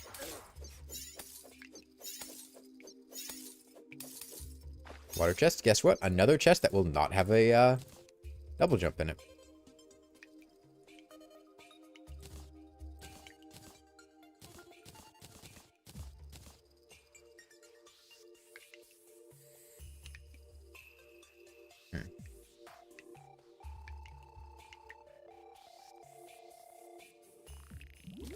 Duplicate ice blade is not worth that much money. I think it's worth like 50 silver. Oh, we got another chest. It's up, quite a ways up. It is up, right? Yeah, it's up. Jump at me. I messed up my, jump.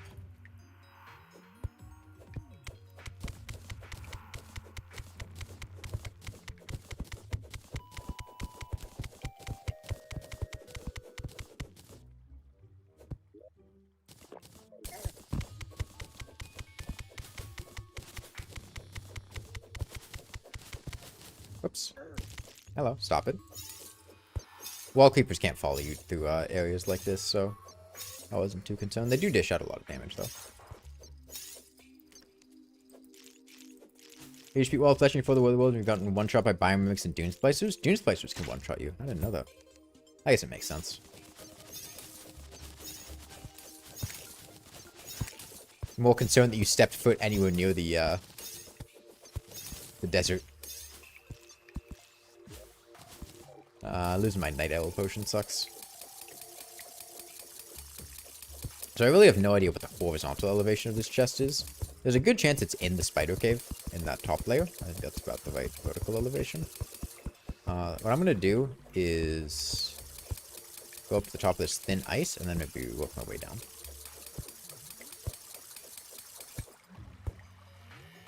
Maybe getting Star Fury first is a better idea.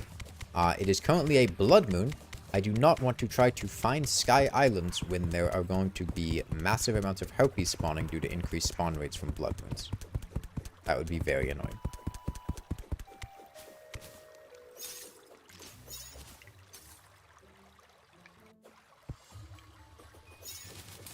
Now, we've got Hunter Potions, so we know that this is safe. Relatively.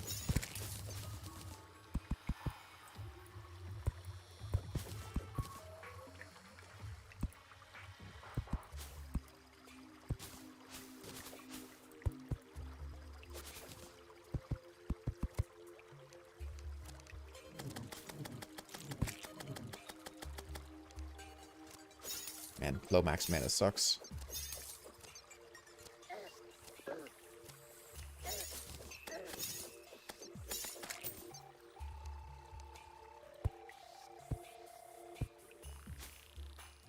I also want to check if this cave has the chest in it. I think we might still be a bit lower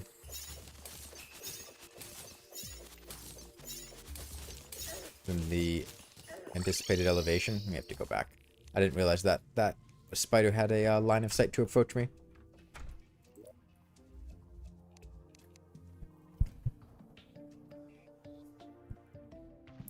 Okay, well, I mean, I feel like we've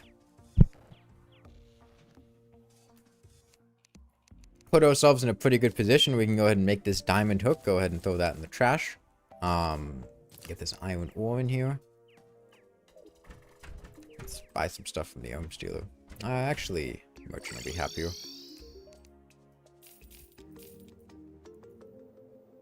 Should new players try to fish during a blood moon? It's not worth trying to fish during a blood moon unless you've already prepared to fish during a blood moon before the blood moon happened. If you have no fishing setup and you're trying to scramble all of it together during a blood moon, no. It can be a decent way to get a pretty strong minion, the vampire frog, but in this situation, I was better off just doing other stuff.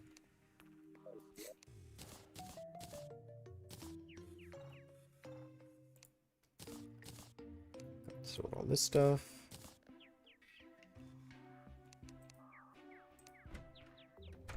Yeah, sure, why not? You know, like how they balance enemies in general is just really because they couldn't work on them enough to make them interesting in hard mode. On hard, they just do too much damage. Okay. You guys know I am playing the game and, like, am paying attention to what's happening, right? You don't have to tell me that I got gravitation potions for Sky Islands. Like, I'm aware I got gravitation potions for Sky Islands. I'm just organizing my chests. I'm not going to take all my gravitation potions. I'm only going to take 1 or 2. I don't need all 3. That'll make it so that they quick stack if I find more later. Lifeform Analyzer is very good. That's a Rune Wizard Detector in hard mode.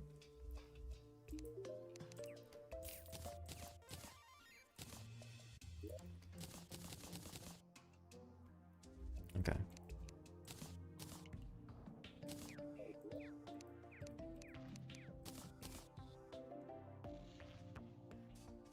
We can keep this lava bucket here. We don't need it yet. Okay, and let's hope we get better Sky Island luck than last time.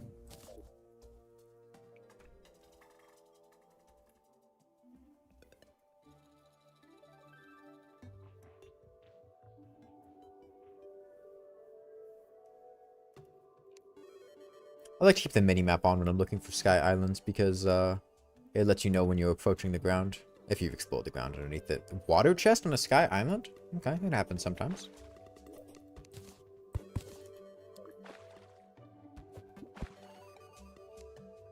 The chest detected nearby got me excited for a minute, but no, just a water chest.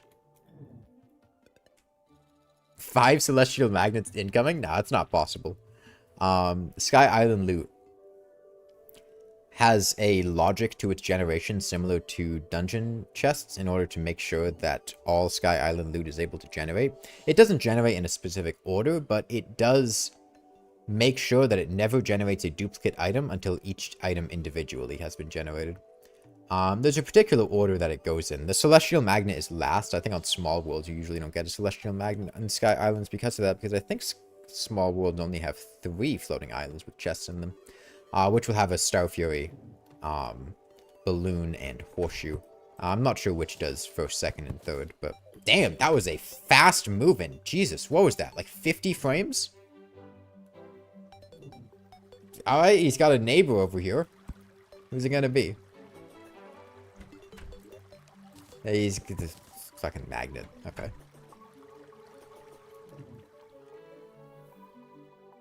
I don't think the Sapphire Surface was this world. I think that was a previous one.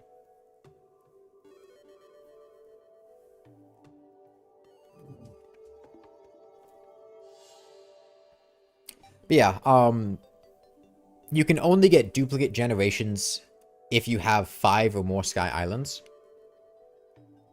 For context, I think large worlds only have 7.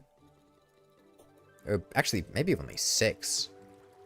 Yeah, I think only 6, because I think in order to get a bundle of balloons natively without fishing, you need every single chest after the first 4 to contain a balloon, which requires all of your chests to have balloons, which is very unlikely. There's a Star Fury, that's nice. Rather have that than an Ice Blade. I'm going to go ahead and move the guide in here because I don't need him for anything, and that ensures that any NPCs that move in later will actually be useful. Living tree here. Goblin Scout. This is a medium world, Forever Hobbit, not large.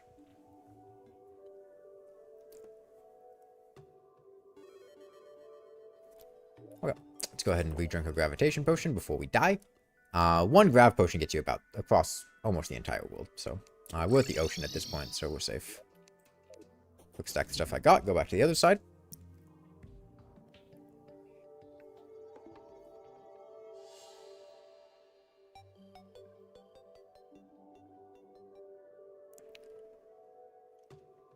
Why isn't it possible to craft balloons, but it's possible to craft an armor made of lava?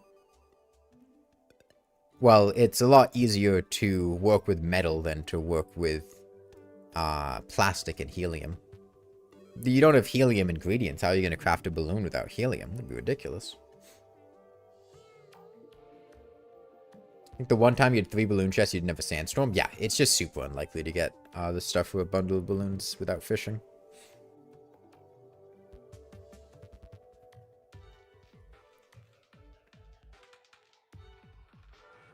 Trying to kill Golem in expert mode, what should you do? I mean, the foolproof strategy for Golem is to take him outside of the jungle temple. As long as you're still in the jungle, but not in the temple, he won't enrage. He only enrages if you're outside of the jungle. If you have an arena just like underneath the jungle temple, the room he spawns in, you put a bed there, you recall as soon as you spawn him. This should have a lucky horseshoe. Right.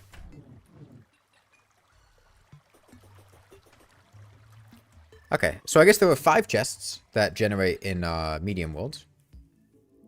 Wasn't sure how many there were. I thought it might have only been 4, because I know small have 3, but I guess there's 5. So the next one will have a guaranteed horseshoe.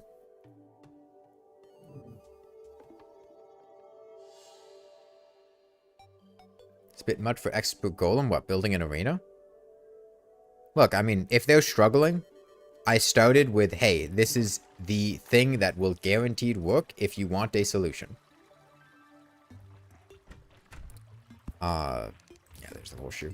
You don't have to do it. It's usually the sort of thing that, like, you build an arena for Plantera and then it doubles as a golden arena because it's right underneath it. But if you want to do that, it's basically, you know, guaranteed success. You will kill Golem if you have an arena outside that you can take him in because he's much more easy in an open space.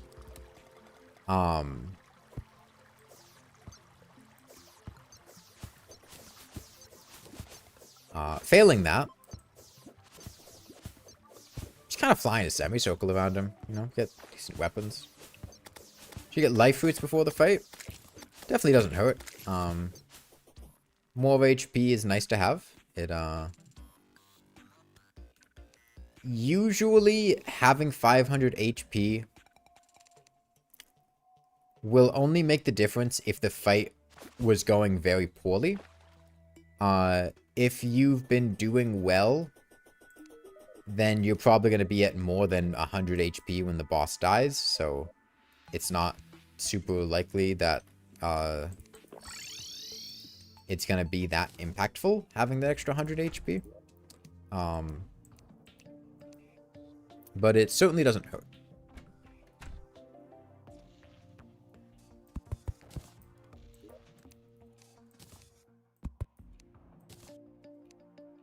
Let me make an accessories chest.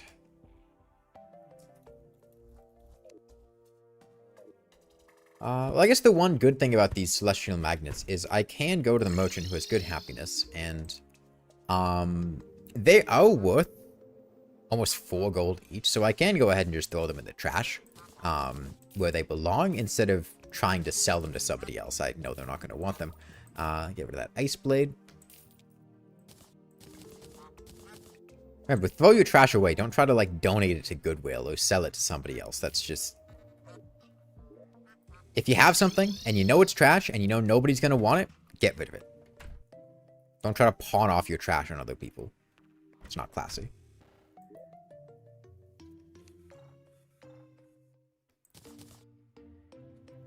Go ahead and equip that lucky horseshoe. The balloon's nice, too. Better than ice skates.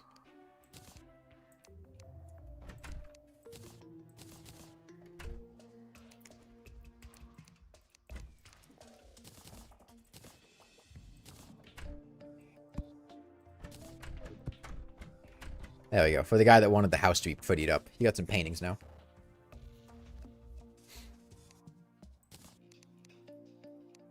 Okay, so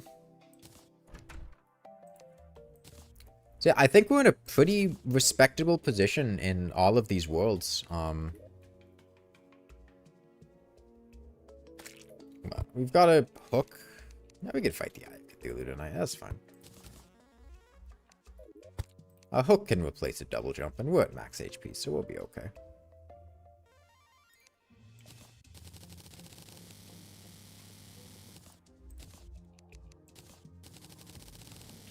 Any tips for finding life foods? You haven't been able to find any yet, and you've killed all 3 mechanical bosses. Spelunker potions. Also, just remember they grow over time, so just waiting a bit can help with finding them.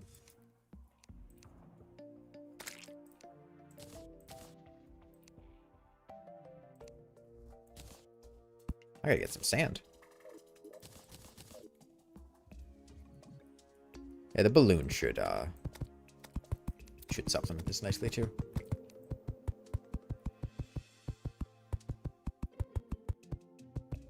Yeah, metal detectors can help.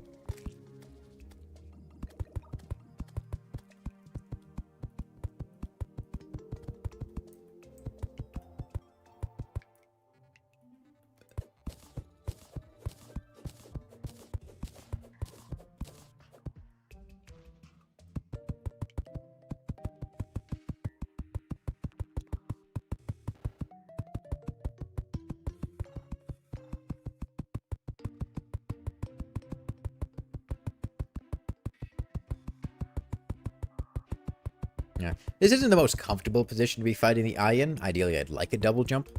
But, you know, balloon and grappling hook. I think fills a similar enough role. Let me go ahead and get some sand for potions. Well, I'll buy them. We have an arms dealer.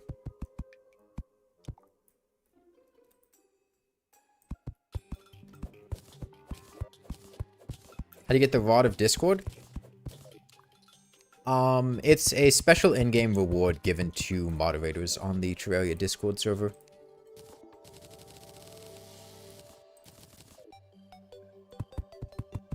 You could also use just like an all items reward and cheat it in.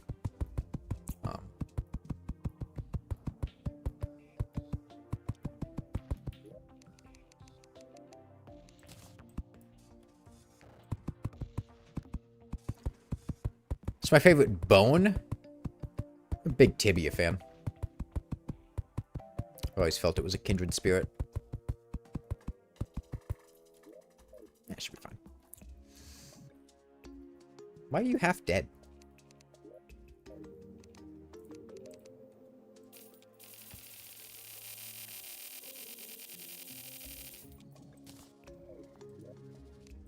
I'm going to upgrade these to tungsten bullets, because, like, what else am I going to do with my tungsten? There's not a single useful thing I could do with, like, 60 tungsten. Not one. It's a sad day.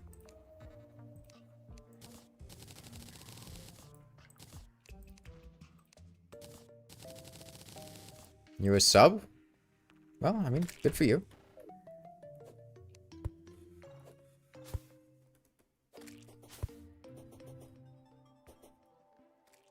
Thank you, though. Subway? Dude, I used to go... There was a Subway around the corner from the dorm I lived in freshman year of college, and there were so many days where I would go to that Subway at 3 in the morning and buy a sandwich and staying up all night.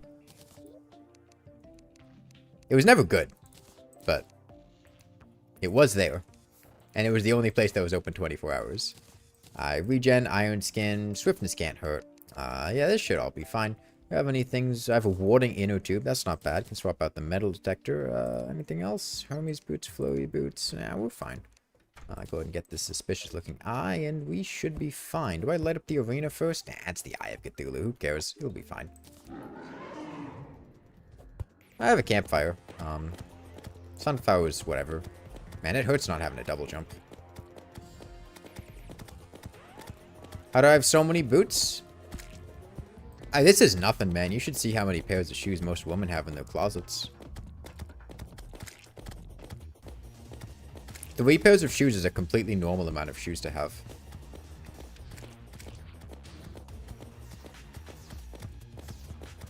Damn. That falling star almost hit him.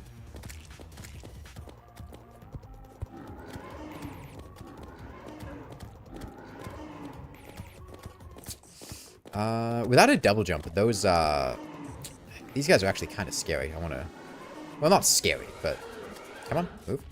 I want to kill him. I can't easily get over them.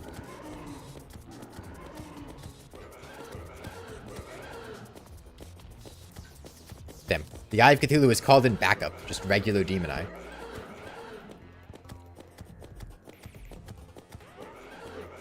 If you basically just keep doing this, like, you'll be fine against the Eye. It does really suck not having a double jump. But that's the sort of thing that I would ideally like to have to improve the consistency here. And, like, we're taking damage, but it's fine. He's not gonna out DPS me, and we have enough HP to just eat some hits. Come on. There we go. Ooh, binoculars. That's rare. Hey, Tubbsy. Okay, so what would happen next? Ideally, we would have had goblins by now, but we haven't. That was low-key kind of close. No, it wasn't.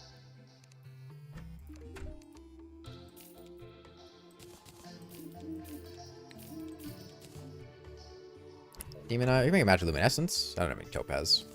Make a demon bow. Demon bow, jester's arrows. Solid for eater, although I'm not a huge fan of doing eater without defense. Yeah, I mean, I feel like we've successfully evaluated the start of game strategy, right? Shield Cthulhu isn't bad. It's not bad. I just don't like it.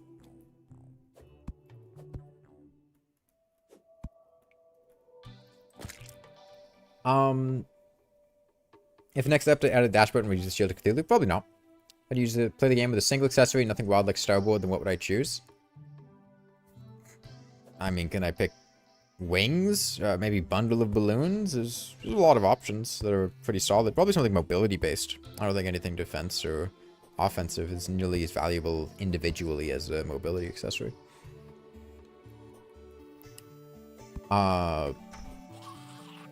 Yeah, I mean, I feel like I've been streaming for like 4.5 hours. I feel like this is a good stopping point. We've taken 4 different characters through the early game, in a pretty similar path for all of them. They're all at 400 or close to 4. We stopped this guy pretty early.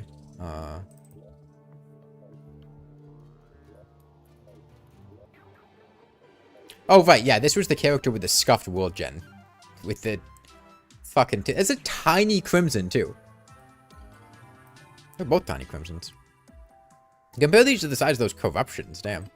Yeah, this is the one that we stopped because it was kind of scuffed. I didn't feel like it was a good example. 2. Please don't talk about the new update, that one, Aspid. I don't want to know anything about 1.4.5 until it comes out next week. Yeah, this one, we got solid HP value, tons of loot, tons of treasure. Went pretty well. Cactus armor was pretty nice. And then 3 was the one we played the longest on. Well, more or less. Yeah, and this very clean. We effectively have a pylon down there. Yeah, I feel like each one of these worlds, we took the same general strategy. Next week, a little over a week. It's not next Tuesday, but the Tuesday after this, the 27th. But yeah, it's quite soon. We took the same general strategy for each one. Immediately prioritized getting life crystals. Rush through that.